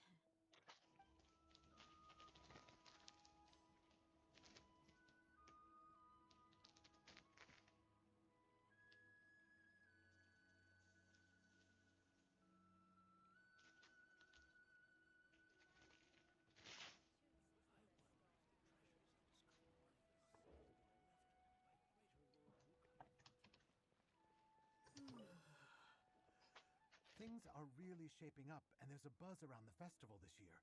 We're expecting people from all over to come by this year and buy things during the festivities. Don't be fooled into thinking that Sumeru City has the best of everything. Some festival snacks are only offered here in the Grand Bazaar. And when it comes to musicians, dancers, or singers, the Grand Bazaar's got the best of the best. Sure, those folks at the academia might not like it, but what's a festival without song and dance?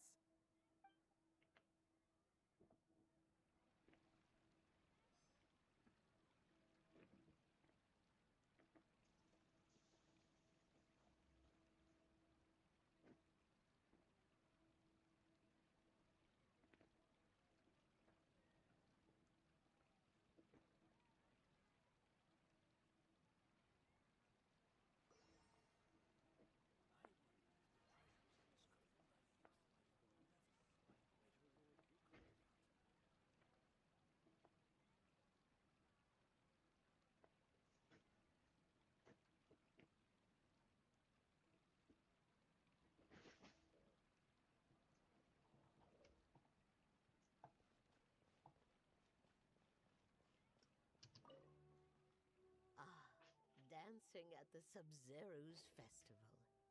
You know, I also danced when I was younger.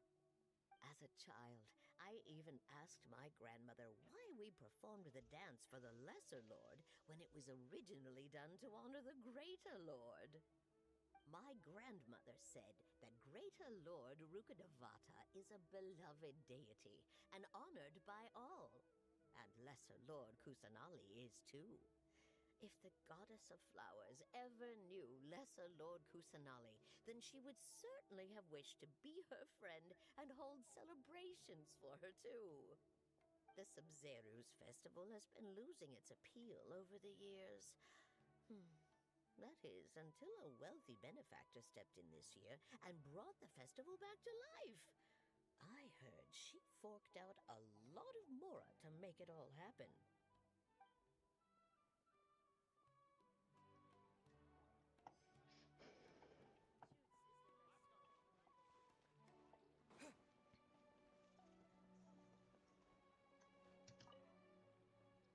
Milu, your outfit looks amazing. There's also something different about you from when we first met up. I thought I'd add a little extra pizzazz to my dress for the festival. See? Wow, did you sew all that yourself? Uh-huh. Sewing is a fundamental skill for everyone in the theater company because we make all our own costumes.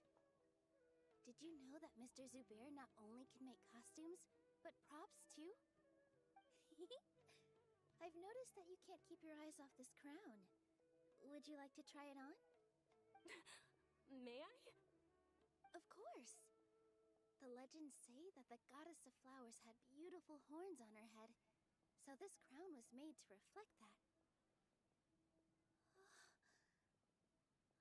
Dunyarzad, you look absolutely stunning with it on. It's like I'm looking at the goddess of flowers herself.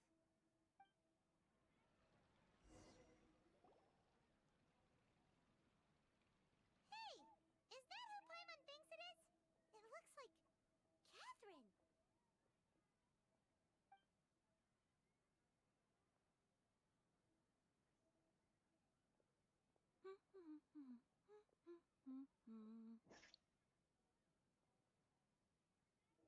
Huh.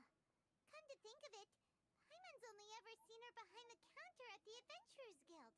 This is the first time we've ever seen her taking a break. Hey, Catherine! Oh, hey! It's the Traveler and Paimon! What's shaken? Whoa. Break time Catherine sure sounds a lot less formal than usual. Paimon was still waiting for her to say Ad Astra Abyssosque. Sure. Standing behind the counter at the Adventurers Guild doesn't require any complicated functions. But saying and doing the same old things over and over again can get pretty monotonous. Like watching the same Fontaine movie day after day. But take you two, for example. You travel across Teyvat to enrich your lives and gain new experiences.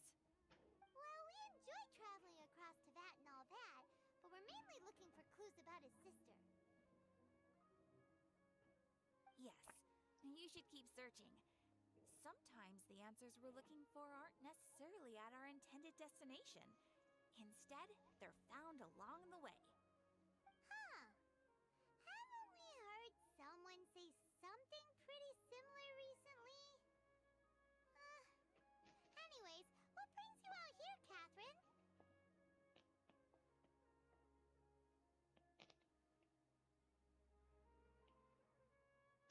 No, not particularly. I guess you could say that I'm loving the recent atmosphere here. If festivals bring happiness to everyone, then that's where their true value lies. Oh, it looks like it's about time for me to be heading back now. Alright, we'll see you next time at the Adventurers Guild. Oh, by the way, thanks for connecting us with the Eremites. We've already made some great friends in Sumeru City thanks to you. I'm sure you two will get along well with the people here.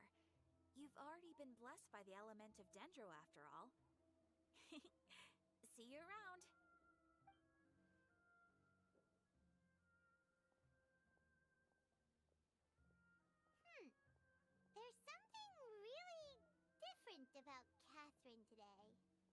Hey, traveler. Paimon. Oh, hey, Dia. What's going on? I've got something to tell ya.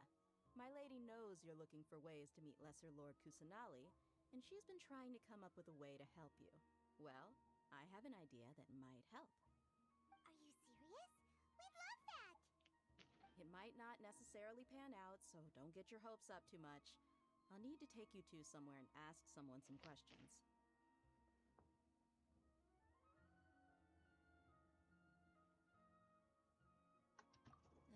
My lady is feeling a little worn out at the moment. Nilu's found a place for her to rest. After I take my lady home, let's meet in front of the Citadel of Regzar. Sounds like a plan!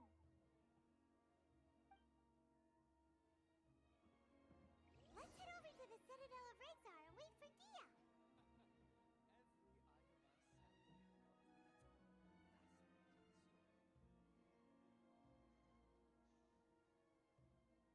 all kinds. What's so great about Zoots is the best stall in the whole bazaar.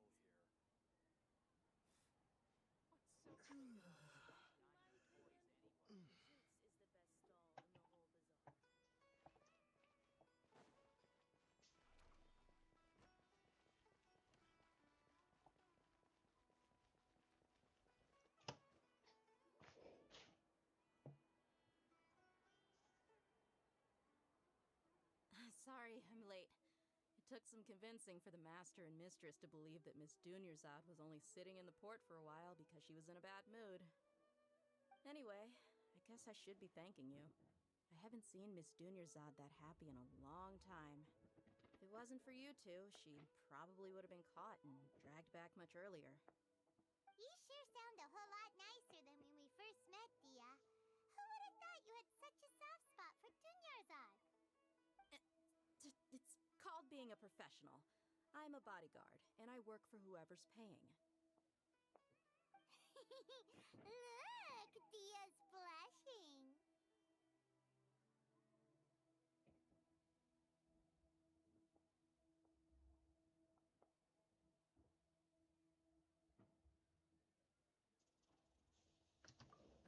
Listen, you two. I don't expect to be working for Miss Dunyarzad very long, but I hope to finish things on a positive note if possible. Let's cut the chit-chat and head into the Citadel. We'll see if the person I know has a way for you two to meet with the Lesser Lord.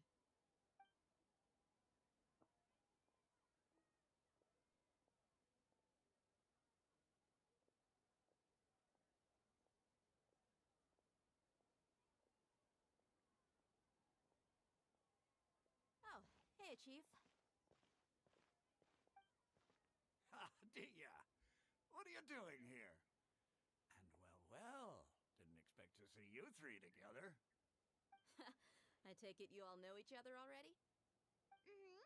We met this morning after the Adventurers Guild pointed us to Ozfon for more info. No kidding. Huh. So, where's Ruksha? I thought I'd help these two out by asking about the theft. Anything you can tell him? Ruksha's gone over to the Academia. The Grand Sage recently ordered Sumeru City to begin bolstering its defenses, so people from all over have been called back to the city. Since you've already mentioned the theft, I suppose I might as well tell him what we know. Appreciate it, Chief. Theft? Sorry, what the heck are you guys talking about? Just recently, the Academia lost something, and there's a chance the item is connected with the Dendro Archon. This case might just somehow help you in meeting her. I suppose that's one way to look at it. But if you ask me, the case is more about the Academia than anything else. Let me fill you in. The Academia recently sent a convoy to pick up an important package from Aru village. Word got out, and the convoy was robbed on its way back. The Grand Sage took the whole matter very seriously. Not only did he dispatch the Matra, but also enlisted our help in the search for leads. All we know so far is that whatever was stolen is currently in Port Ormos. You two have heard of Port Ormos, haven't you? It's the largest commercial port in all of Sumeru. You can travel there by leaving Sumeru City and heading south along the river. The Academia's grip isn't long enough to reach all the way to Port Ormos, so the city's a little more laid back, meaning the population's also a mixed bag. You never know who you'll meet there. Apparently, what was lost has a great deal to do with the Akasha, knowledge, and even the gods. I'm afraid I don't have any other details for you, though. If you're interested, maybe you could head to Port Ormos and ask around yourselves. If you want my advice, try introducing yourselves as students of the Academia once you're there. Are you serious, Chief? All the Academia students are in Sumeru City, you know. Why should they pretend to be students in Port Ormos? If you're also interested, just go there and see what happens. Count me out. I've got plenty of work to do here for the Homayani family. And take it from me, if you two really do decide to visit Port Ormos, you'd best watch your backs. Let's just say that the Eremites there aren't nearly as friendly as those here in Sumeru City. There are even some extremists who go around shouting slogans like, "Retake Sumeru for King Deshret." Word is that more and more are joining their movement. They're becoming a real headache for Chief and the others. You bet they are. King Deshret's been dead for thousands of years. Now they start spreading rumors of his return. Ridiculous. Not everyone's like you, Chief. Even the desert natives who abandoned their homes in the wilderness still wish to have a god of their own. Well, Traveler, that's about all the information we have for you. Thanks, Dia! And you too, Osfond! Since we've gathered all we could for the moment in Sumeru City, let's head to Port Ormos and see what we can find next. Yes, Miss miss. Dunyarzad is looking forward to seeing you both at the Sub-Zerus Festival, so be sure to get yourselves back here in time for that. Good. Then we'll see you both at the Sub-Zerus Festival.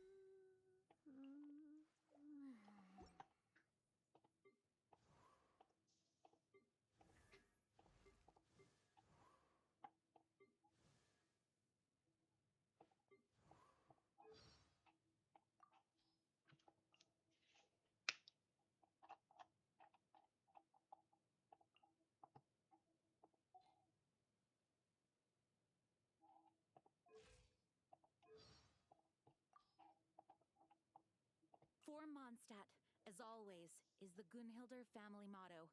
Every time I use my vision, I am reminded of my mother and the hopes of the people of Mondstadt. For Mondstadt, for freedom.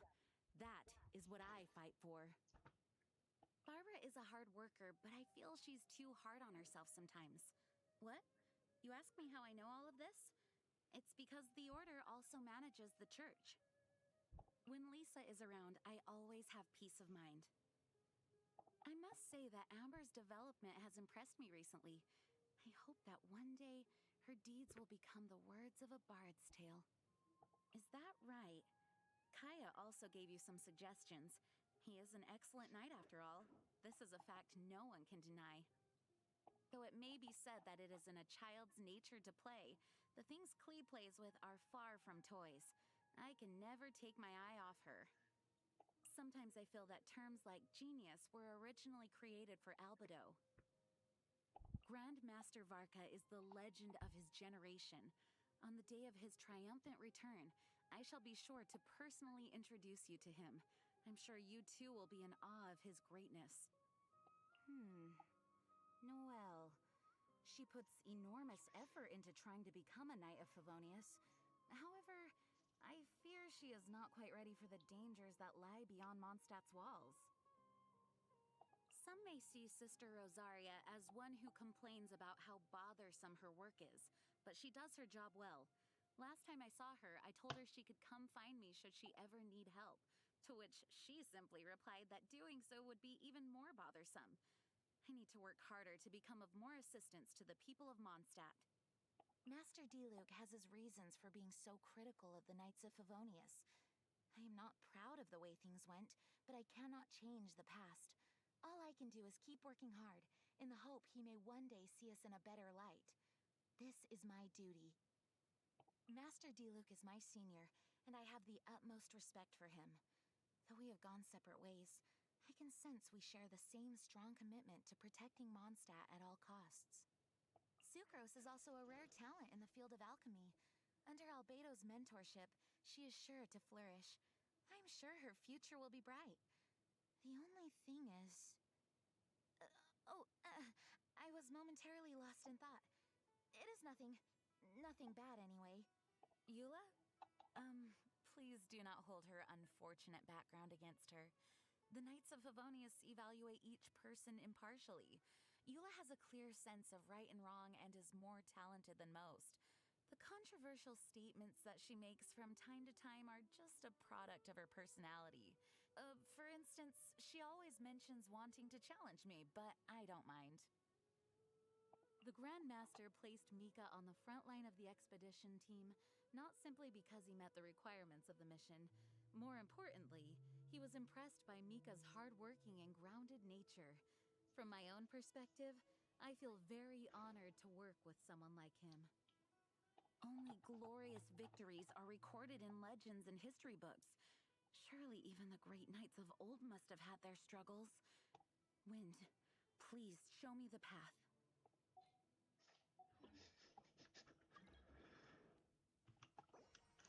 Sure.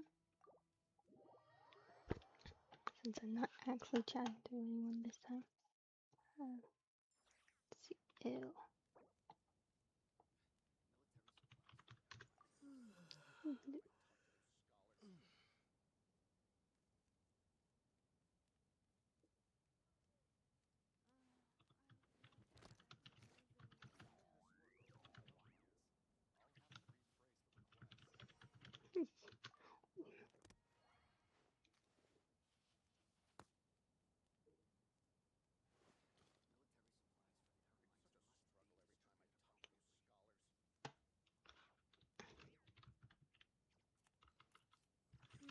Good.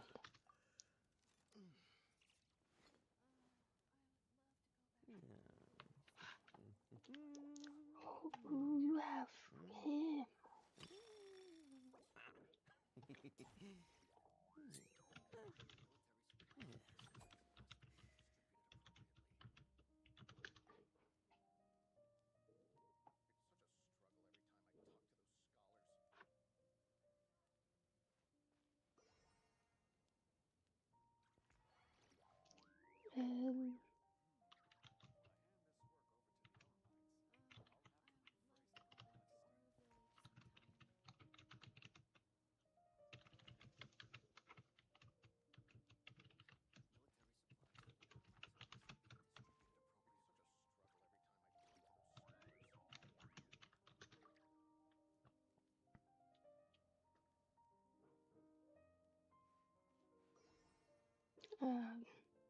Okie dokie. Being a captain takes more than just captain grade strength. The most Yeah, important let thing me is... just check which one I don't know. I If I did, needed. I'd be a captain by now. Definitely not that one. What buses do you need? You don't need any. You don't need any. You need it. Let me just teleport there.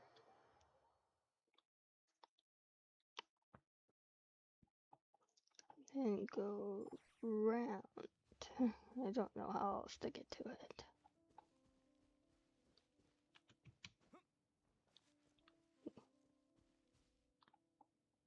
Nope. Like, how dare it?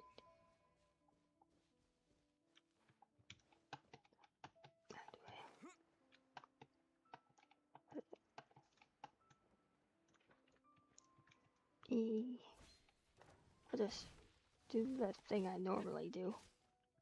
Cause it's easier. Do I have any good fire ones? Cause I do not.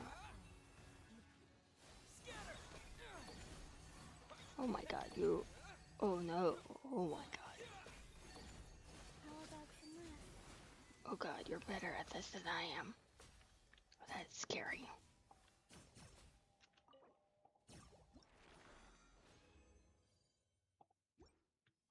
Oh my god, you're better than this than I am. Oh.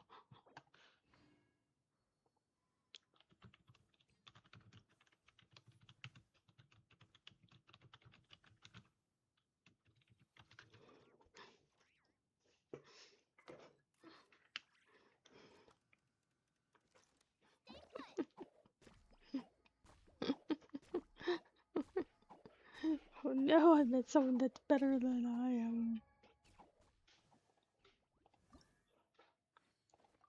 We'll finally see him.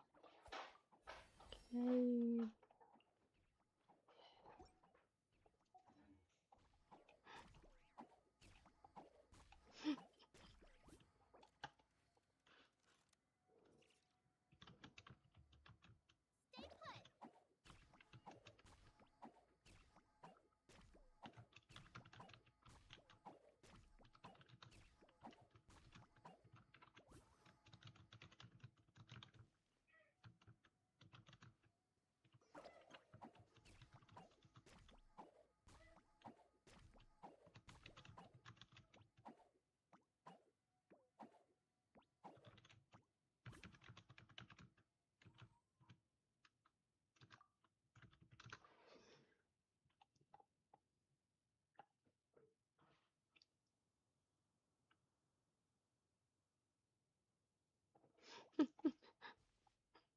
You are so much better than I am. I so still want him. I do need the boss really bad, actually.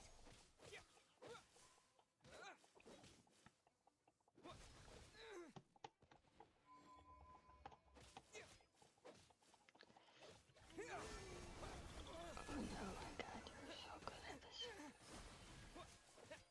Forest, protect us. For the everlasting. You kill this boss like it's nothing. That is scary.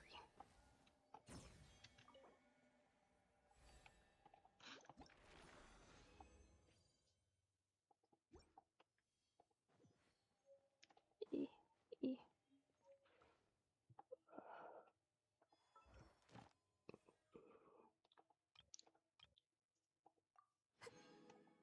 Okay.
While you're thinking, I need one more for you. Does anyone else need anything?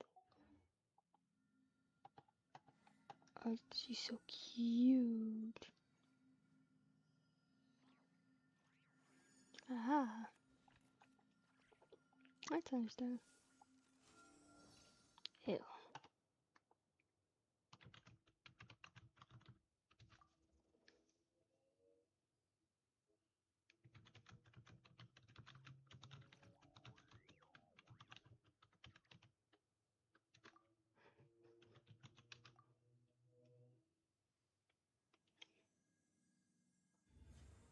Trouble.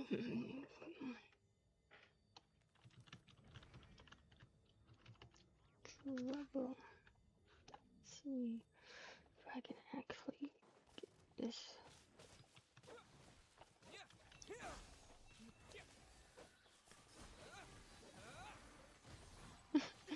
Oh, trust me, I'm trying.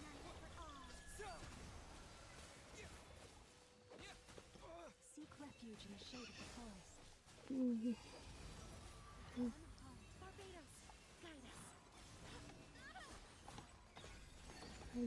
guide us. I needed this.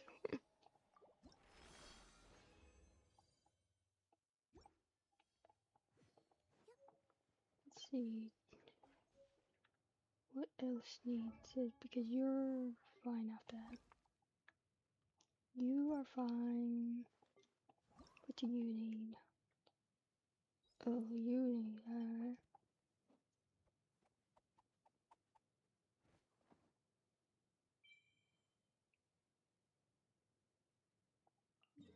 Where's that at?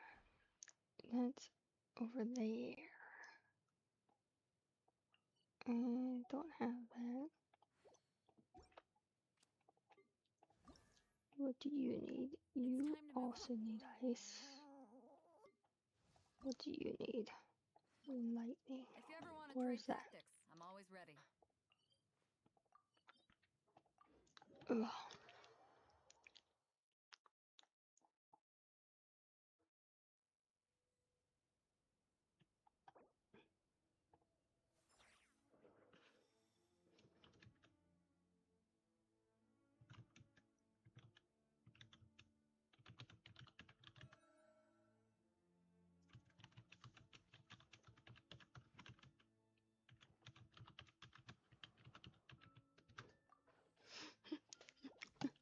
Sometimes get unlucky and only end up getting weapons. How do you get there? Yeah. Why is this lightning one all the way up there? Why does it bring me down here? There's yeah.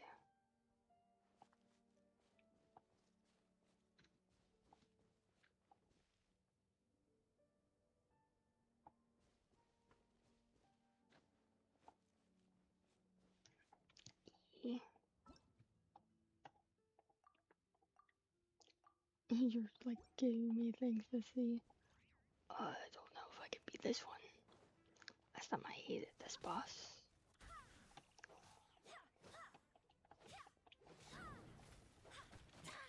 If I remember, like, I don't like this boss. Yeah.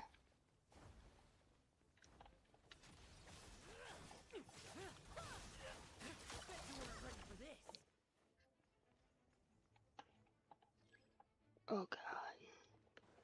Like.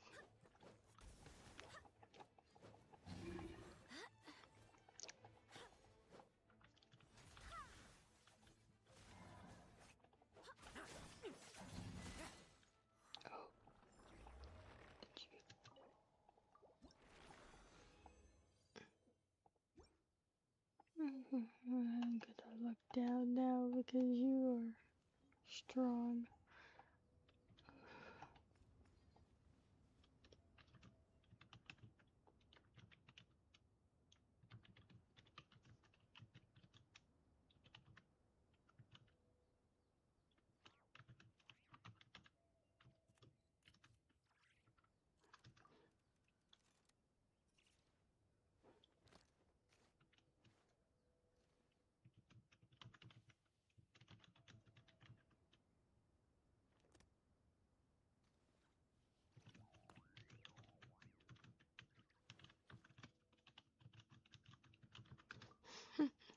I'm so slow at that map. I can't beat at all.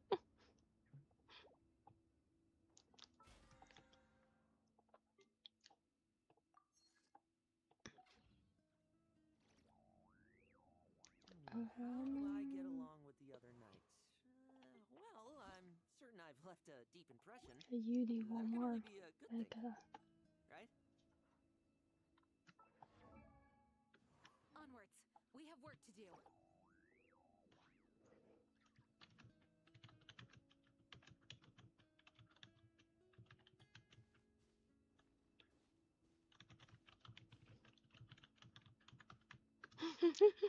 Orca. I do need.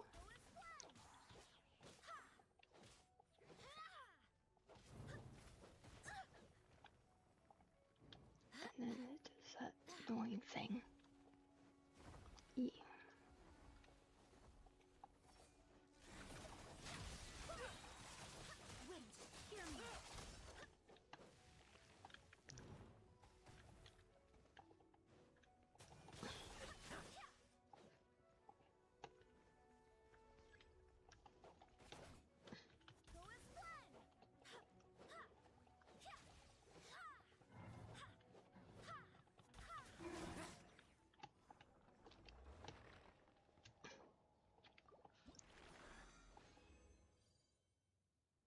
Oh, now you give me the 2. You wouldn't give me a 2 last time.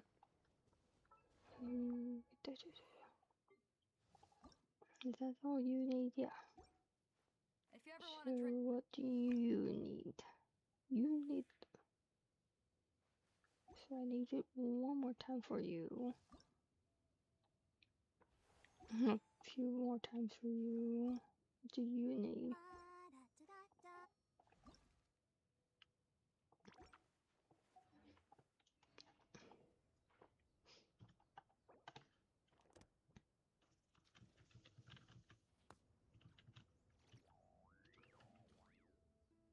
I do hope the Knights of Favonius are all working hard.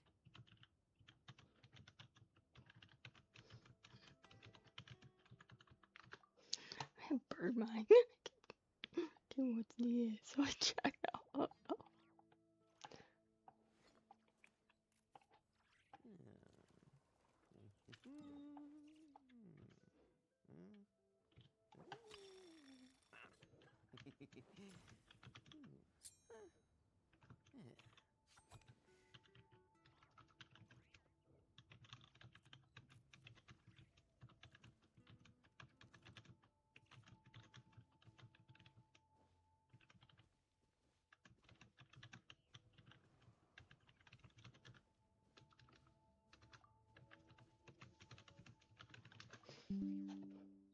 I got 3 characters that need this one, so I might do this boss scene. I got 3 needing this boss.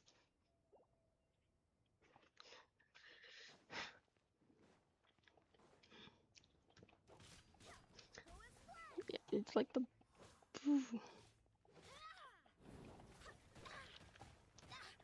Yeah, no. Lightning.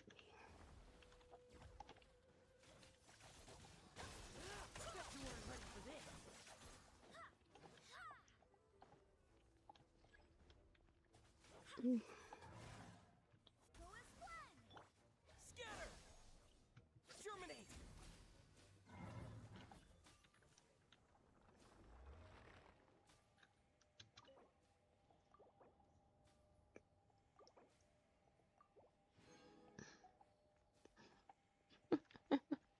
First.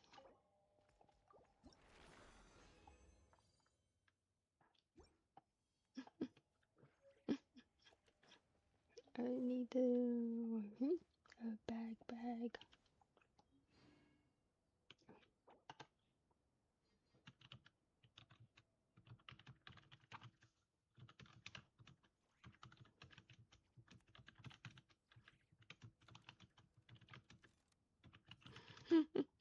First time I needed to use my moves, I never needed them to use them before.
Name them the moon ones.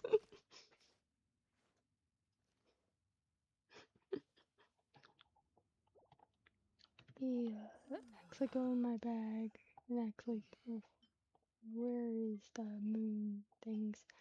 Cause I think I should actually use them. See if I'm gonna.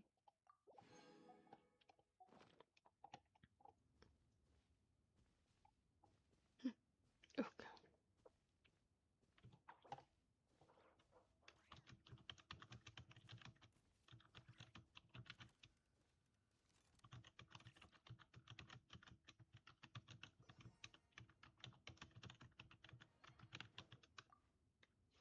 I've been playing this month, so I always start on the first.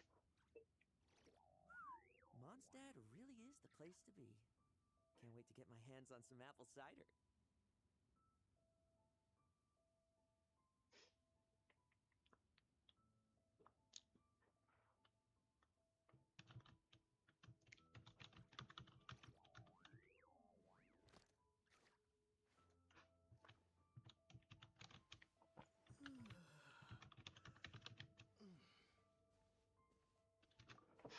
So I had to look about you. Thanks.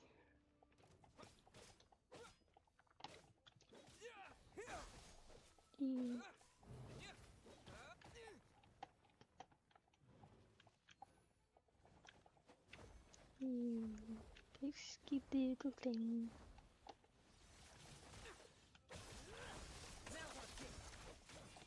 God, I want him so bad.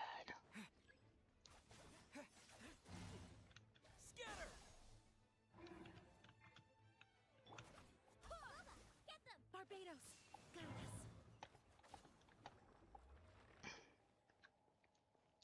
Got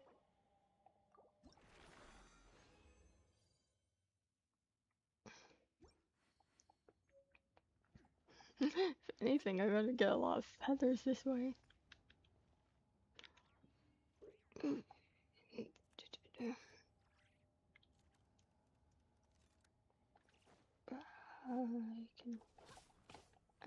Oh, did a pair myself, sorry.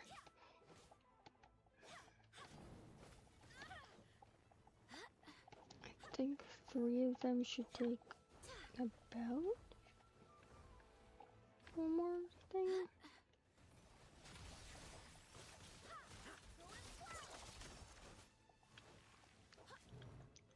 At least to level up again. But I cannot do a thing right in the middle of a fight.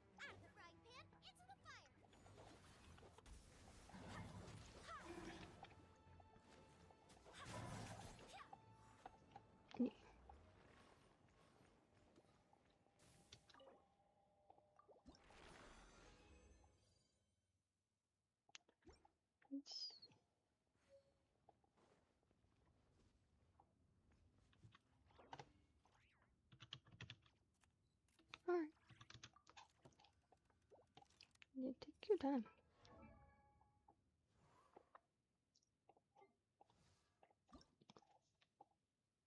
I will do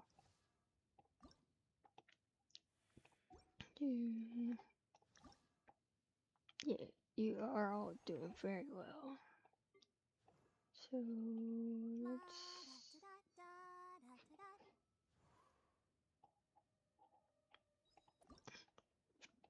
Being a captain takes more than just captain grade strength.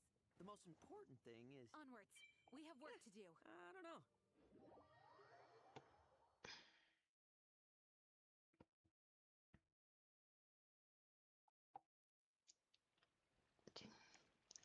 unlock the other thing while I'm waiting. This spot.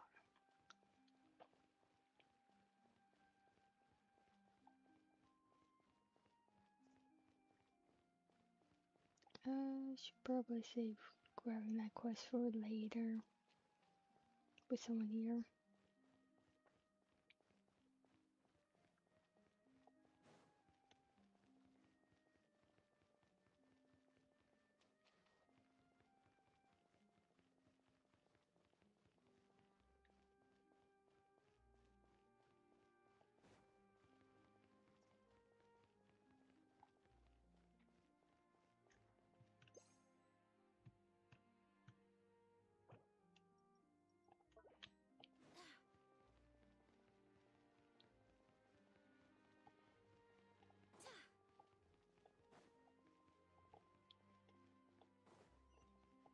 E.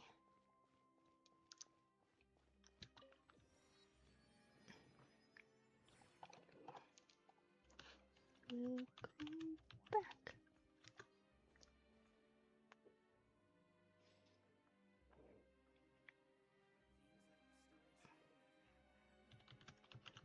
Problem.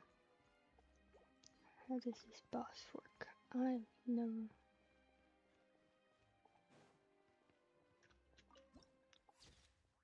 Grab this check thing since it's right there. Where's that boss? Alright, it's to the right.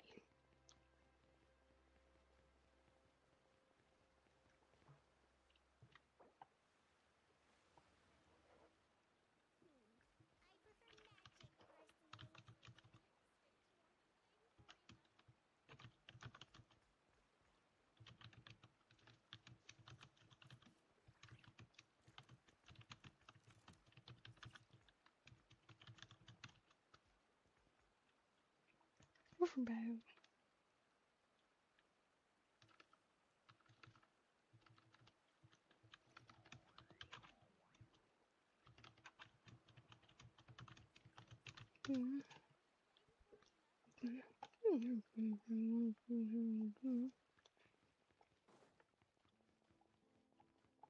E.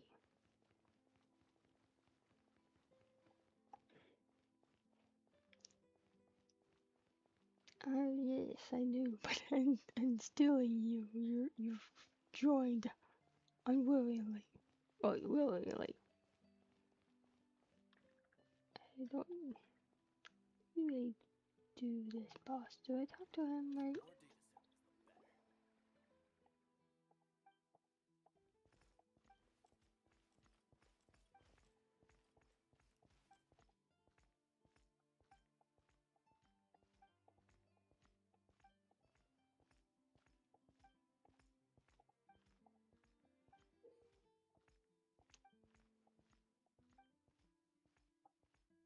I need this one.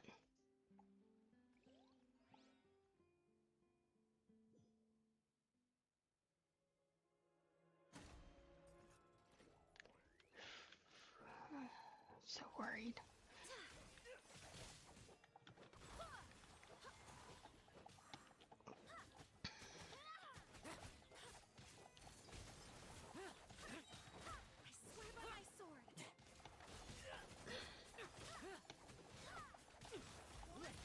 My Jane might be a lot more helpful.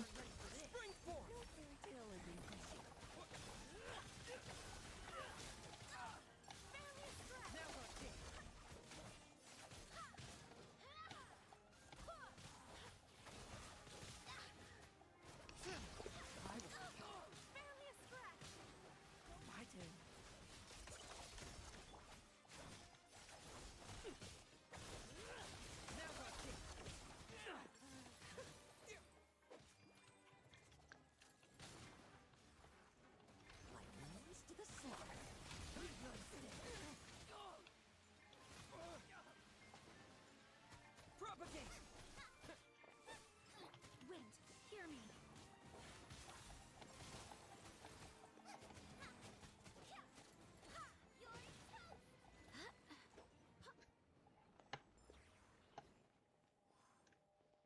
Oh my god, we actually did.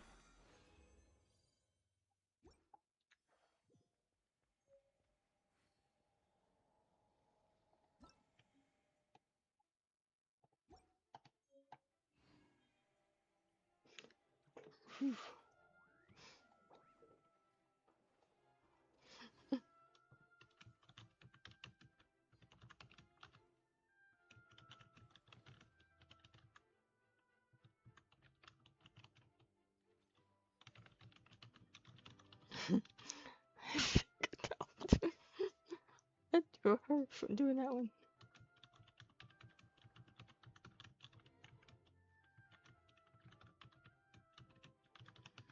I think we're lost. Yeah.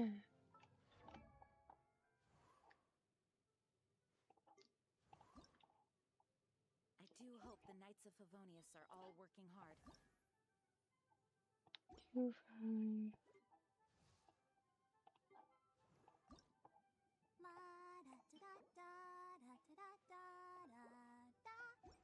You need a different one. What do you need? Fire. We have it.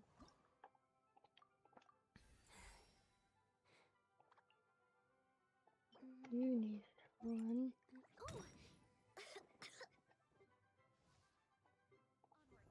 What do you need?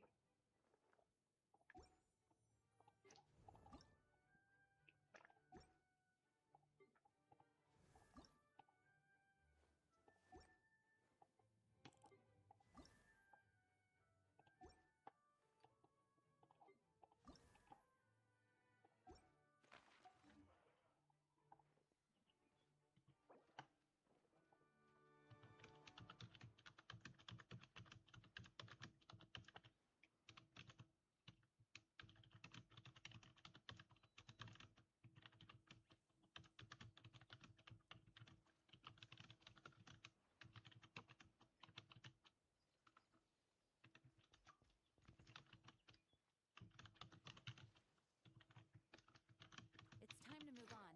We shouldn't stay here. It was you, right? Yeah, it was to you. Where are this? Is that one?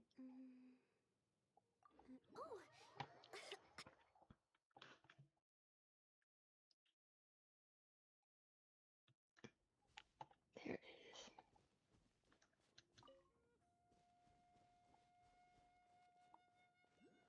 It seems to be this way. You're gonna bother us, Drows? No.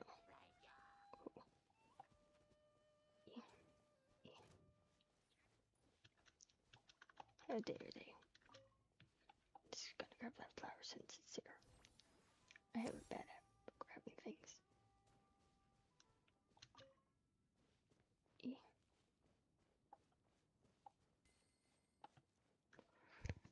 Oh. This one's needed. This boss, and then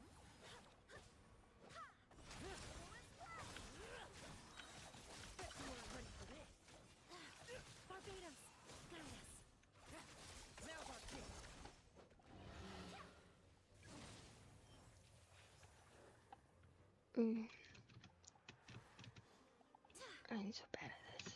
I've never been good at the line thing.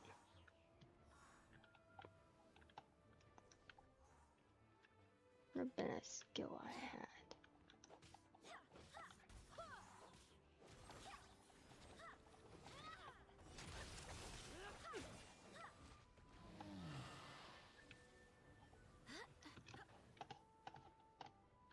Yeah.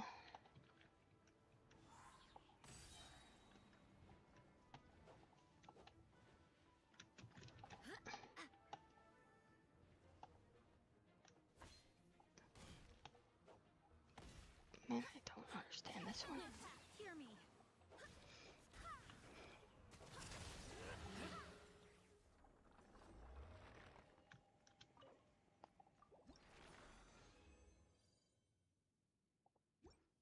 I got 2 exactly. Oh, lovely. You're jumping.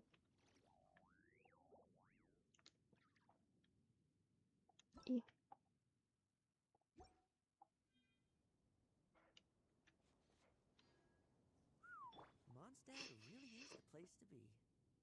wait to get my hands on some Hey. apple cider. How funny.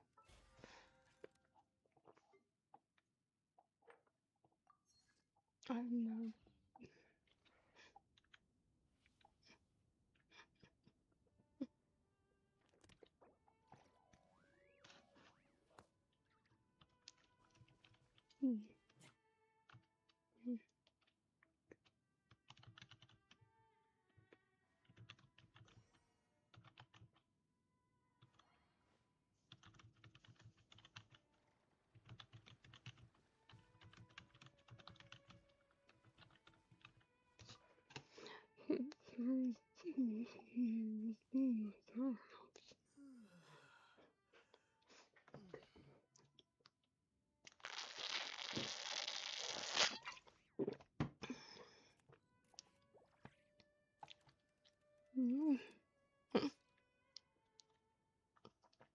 Being a captain takes more than just captain grade strength. The most important thing is... I think you I don't know. need If I something did, I'd else. be a captain Not by you. now.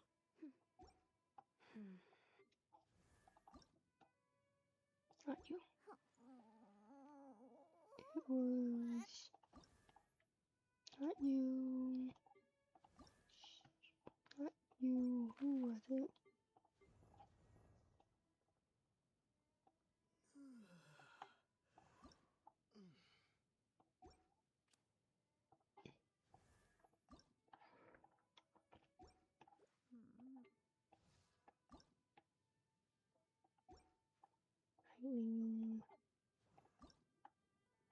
It was you. I don't think I have a close one for you. Apple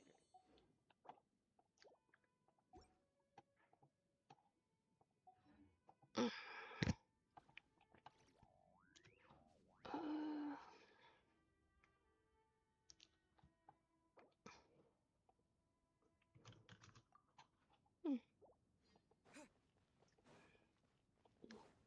Oh. Scatter! Get to work! Struggle all you want. Let's fight.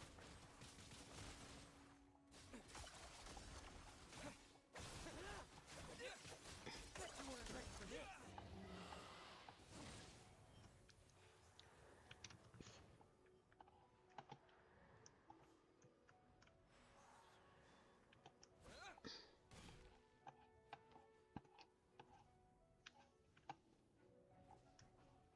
Propagate! Fulfill our pact! I will do this.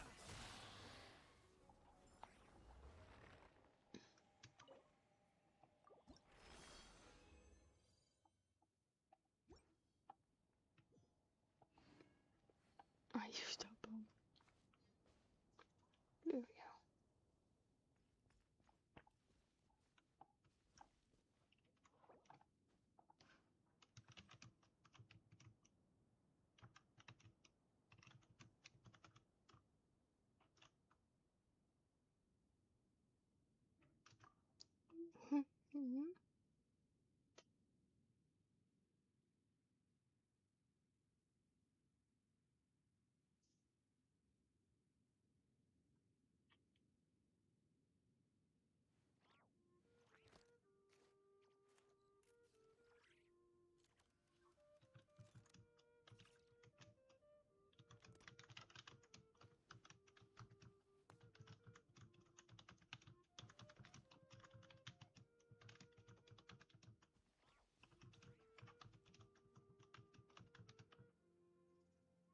I'm doing good. How are you?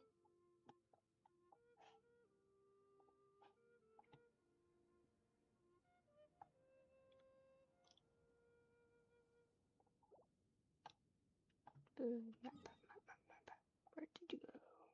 You teleported here.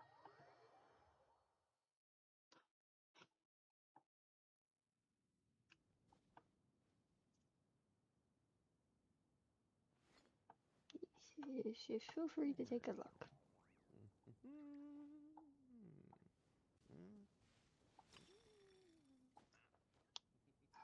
How's your day?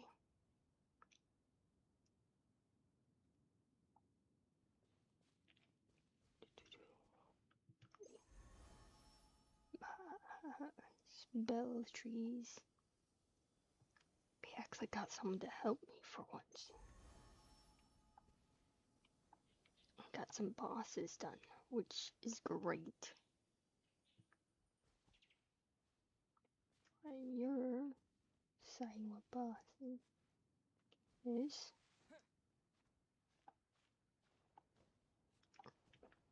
Gonna grab any flowers I see and stuff.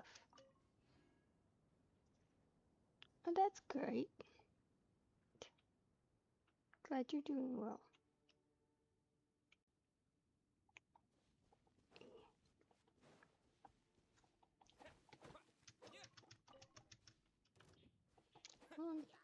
Get that last thing to fall.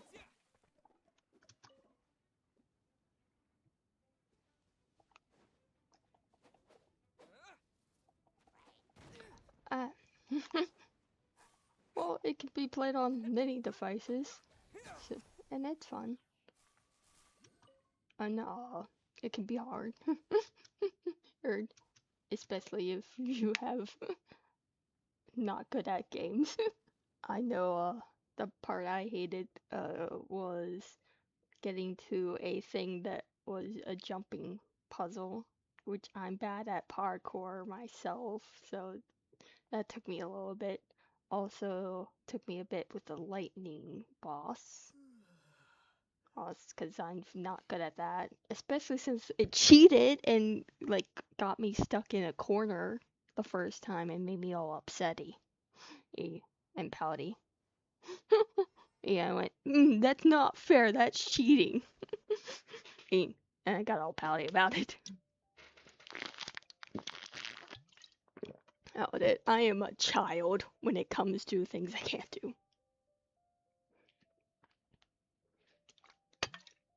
I'm just gonna collect flowers and stuff while I wait for them to answer. If they don't answer a bit, yeah, instead of getting mad, I usually get upsetty. I will start crying like I'm a toddler. Or I am not a adult when it comes to losing. I am a child that ends up crying. Like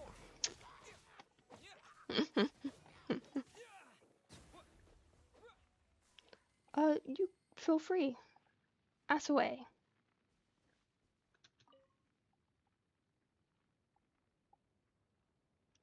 Look, the person here.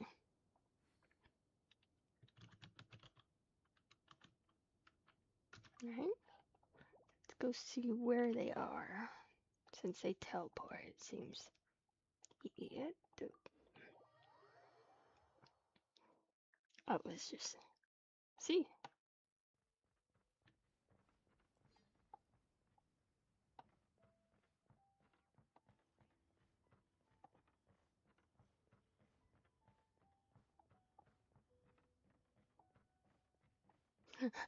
Oh dear.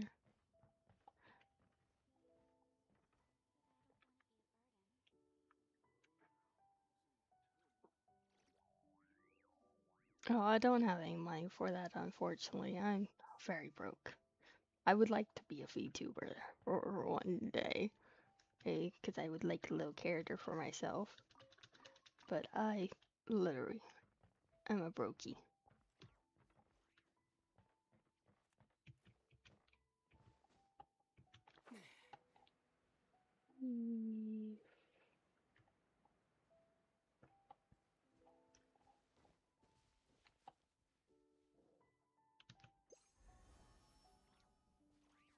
Oh, I can't do that tree. Yeah, okay.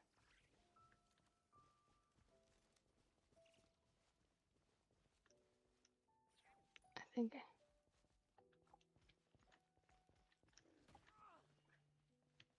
it's not a bad thing to be a brokey. It's just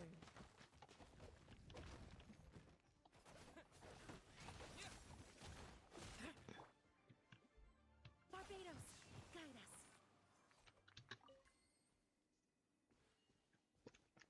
I'm assuming you're trying to get to the water one, aren't you?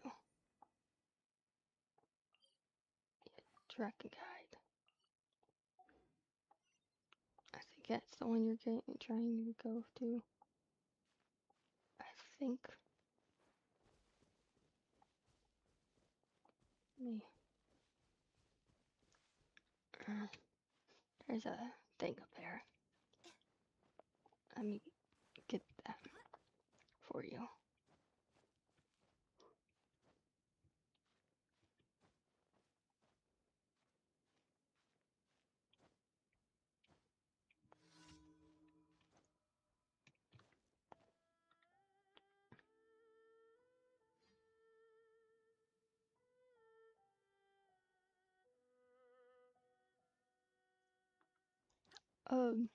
I probably would like a cat boy, personally.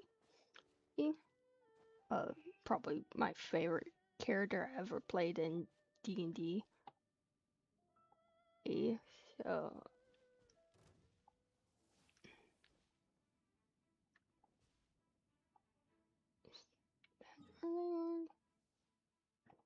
something else.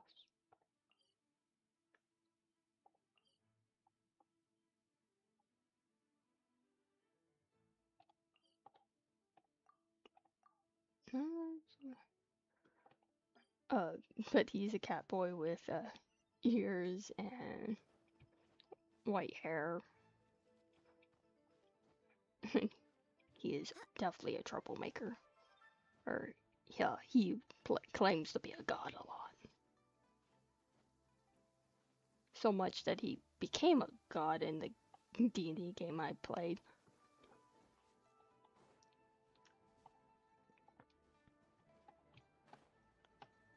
Okay.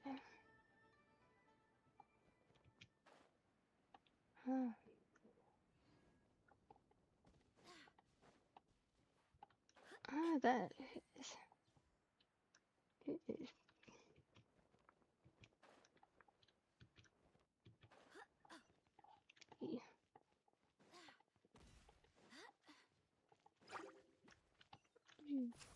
Biscuiting. Oh my god, you killed those like they were nothing.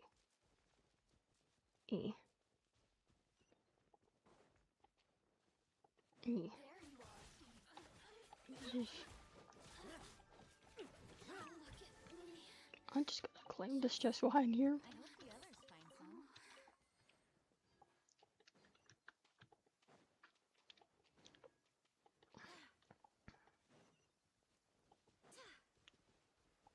And yes, let me unlock this. So next time I can get down here easier.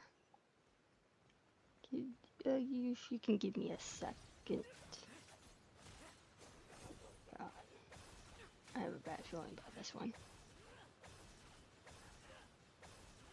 I need this one too, but...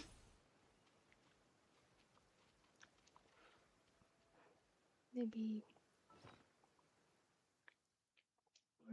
Where... We'll give my... And that.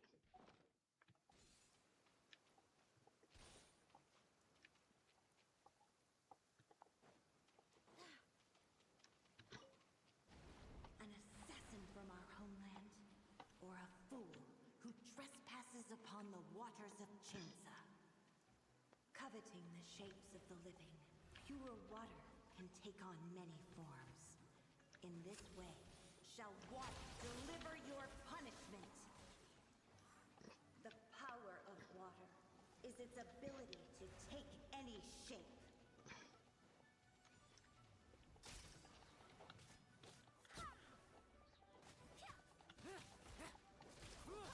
Without solid ground, terrestrial creatures become simply helpless. That boss you can really easily.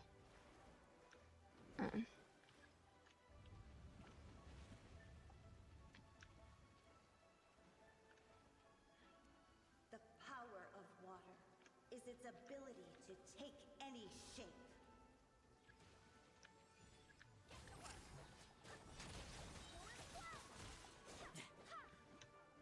Wind, hear me.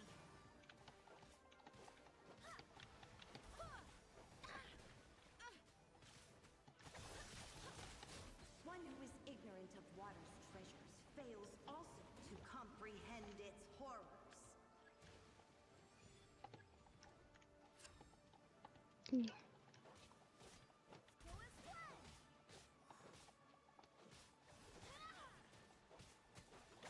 see what happens when you lose your foothold. I wouldn't even know how to work a VTuber if I even got one. I don't even know how that works.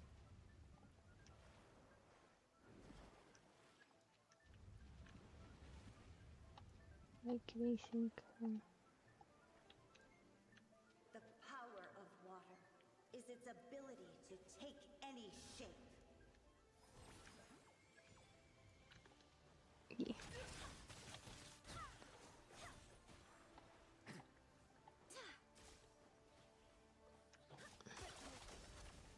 I so want the thing he has. Rain falls and rivers flow.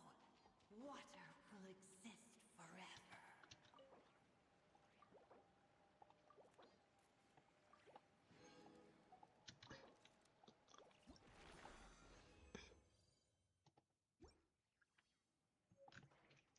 E. The rain won't slow me down.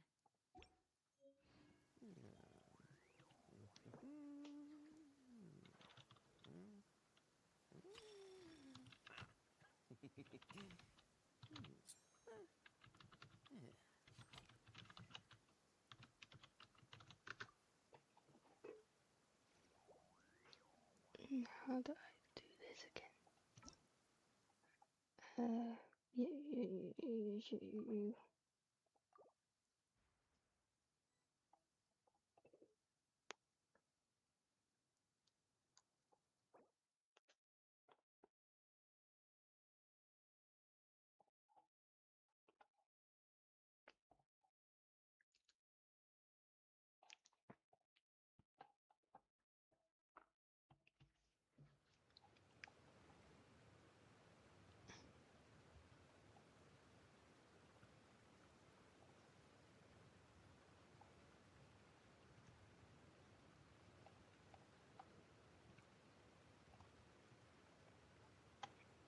I think they're gone.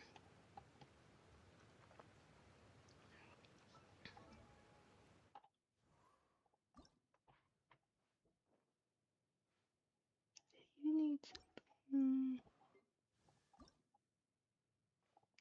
Just need flowers. Let's go collect those.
I'm just curious. Am I supposed to like eat them? Something.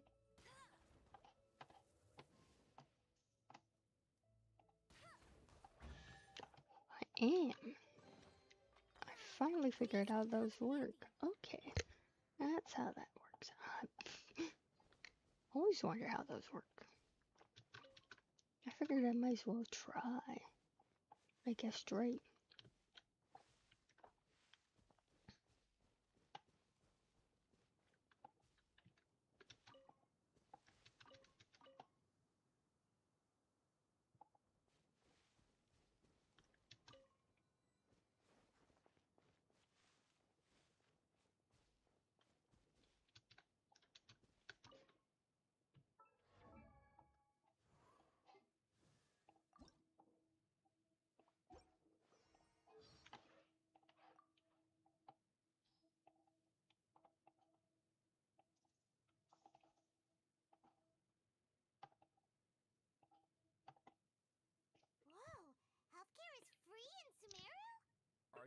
going well, Paimon?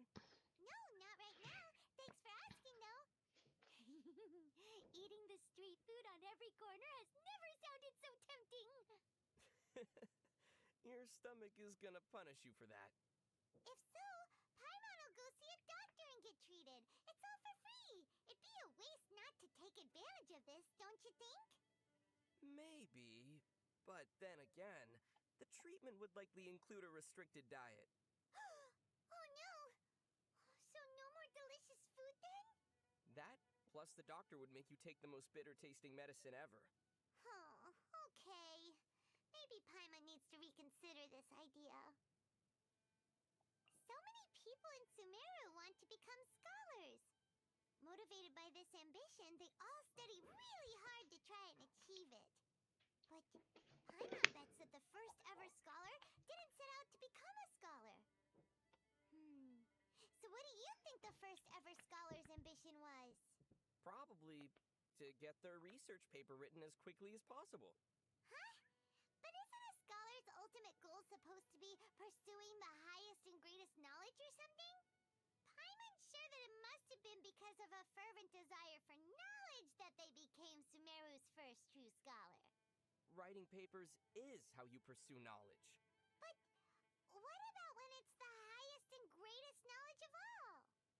Even then, if you wanted to prove it, you'd need a research paper. And after that, you'd need to start working on another paper to validate your original thesis. Okay, Paimon's got it. Come on, don't look so sad. It's not like you have to worry about writing papers yourself. You've never had to write a paper before, right?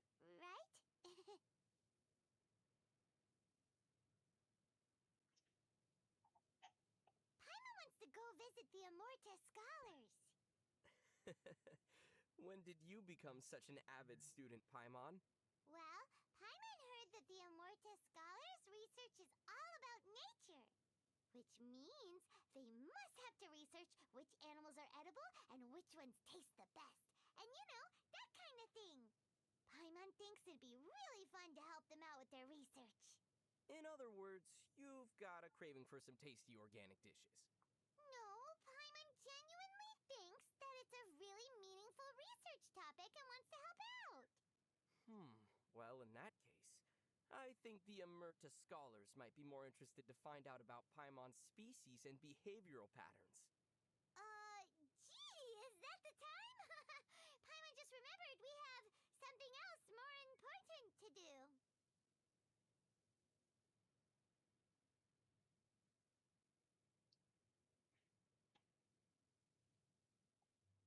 Sumpter bees are adorable. Paimon likes how the people who keep them give them each a special name based on their most distinctive traits. For all we know, the Sumter Beast might be giving each of us a name in return. Maybe that's how they respond when we call their name. Really? So what kind of name do you think they'd give us? Moo. How is anyone supposed to understand that? A rough translation would be vociferous, pestiferous, melliculous, niveus, microbipedal. That's the scientific name, of course. Oh? What would the common name be then? Noisy two-legged critter. Hey, why keep only the negative traits?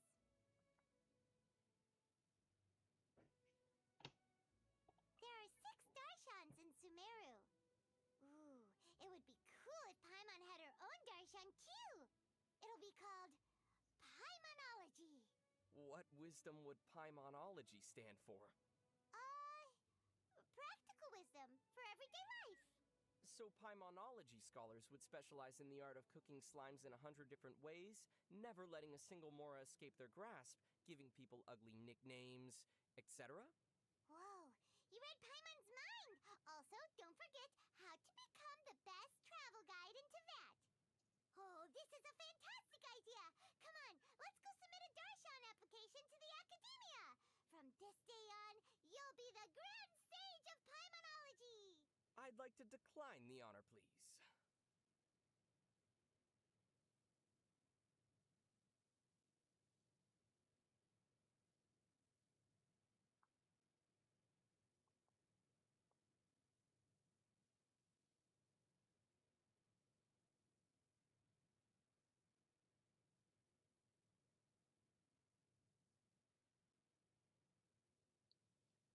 Did you know that there are all kinds of strange shroomkin in Sumeru?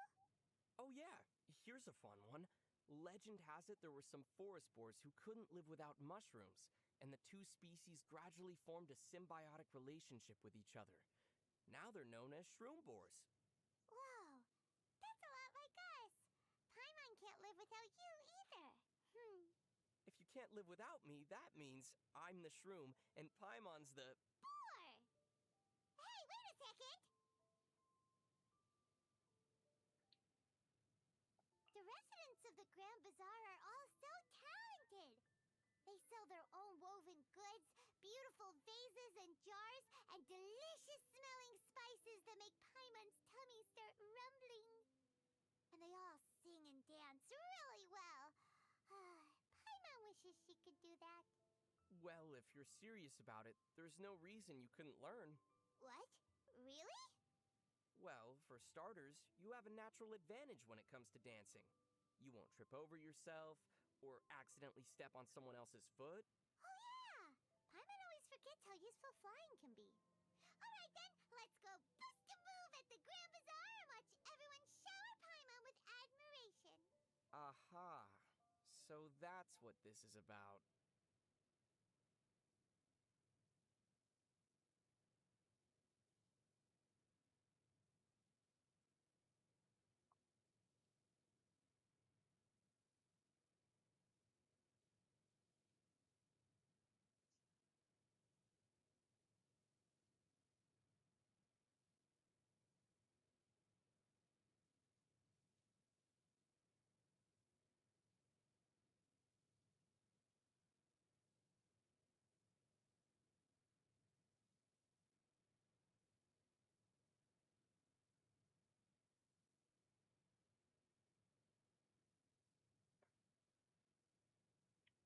People in Sumeru seem to take divination and fortune-telling pretty seriously. For starters, there's astrology, although only the scholars get to practice that. But ordinary citizens have their ways too. They can do divinations with just a cup of coffee. It's the nation of wisdom, after all. It seems like people have an insatiable curiosity to learn about everything, including their own future. Paimon heard that they can tell your fate just by looking at the bottom of a finished cup of coffee. Sounds way easier than climbing to the top of a tower and staring at the stars all night. Oh, so you're interested in learning your fate now? Yeah, although Paimon's really more interested in finding out what the coffee tastes like.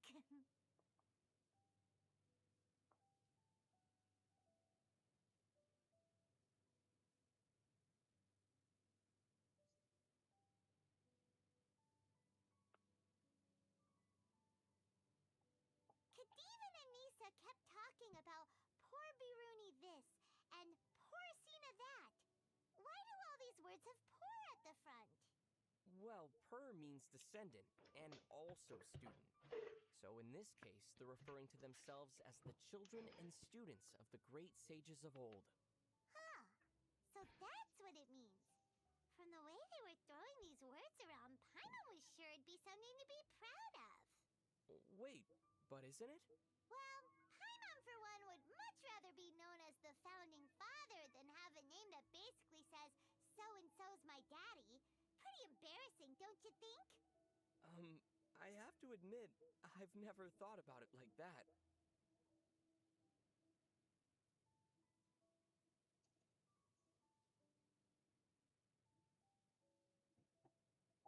It's not only Sumeru locals at the Academia, huh? There are students from other nations too. Imagine leaving your hometown behind and traveling to a faraway and unfamiliar land in the pursuit of learning. How inspiring. We travel to unfamiliar lands pretty often too. Huh. You're right. That means we're also super inspiring. Not in the pursuit of learning, though. Oh, so we're not as inspiring as the students after all. But we do know the best places to eat in Sumeru and who you can rely on to help you out. That counts as knowledge, right? Yeah, and to many people, it could be extremely valuable knowledge. Great! So we're just as inspiring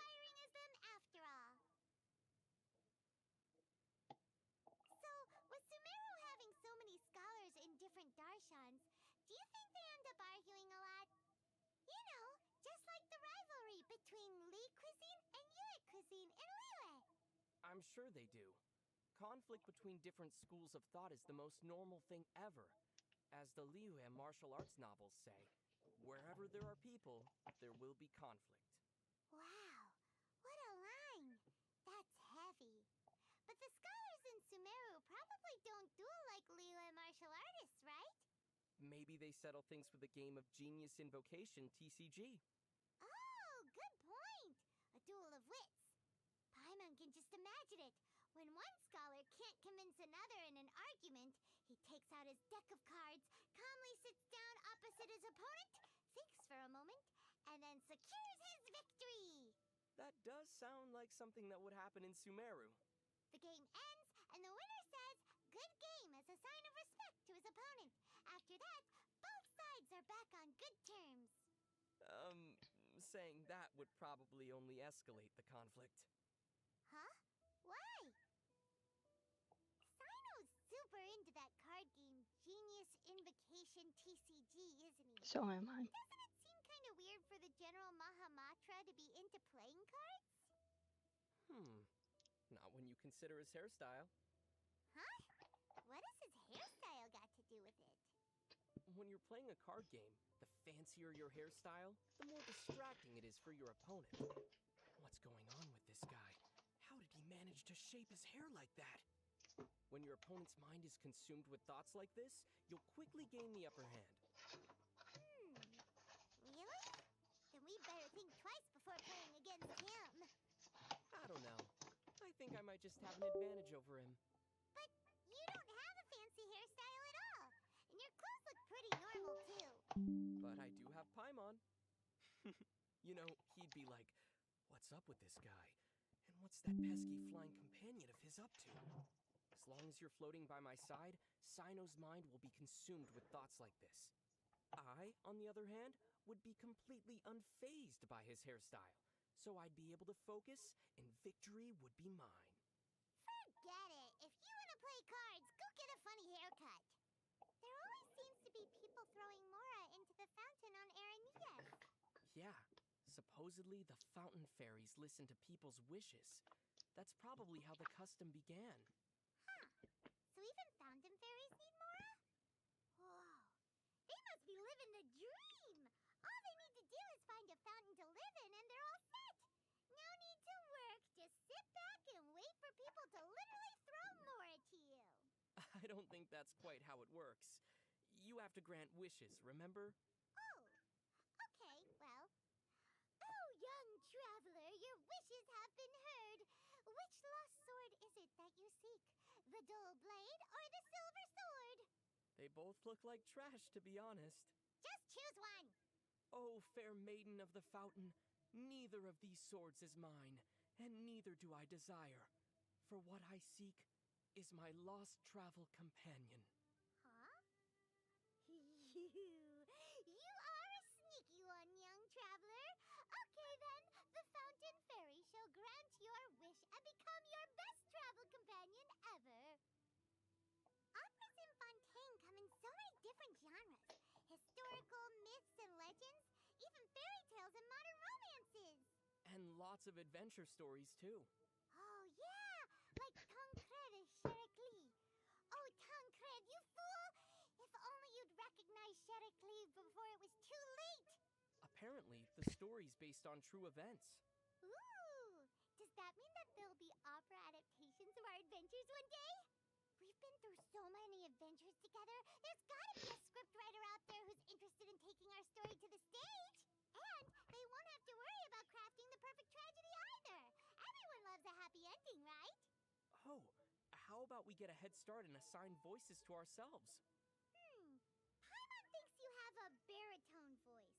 What do you think Paimon should be? Remind me, what's that shrill voice that most prima donnas have? Oh, you must be thinking of a coloratura soprano. Hey! Onwards. We have work to do.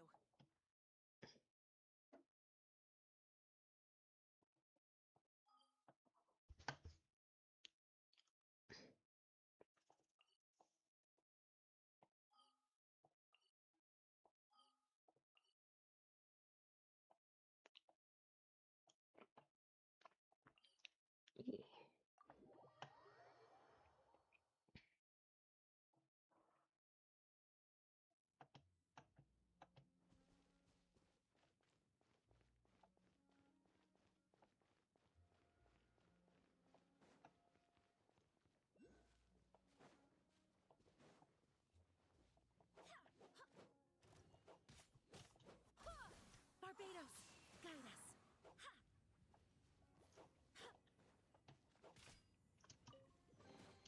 What a pleasant surprise.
What a pleasant surprise.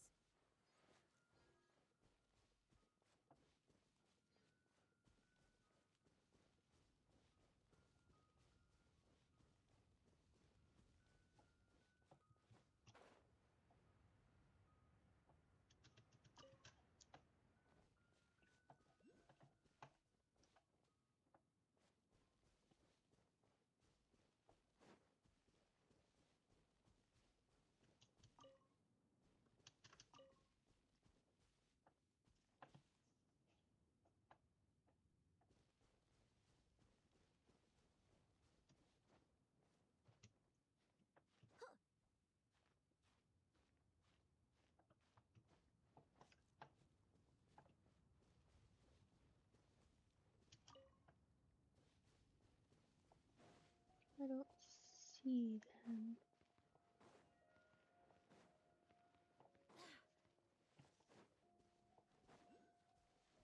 So I must be blind.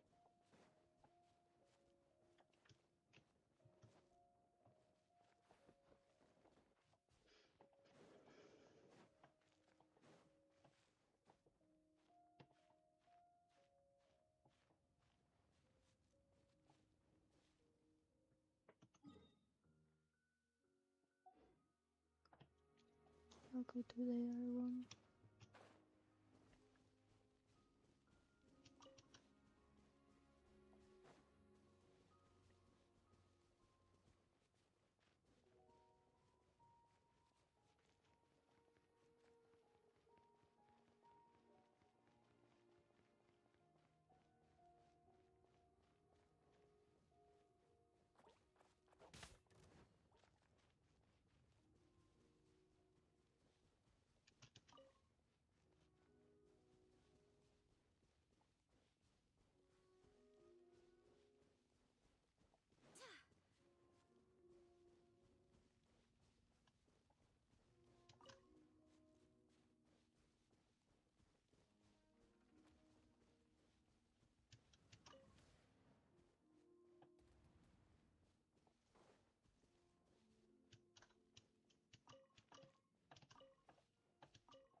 that now.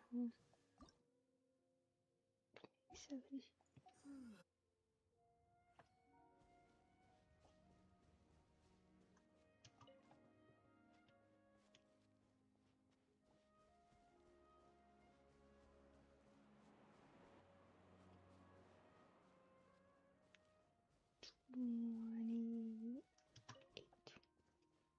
$28, $9.30.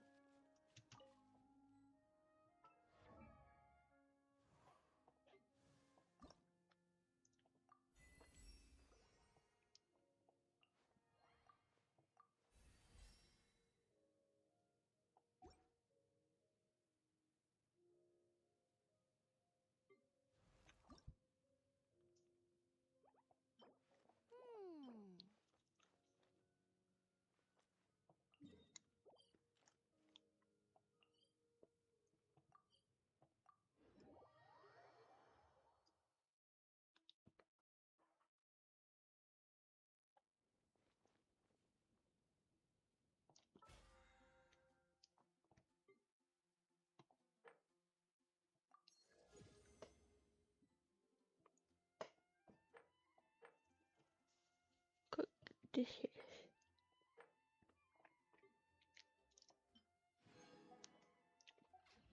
I do hope the Knights of Favonius are all working hard.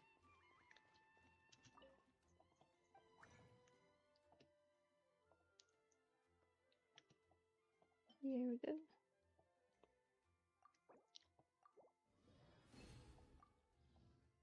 Apparently I can't make many of those, okay.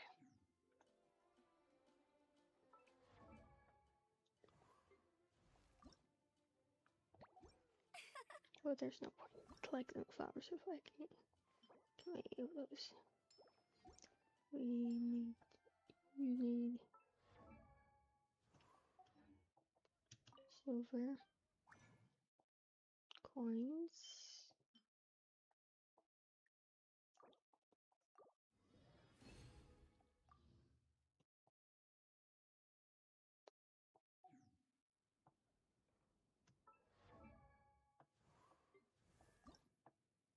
again, no point collecting the things if you can't do all of them. You always seem to be around to give me a hand. Thanks. No problem.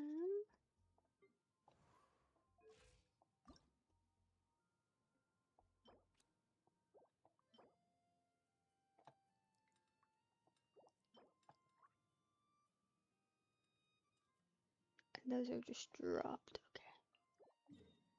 Press something.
Offer.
my perception has been heightened.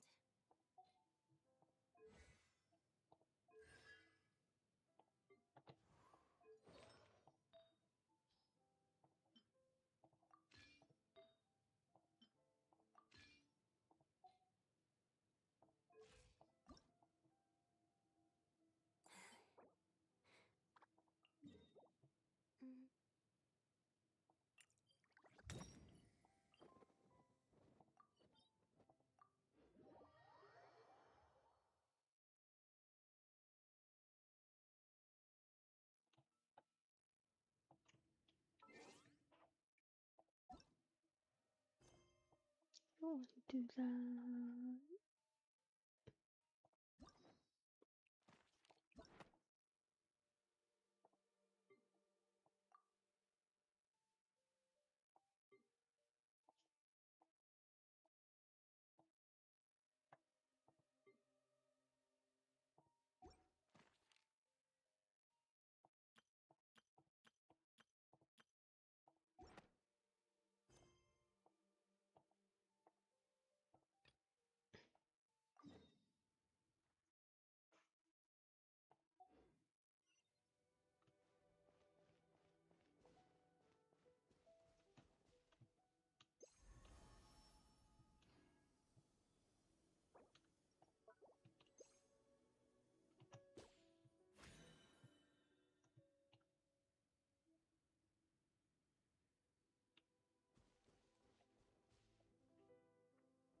I didn't mean to use up my net.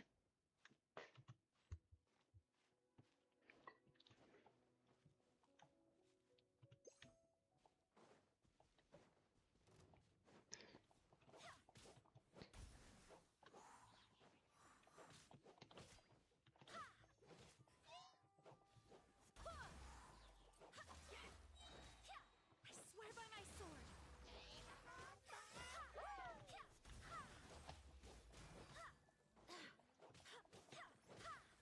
I need a flower, not you.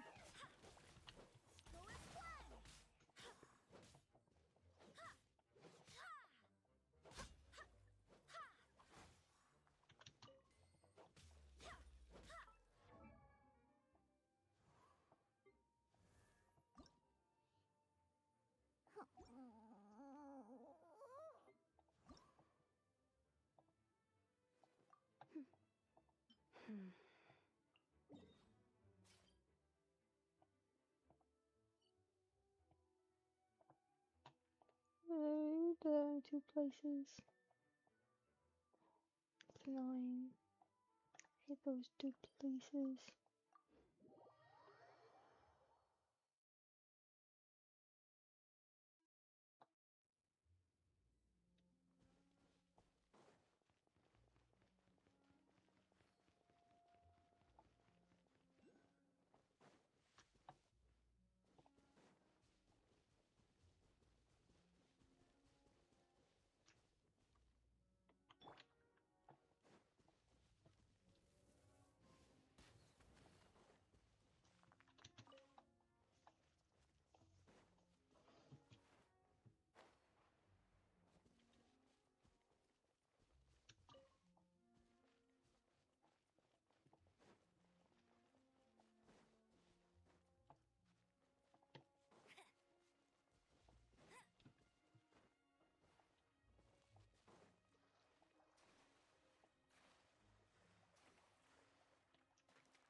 even the most elusive prey in the dark.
Switch.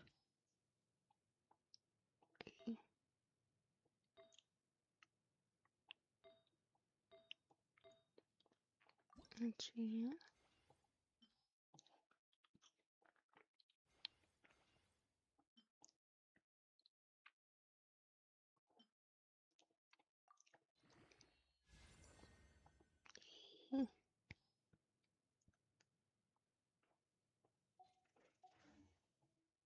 Um, how's everyone doing?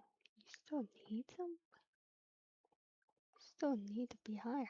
Fucking hell. All your things are as high as they can go, except for this one.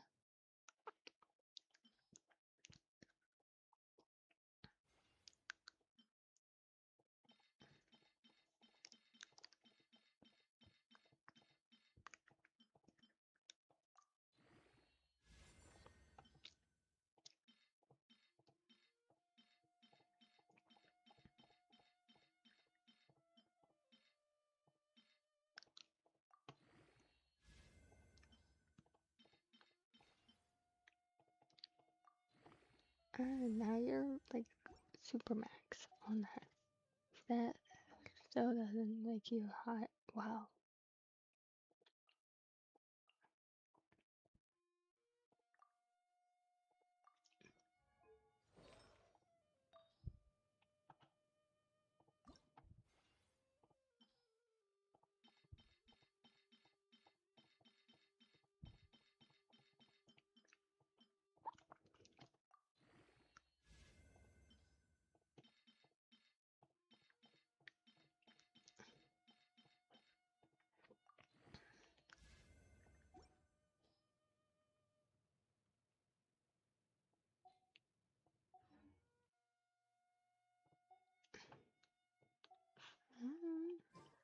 Okay.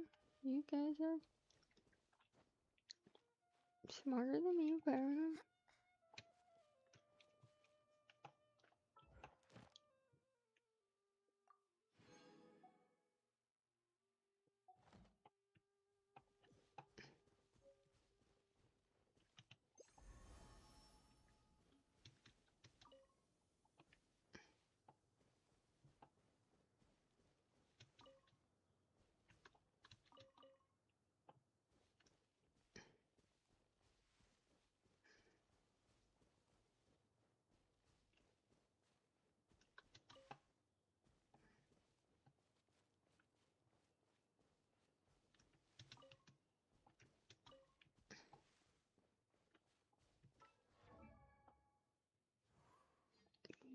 Okay. We still need like a few more. Okay. So, a new voice. I'm bigger.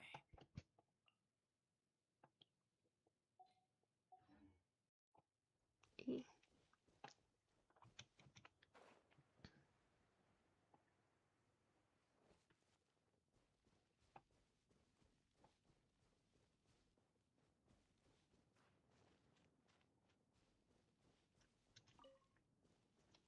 Blue flowers.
Thanks. It's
time.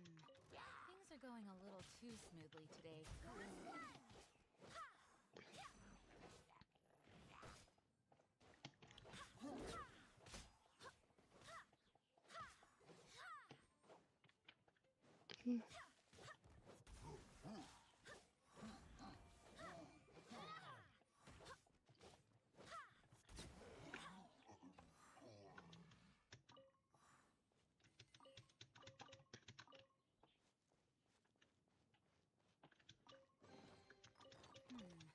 Things are going a little too smoothly today.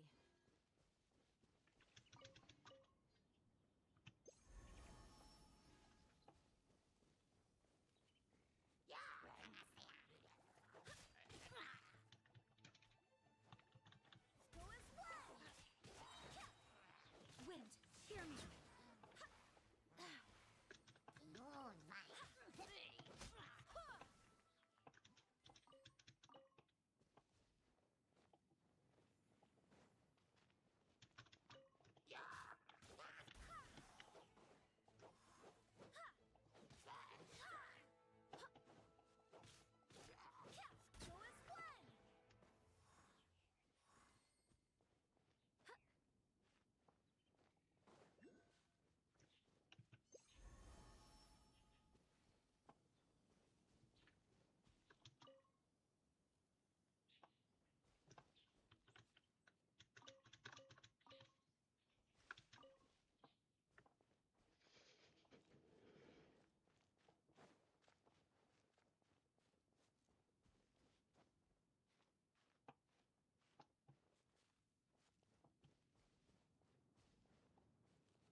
Stop doing that.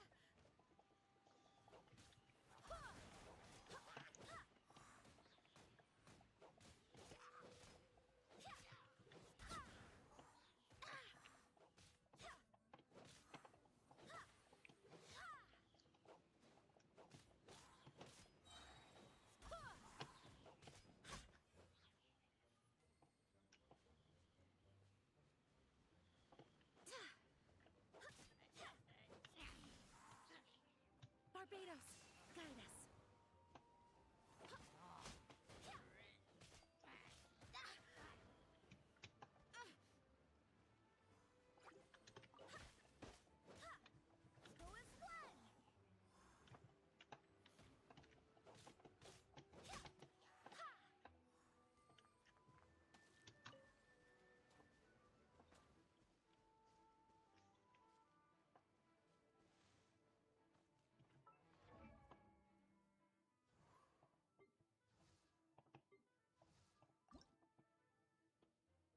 More.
I wonder when I'll be as tall as my big sister.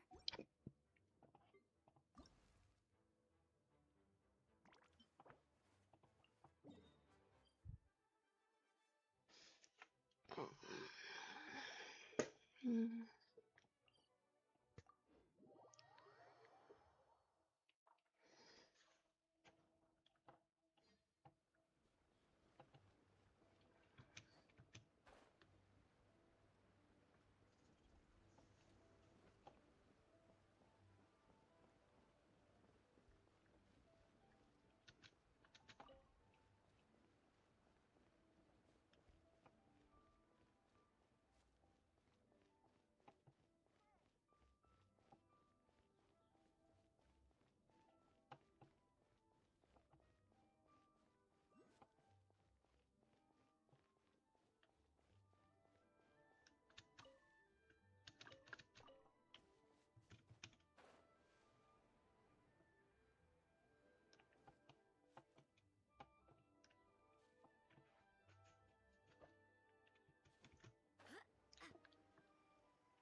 but a night, the jade is cut in twain. The spring rain pours forth time and again. Wait, have I been reading this whole time? I should really start my sword practice. What a coincidence running into you here. I'm currently practicing my swordsmanship. Well, perhaps it's more correct to say that I'm practicing my penmanship. Yes, quite the novelty, no? See these fallen leaves? They're my calligraphic copybook. Some are sliced down the middle, others cut along the veins, or chopped into pieces. Each represents one of 3 different calligraphic scripts. Yep, they're all forms of calligraphy, each with its own unique features. Some are neat and orderly, and others are more freeform and expressive. I must say that I have enjoyed my practice, though I can't say the same for the bamboo around me. This time, I truly did become the autumn storm that sweeps through the forest. A secret mantra? Oh, no. I was just reading the annotations in this book, Chronicle of Cleansing Ink. This book is quite marvelous indeed, and it was written by a calligraphy master named Chiffon. It is said that he shifted from calligraphy to swordsmanship, and afterwards attained mastery of both. After that, he did not hoard what he had gained, writing his swordsmanship down on a stone tablet and naming it the Chronicle of Cleansing Ink, making it free for all who follow the noble path of chivalry to come and see it. This particular book is a rare, original annotated copy, with contents all transcribed from the original stone tablet. My brother really treasures this one. My brother is usually a giving and generous soul, but he loves books as much as his own life. Trying to borrow even one from him is like pulling teeth. I'll be honest, he scared me half to death when he handed me this copy a few days back, urging me to go practice my calligraphy. I had thought that I was about to be disowned on account of my terrible penmanship, and he was giving me the book as a farewell gift after having heard the news in advance.